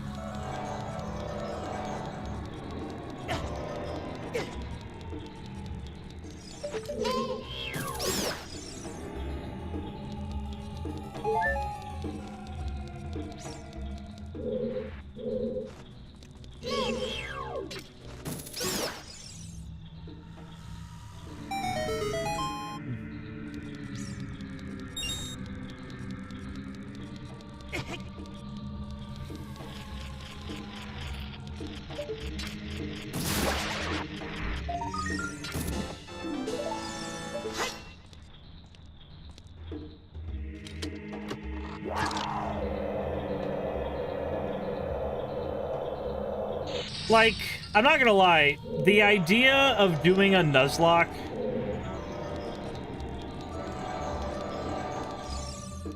it very much appeals to me. Like doing a Nuzlocke on stream of Red, Blue, Yellow.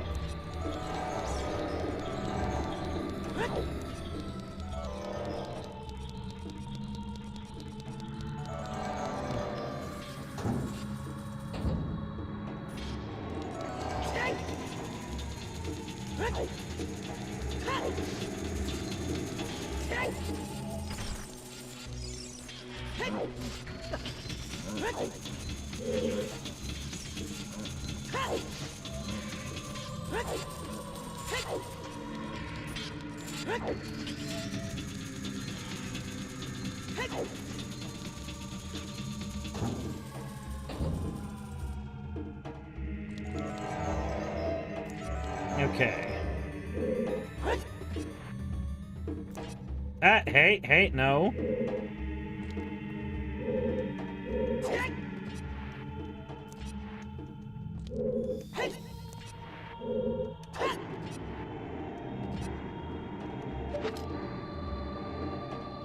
Not really all that thrilled about a new Nintendo console. Yeah. What's your favorite mainline Pokemon game? Silver. Technically Crystal, but like... all my Pokemon games, or all my games got stolen one day when I was a kid. And the only game I had left was Pokemon Silver. So I played the fuck out of Pokemon Silver.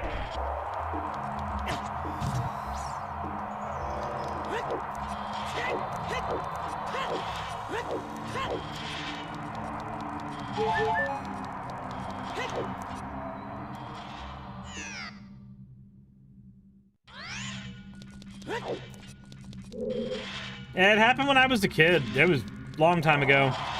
The only Pokemon game I have anymore is Gold. I really do want to get some of the older Pokemon games again.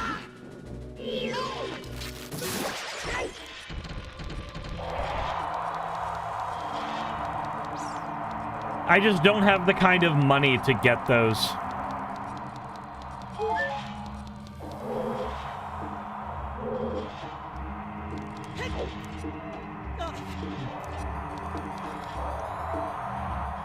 Would you go Heart Gold, Soul Silver?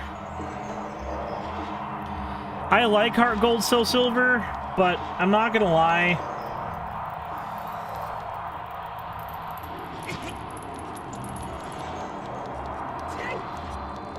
I would do the originals.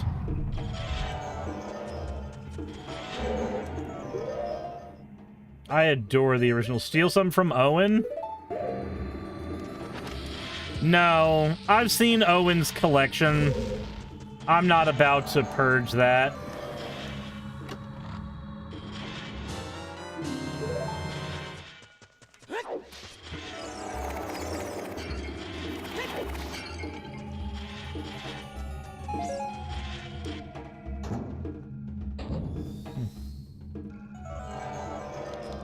Well, obviously emulating... You could ask to borrow it? No. So... No, when I said that I want to have the games again, like, I mean specifically, I would like to own physical copies of the games again. I would like to own them. I would like them to be in my possession. I have the ability to play them a billion ways. I have emulated copies on my my Wii, for instance. I could emulate it on the PC. I could hack it onto the 3DS if I desperately needed to. Like, I've got methods to play those games. Playing them is not the question. It's owning OG copies of them.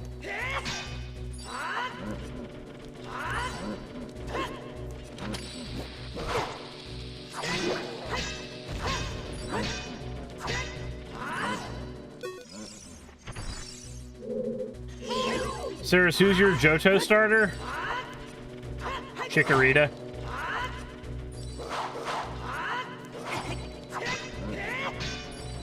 Sephi, I am far too mean to you for me to be comfortable with you mailing me a game.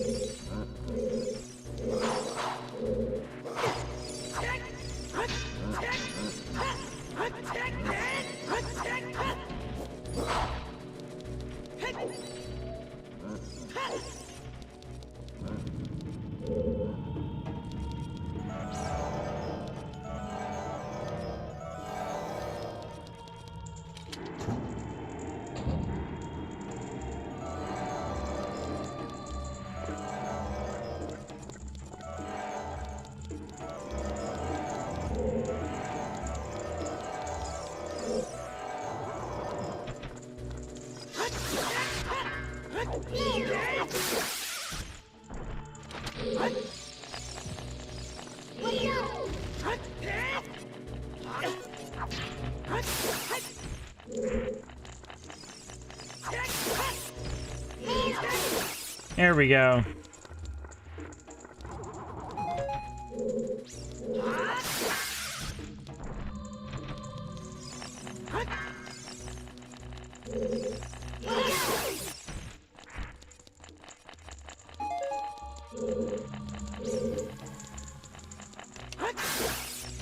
Speaking of Majora's Mask, so I have a physical copy of Majora's Mask.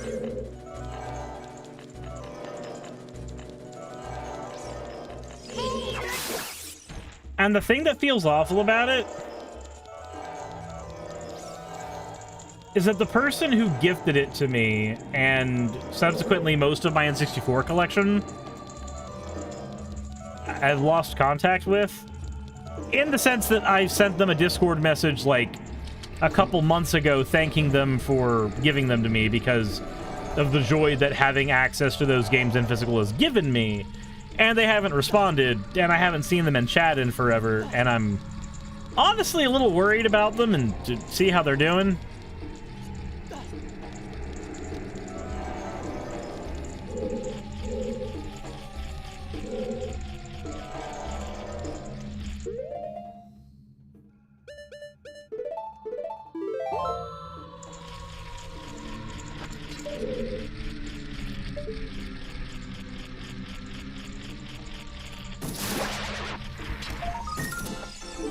Here we go.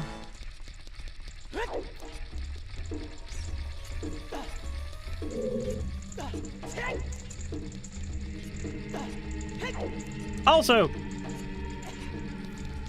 as a reminder to anybody watching, we are in the middle of a marathon. Exclamation mark suba will get you access to the area where you're able to donate to the stream to increase the time that the stream will be online in the current form that it's online in. Any and all help is appreciated and is going towards debt elimination. If you do not feel comfortable donating or are not in a position where you can, then please do not feel obligated to. Every ounce of help is appreciated, but do not feel like you have to.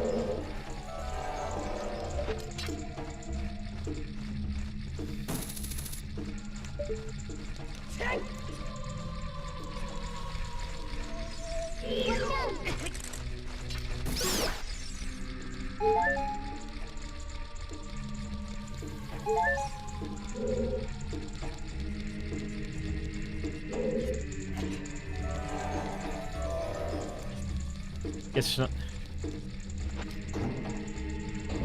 Wait, you can't buy your debt and just nullify it? What?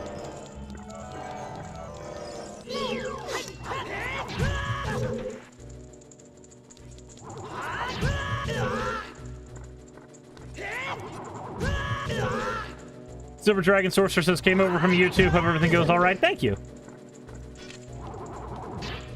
Robbie, Jesus Christ! Robbie, thank you for gifting 20 subs to the community and adding a bunch of time to the timer in the process. Holy fuck. Also, that earns a fucking... It earns one of those. But also, thank you. A ton. Robbie, you've given a shit ton to me over the years.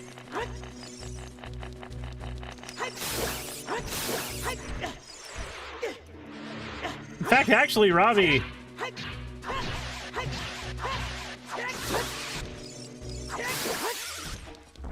If memory serves, you're the one that gave me my 3DS, right? Like, over and above everything else you've given? How much times does that add? Fuck if I remember. It added it automatically.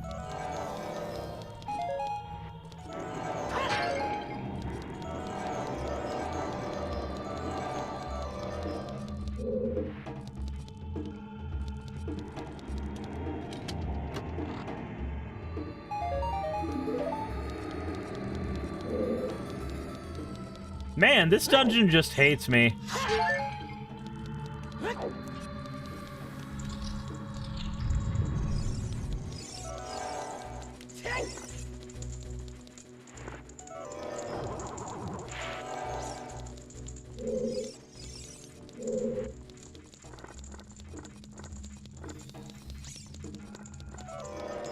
The dungeon is trying to support the marathon by just handing me money. How's it going, Lore?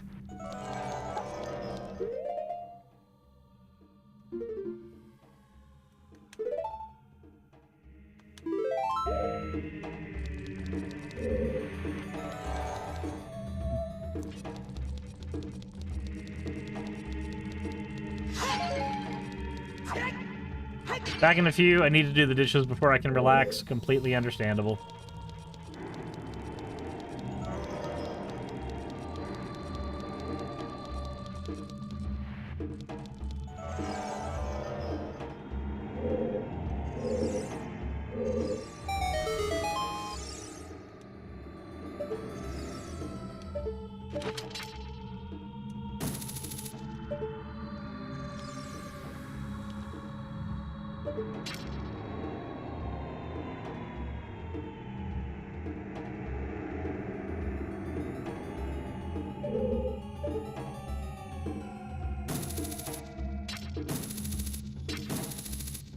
I don't know, I feel like I'm mean to Seffi.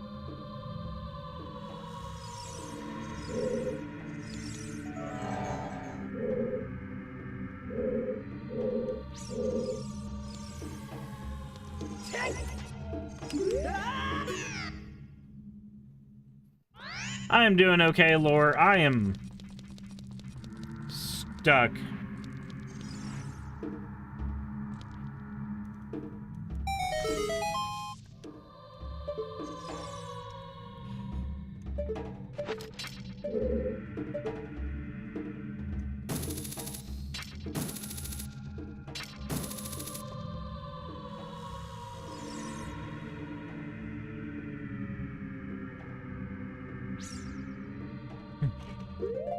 Alt-Fact said this game was too hard for me without randomizers. Wait, what?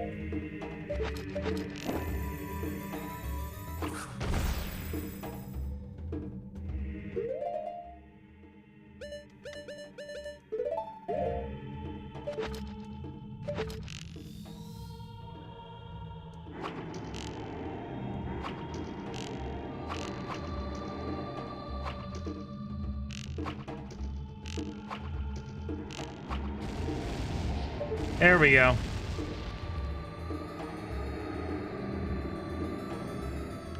We did it.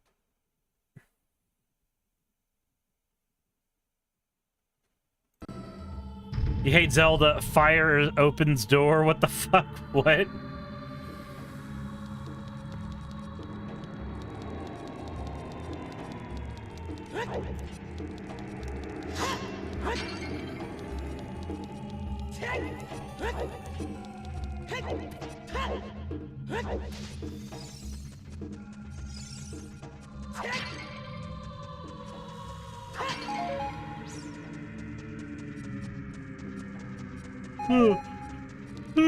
God.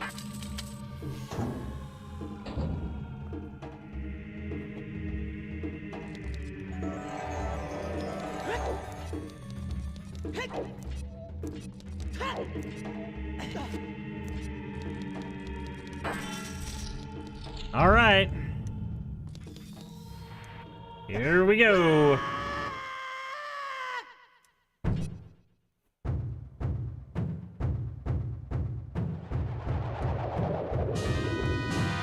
Bongo, bongo.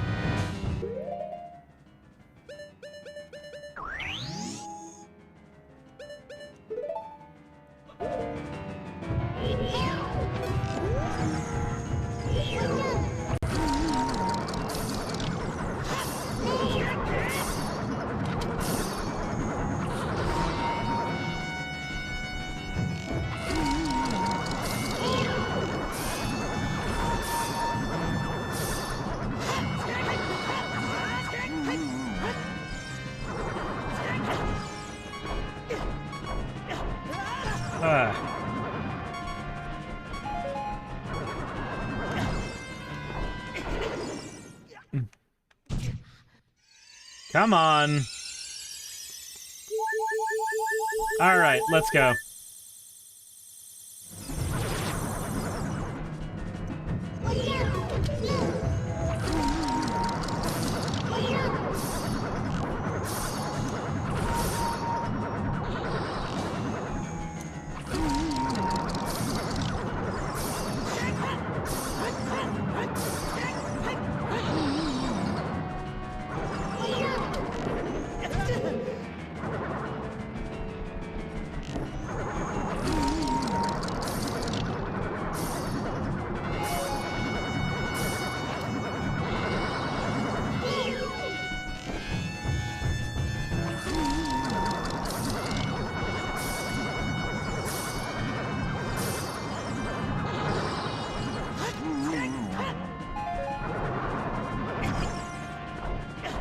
Okay, come on.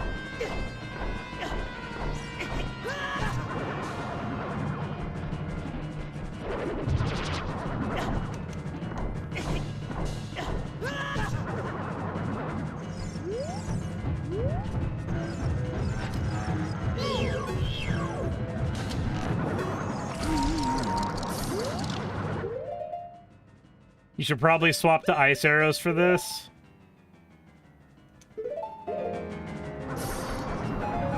Or the regular arrows for this.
Oh, right. Hold on.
Oh my god.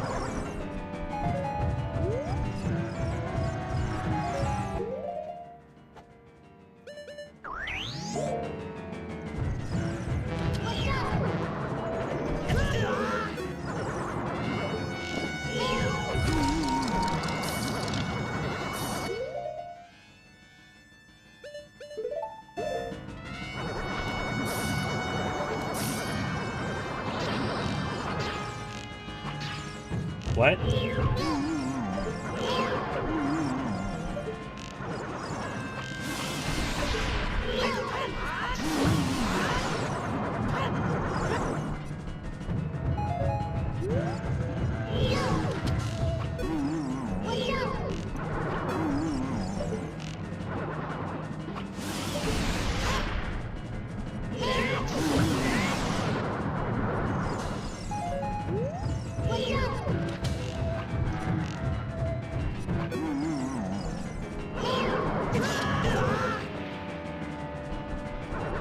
No arrows.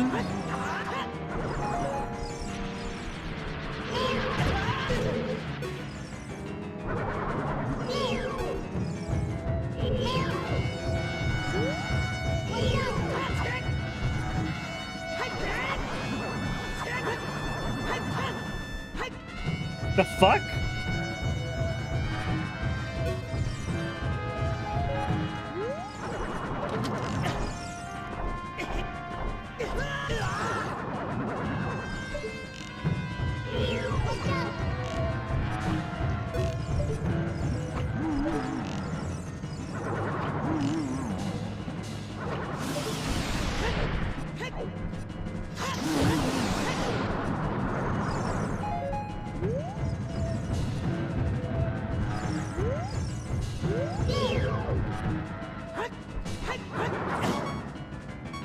No, I think I don't die here. I just really, really, Really?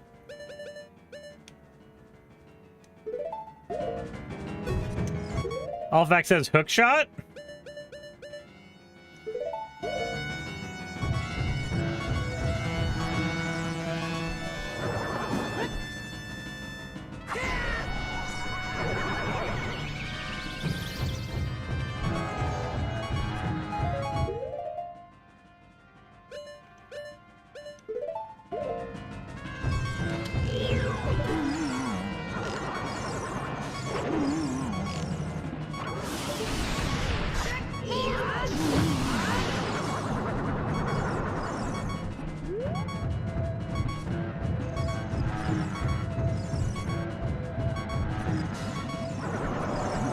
Nope, nope, nope. I hit the wrong fucking button.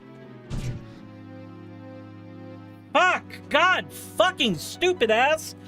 Fucking stupid balls ass. Fucking bitch tits.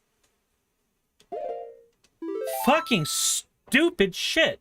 What? No, not really.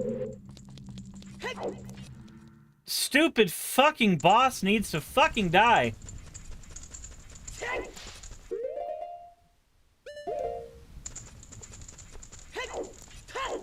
On the one hand, cool dynamic boss fight. On the other hand, fuck me.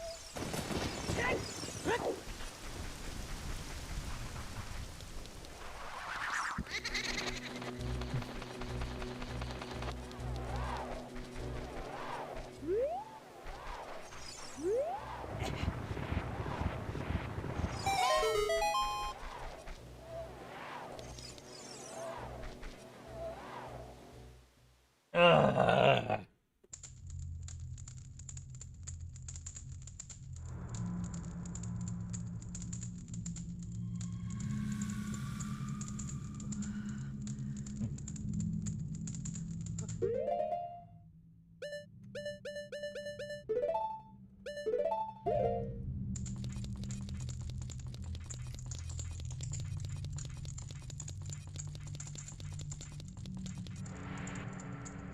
Maybe just a bit, Razor.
Okay.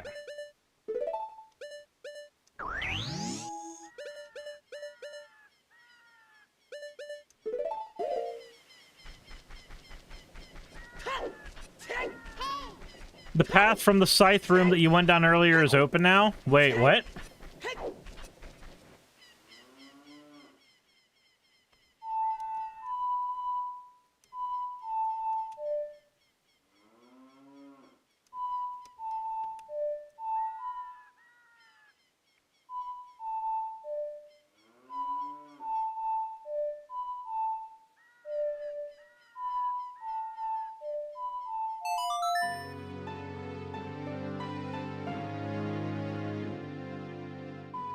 On a scale of 1 to frustrating with chatter, how frustrated are you?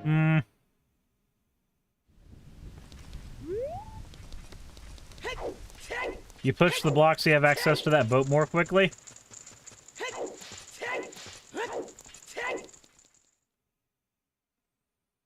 I guess.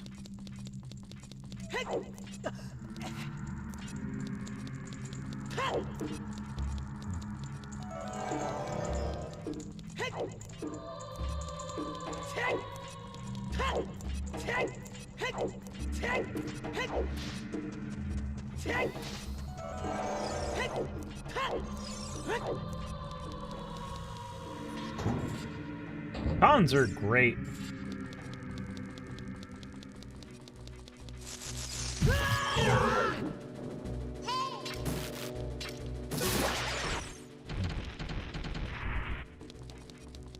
I'm hoping to be able to afford too many games when that comes into town on, or comes to Chicago. I should honestly probably look into buying the hotel rooms now. But I don't have the money. So, like, should I? Technically, yes. Will I? Definitely not.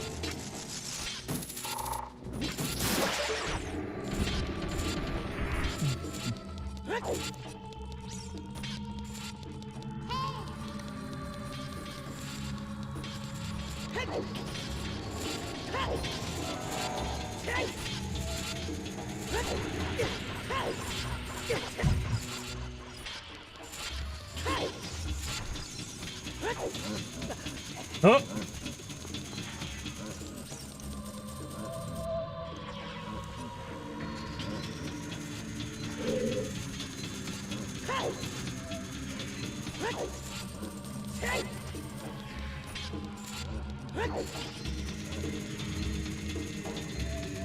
There we go. We doing magic tonight? It depends on if we had 2 more people. As of right now, the answer is yes if 2 more people show up.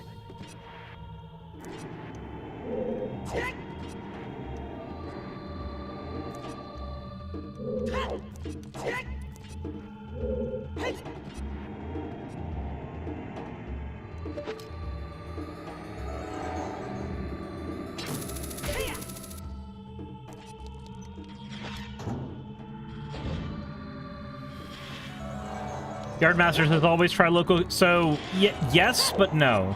So you gotta remember, for me, a con isn't just, hey, I want to go have fun at a convention. It's also for networking. And the Too Many Games convention specifically is in Chicago. And most of the people who I want to be on better terms with all go to that convention specifically.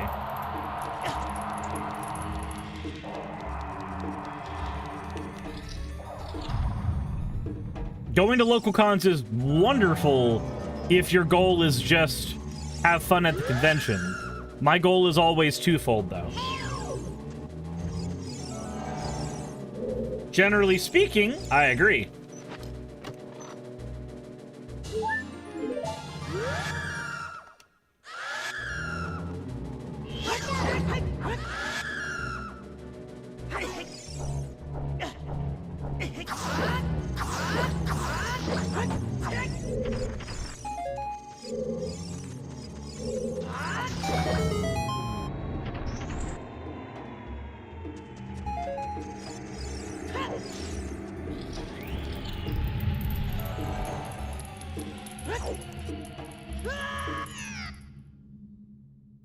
Fuck.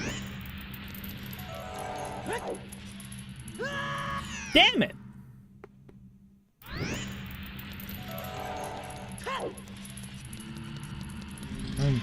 See local singles? Hot conventions near you. They want you to be inside them. Like you met with Mathematical Cabbage and a few other server members today at Con? Nice! How was math?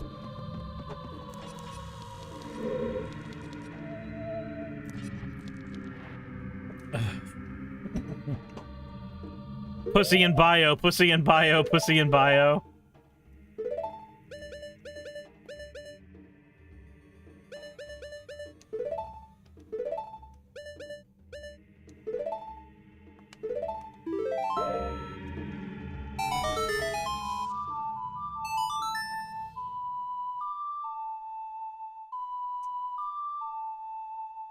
Alt-fact isn't a porn bot. They're just mimicking a porn bot.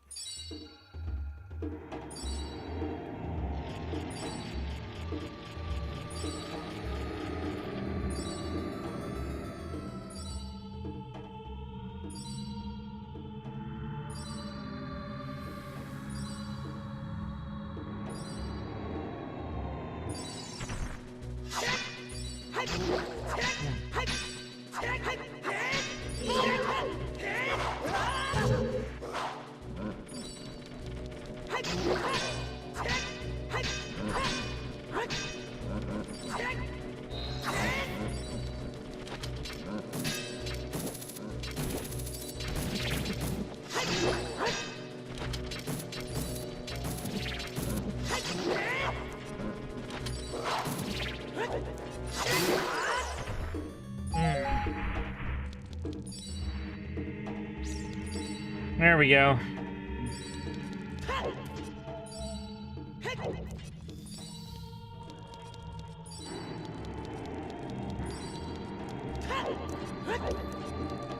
I will say this, though.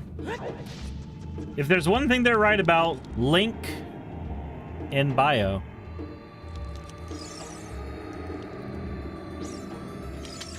Oh.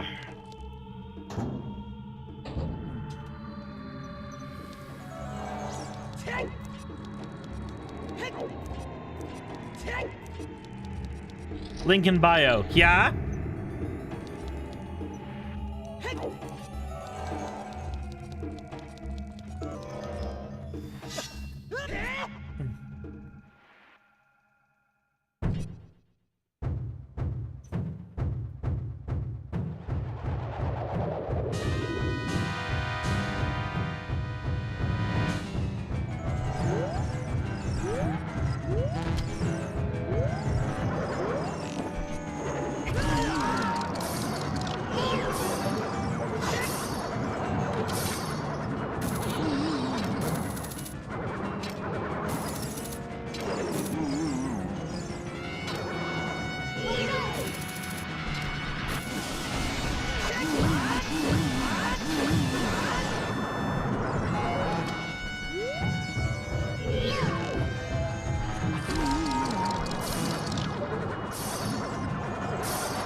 Okay, come on.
Okay.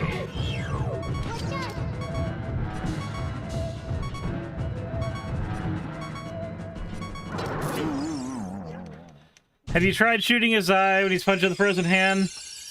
I've tried.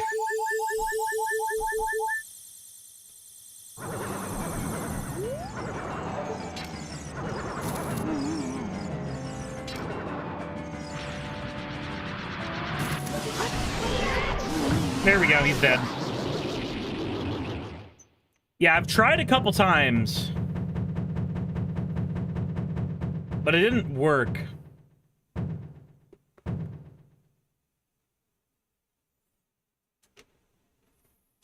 Ba ba ba ba ba da da. See you, Jet. Get some sleep. Na na na.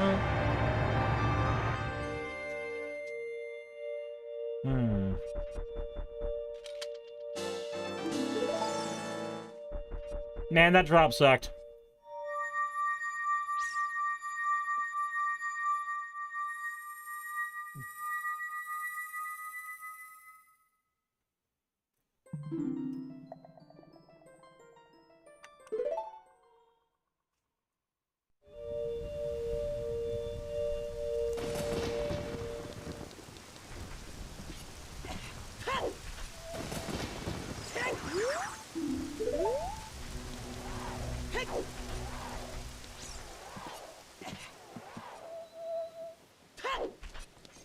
Yep, I can get those songs now.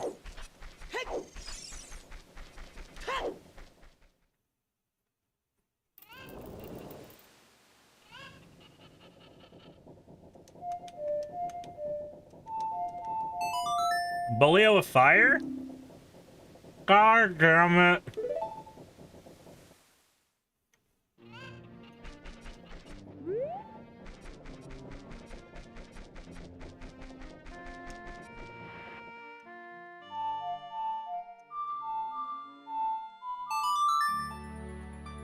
Fucking Bolio of fire.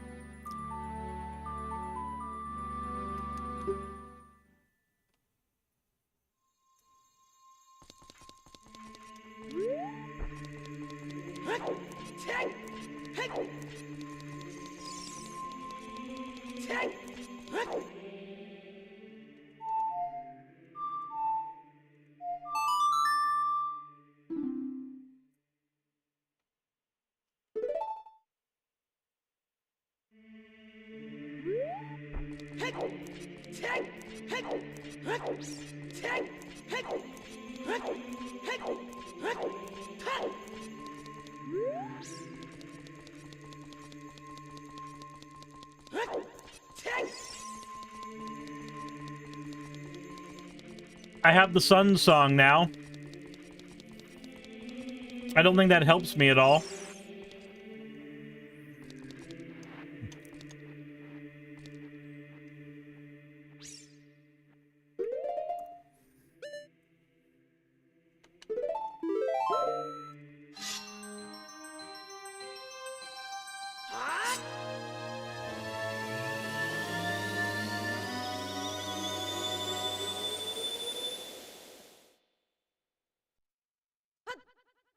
It opens the check in the graveyard. Which check in the graveyard?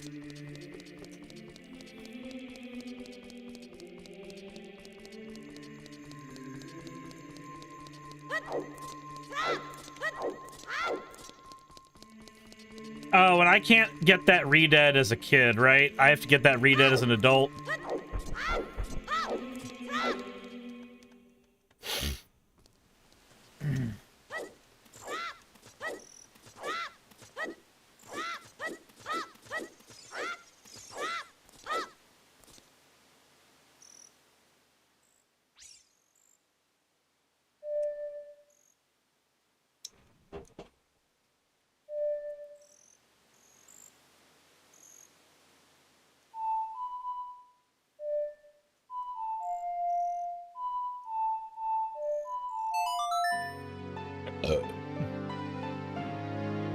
Oh, I can get it as a child only at night, though. Okay, well. Off I go.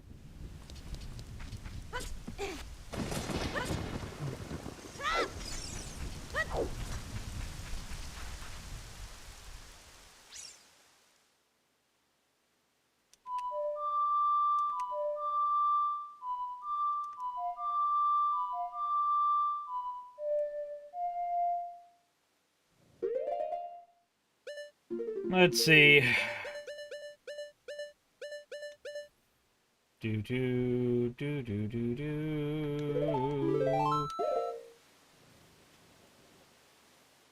Do do do do do do do do do do do. Ba-na-na-na. Ba-na-na-na-na-na. Na.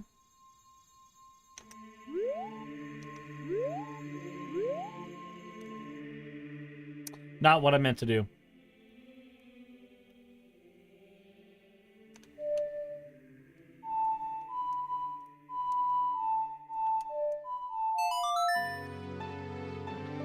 Not what I meant to do.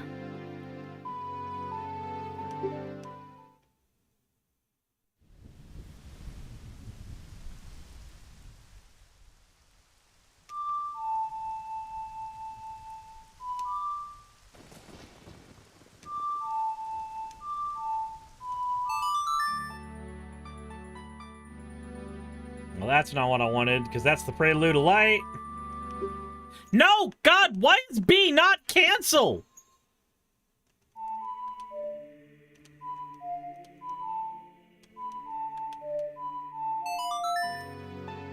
Why is B not canceled in The Legend of Zelda Ocarina of Time for the Nintendo 64 produced by Nintendo?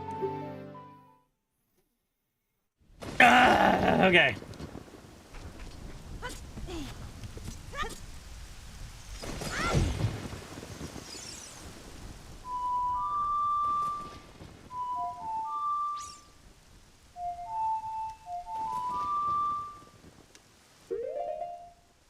Jassa, haven't you asked this question a few times now?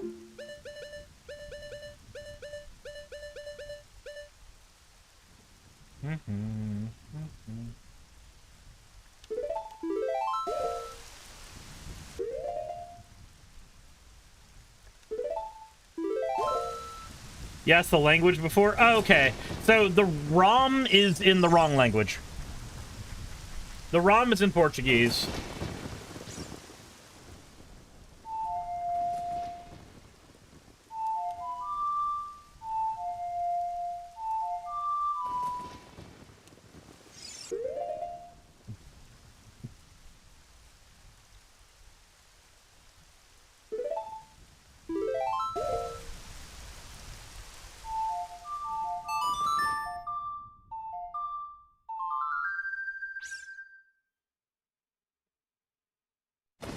The why some in English? No, all the prompts are in the wrong language. The ROM, the randomizer patches it into English, if memory serves.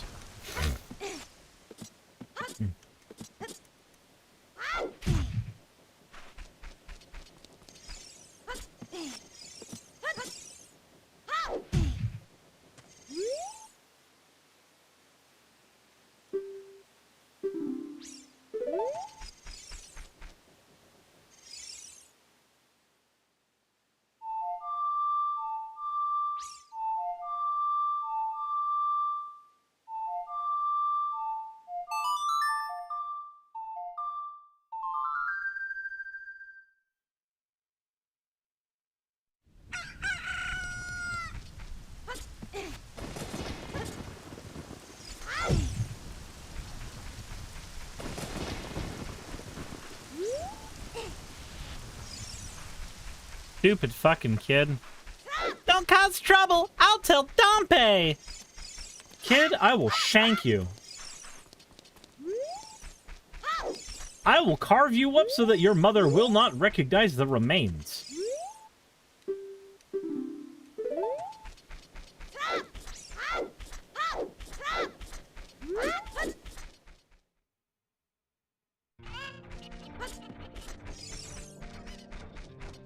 Do do do do do do do do do do do do.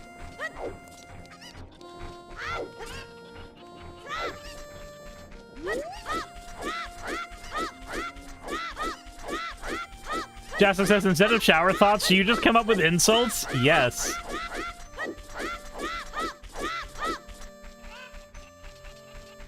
I do, actually. Bum, bum, bum, bum, bum.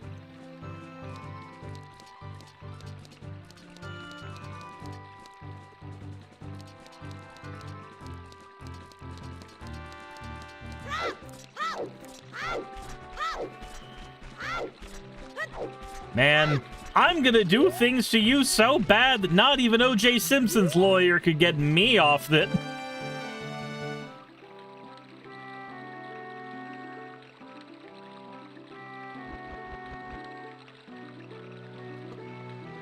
Anubian, I think it said the last known member is Impa.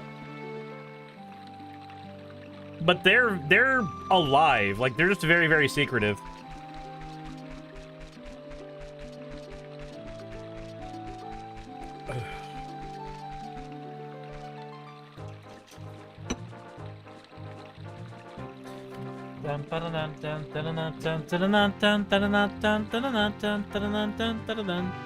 Dun, dun, na, na, na, na, na, na, na, na, na, na, na, ba, ba, na, na, na, na, na, na, na, na, na, na, na.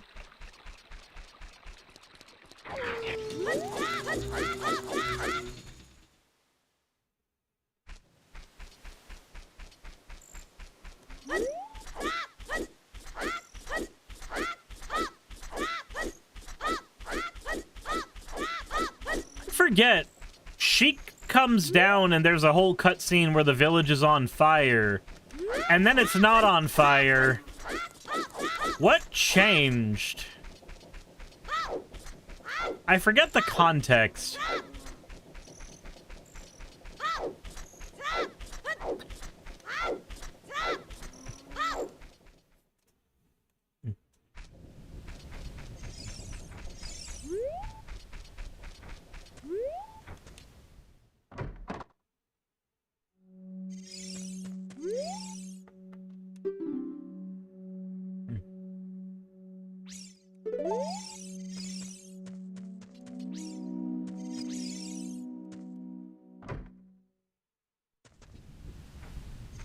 Link gets attacked during the fire, it cuts to black.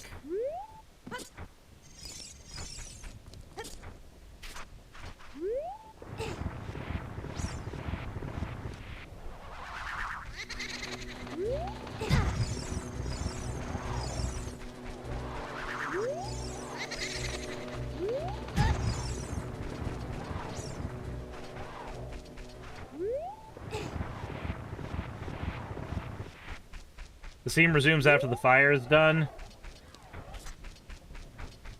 Lazy.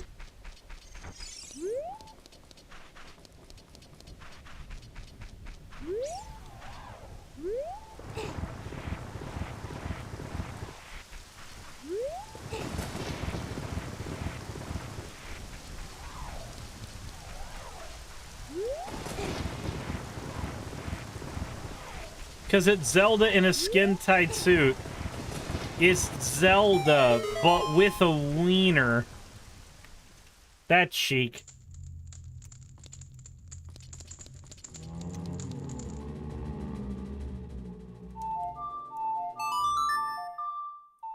Do you have enough branch? Probably.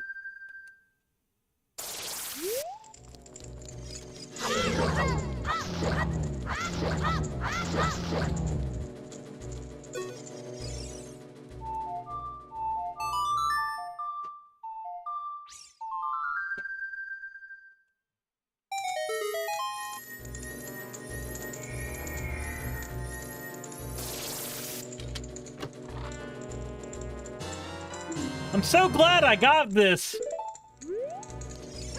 Good old Deku Shield.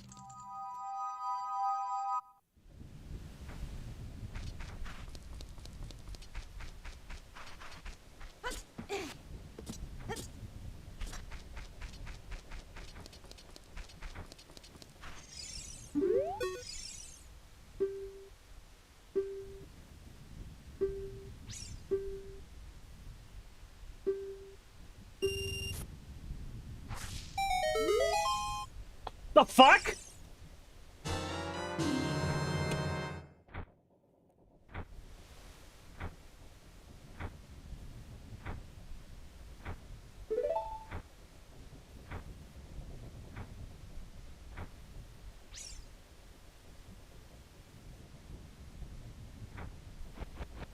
Okay.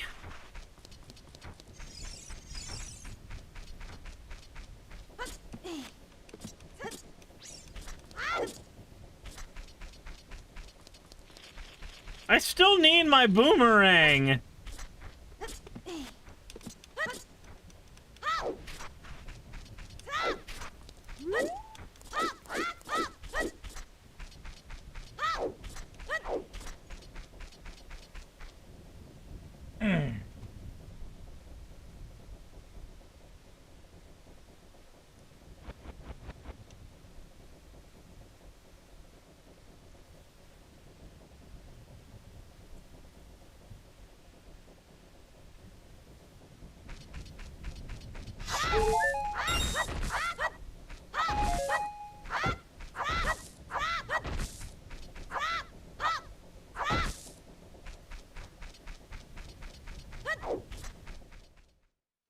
Nope, it means I have one Deku Shield and Depression.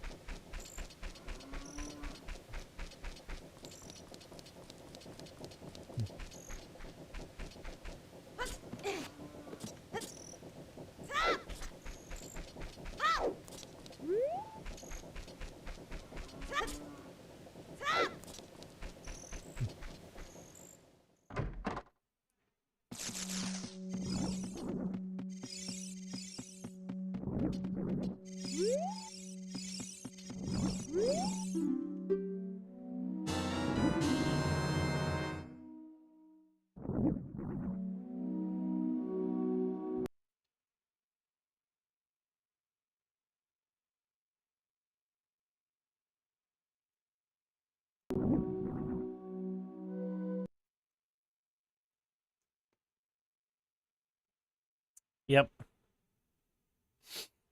Yep.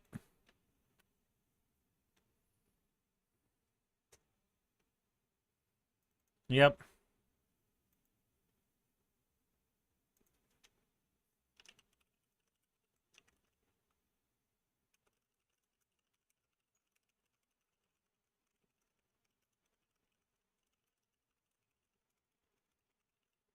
Give me a second.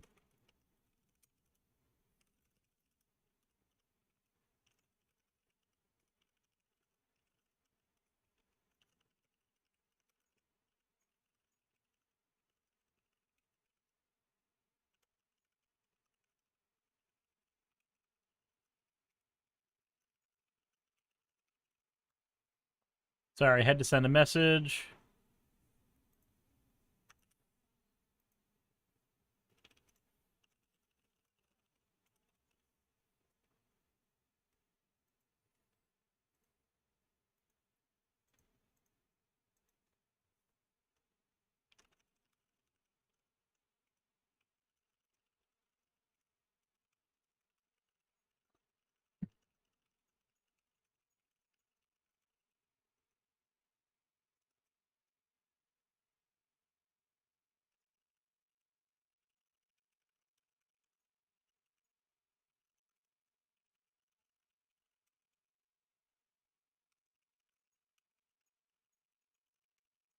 All right, there we go.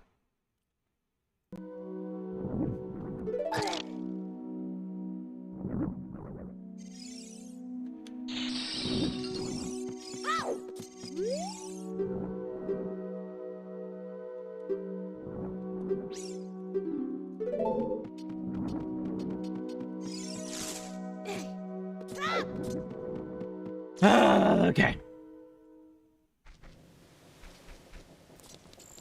Are there any more checks I should look for as a kid while I'm here?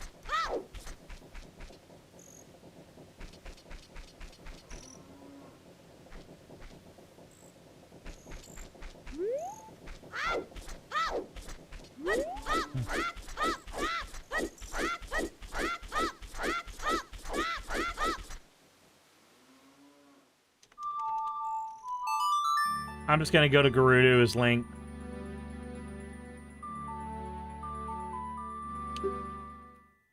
See what I can find.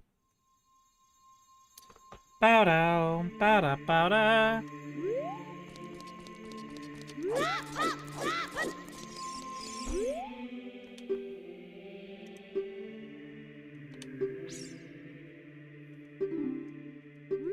I may not have to do the water temple. I may be able to skip the water temple entirely.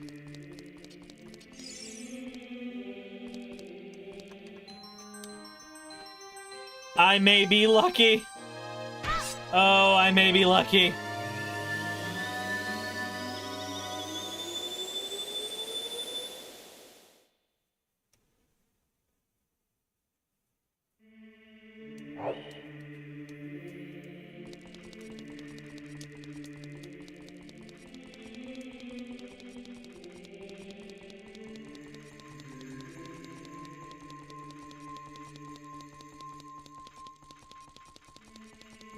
Minute Rice says, just dropped in to a proclamation of skipping the water temple hype stream.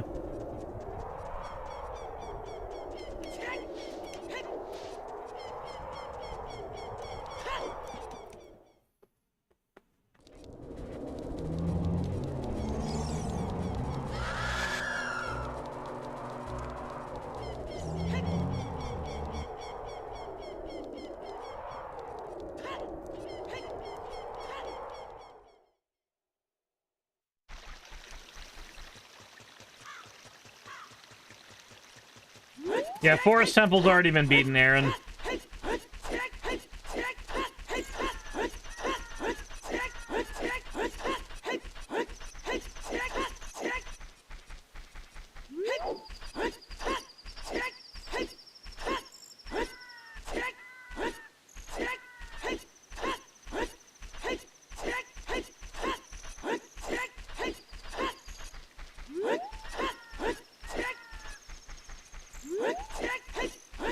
Are the Redead just the people of Hyrule undead in a nutshell?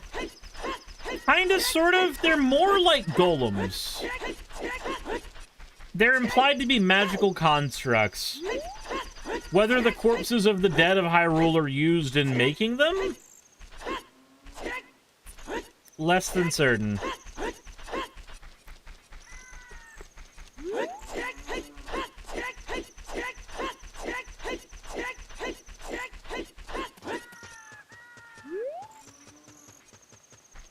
Yeah, they're very close to Revenants. Although Revenants tend to be more guided. Purposeful, I guess is the best way to put it. Yeah, Revenants tend to have a thirst for revenge. Redeads don't.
There we go. Yeah, Fire Temple, Water Temple, Forest Temple, a Temple of Time, a Graveyard.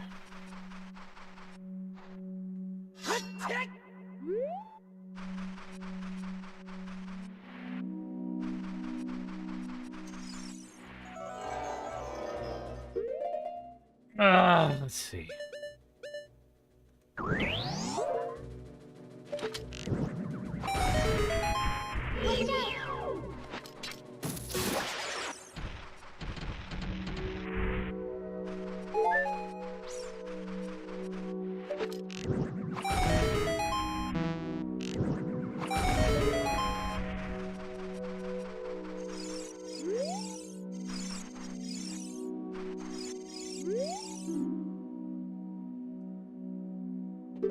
Yeah, Deku Tree I've already got the bomb bag from.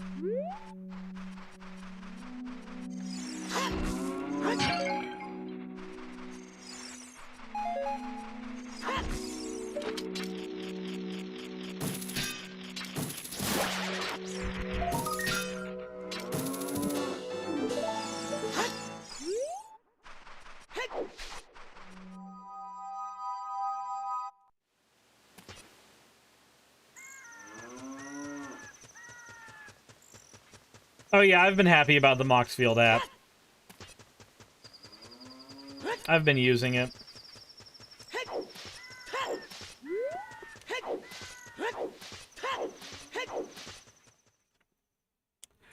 I think I'm only going to be up for another hour or two, because I do have to be up early for work, since I've got voice acting to do.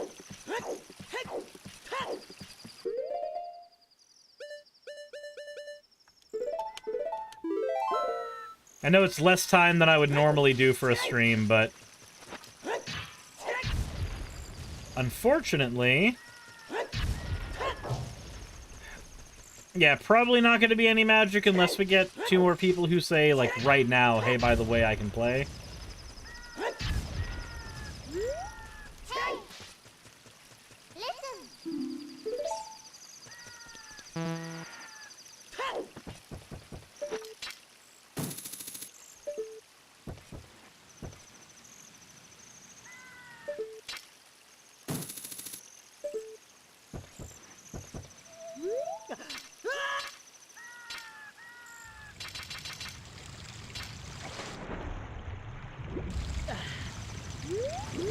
There ain't no way my ass is going back to Lake Hylia.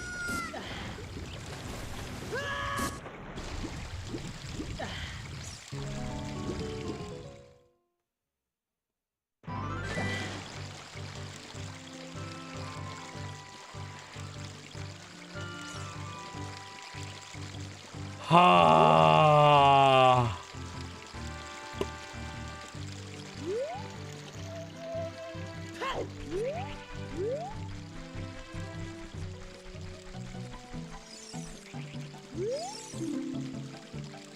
Lake Hylia is on the way of the hero.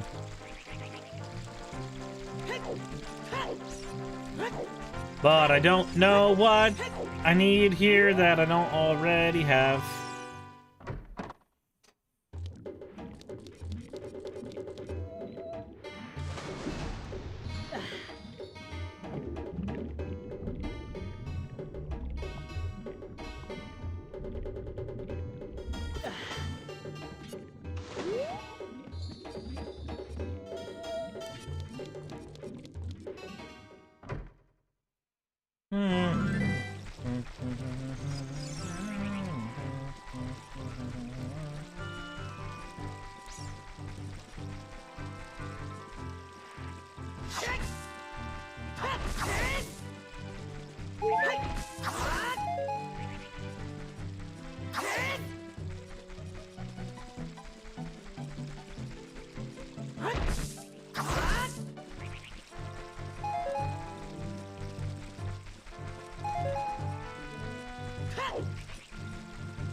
Can't you only do the sun check?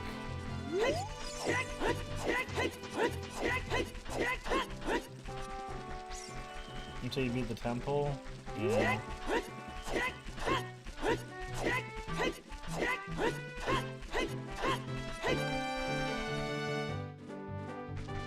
Seth, do you mean Impa? Because, like, yes, would. Not Impa, sorry. Purra. Yeah, Purra.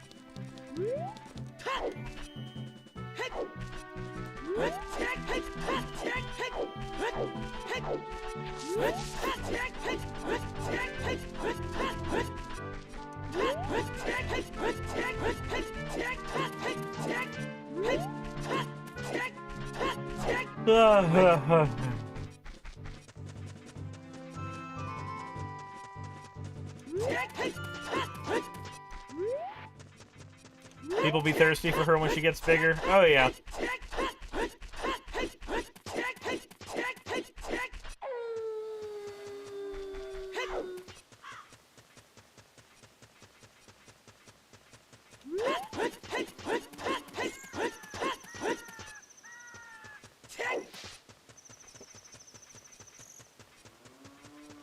In Breath of the Wild, she's an adult, but she's de-aged herself.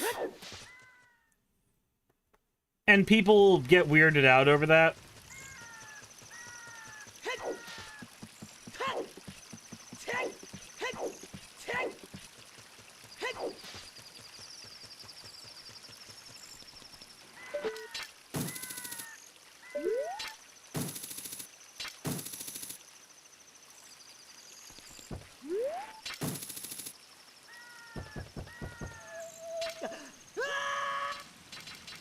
Can I not fire this while falling?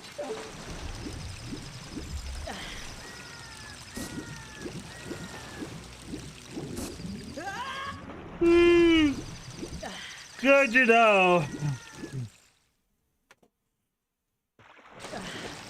No, Purra's only like, I want to say 100, 150 years old.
All right.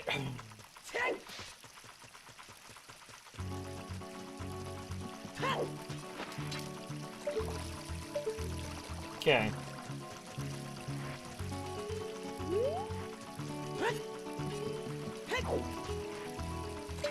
Alright, nothing will allow me to use it while I'm in the air.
Okay, Sephi.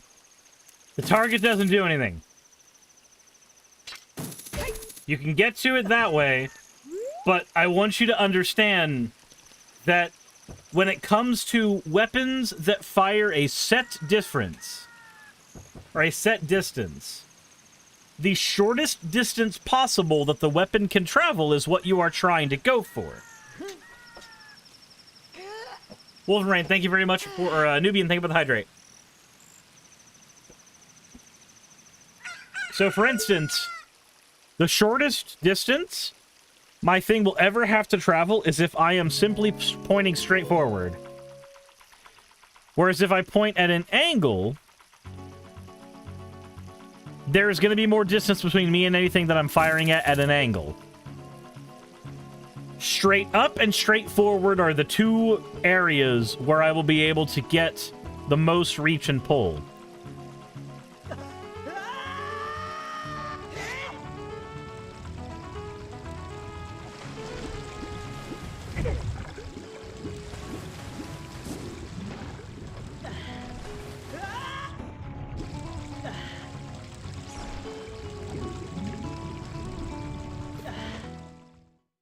That's fair, Sephi. It's just... it's a distance thing.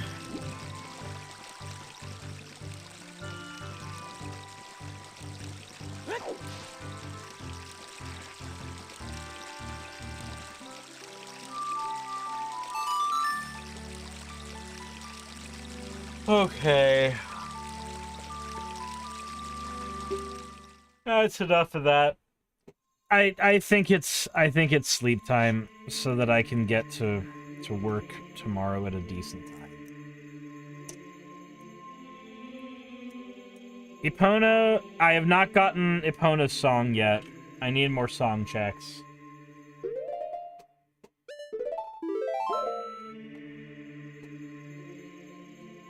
So, Sunday, or probably more likely Monday, we're gonna try...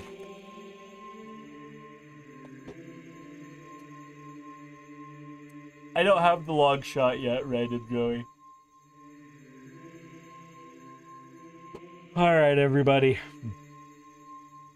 Thank you all for being around. I'm Very, very tired. Is sleep time.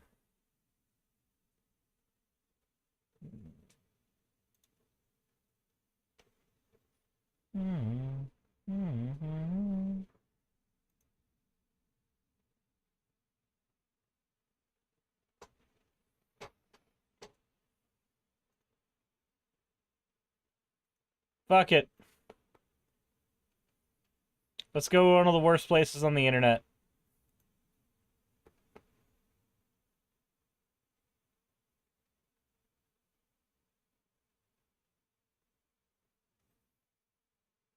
If you've never been to Fifi's, well, you're about to be at Fifi's.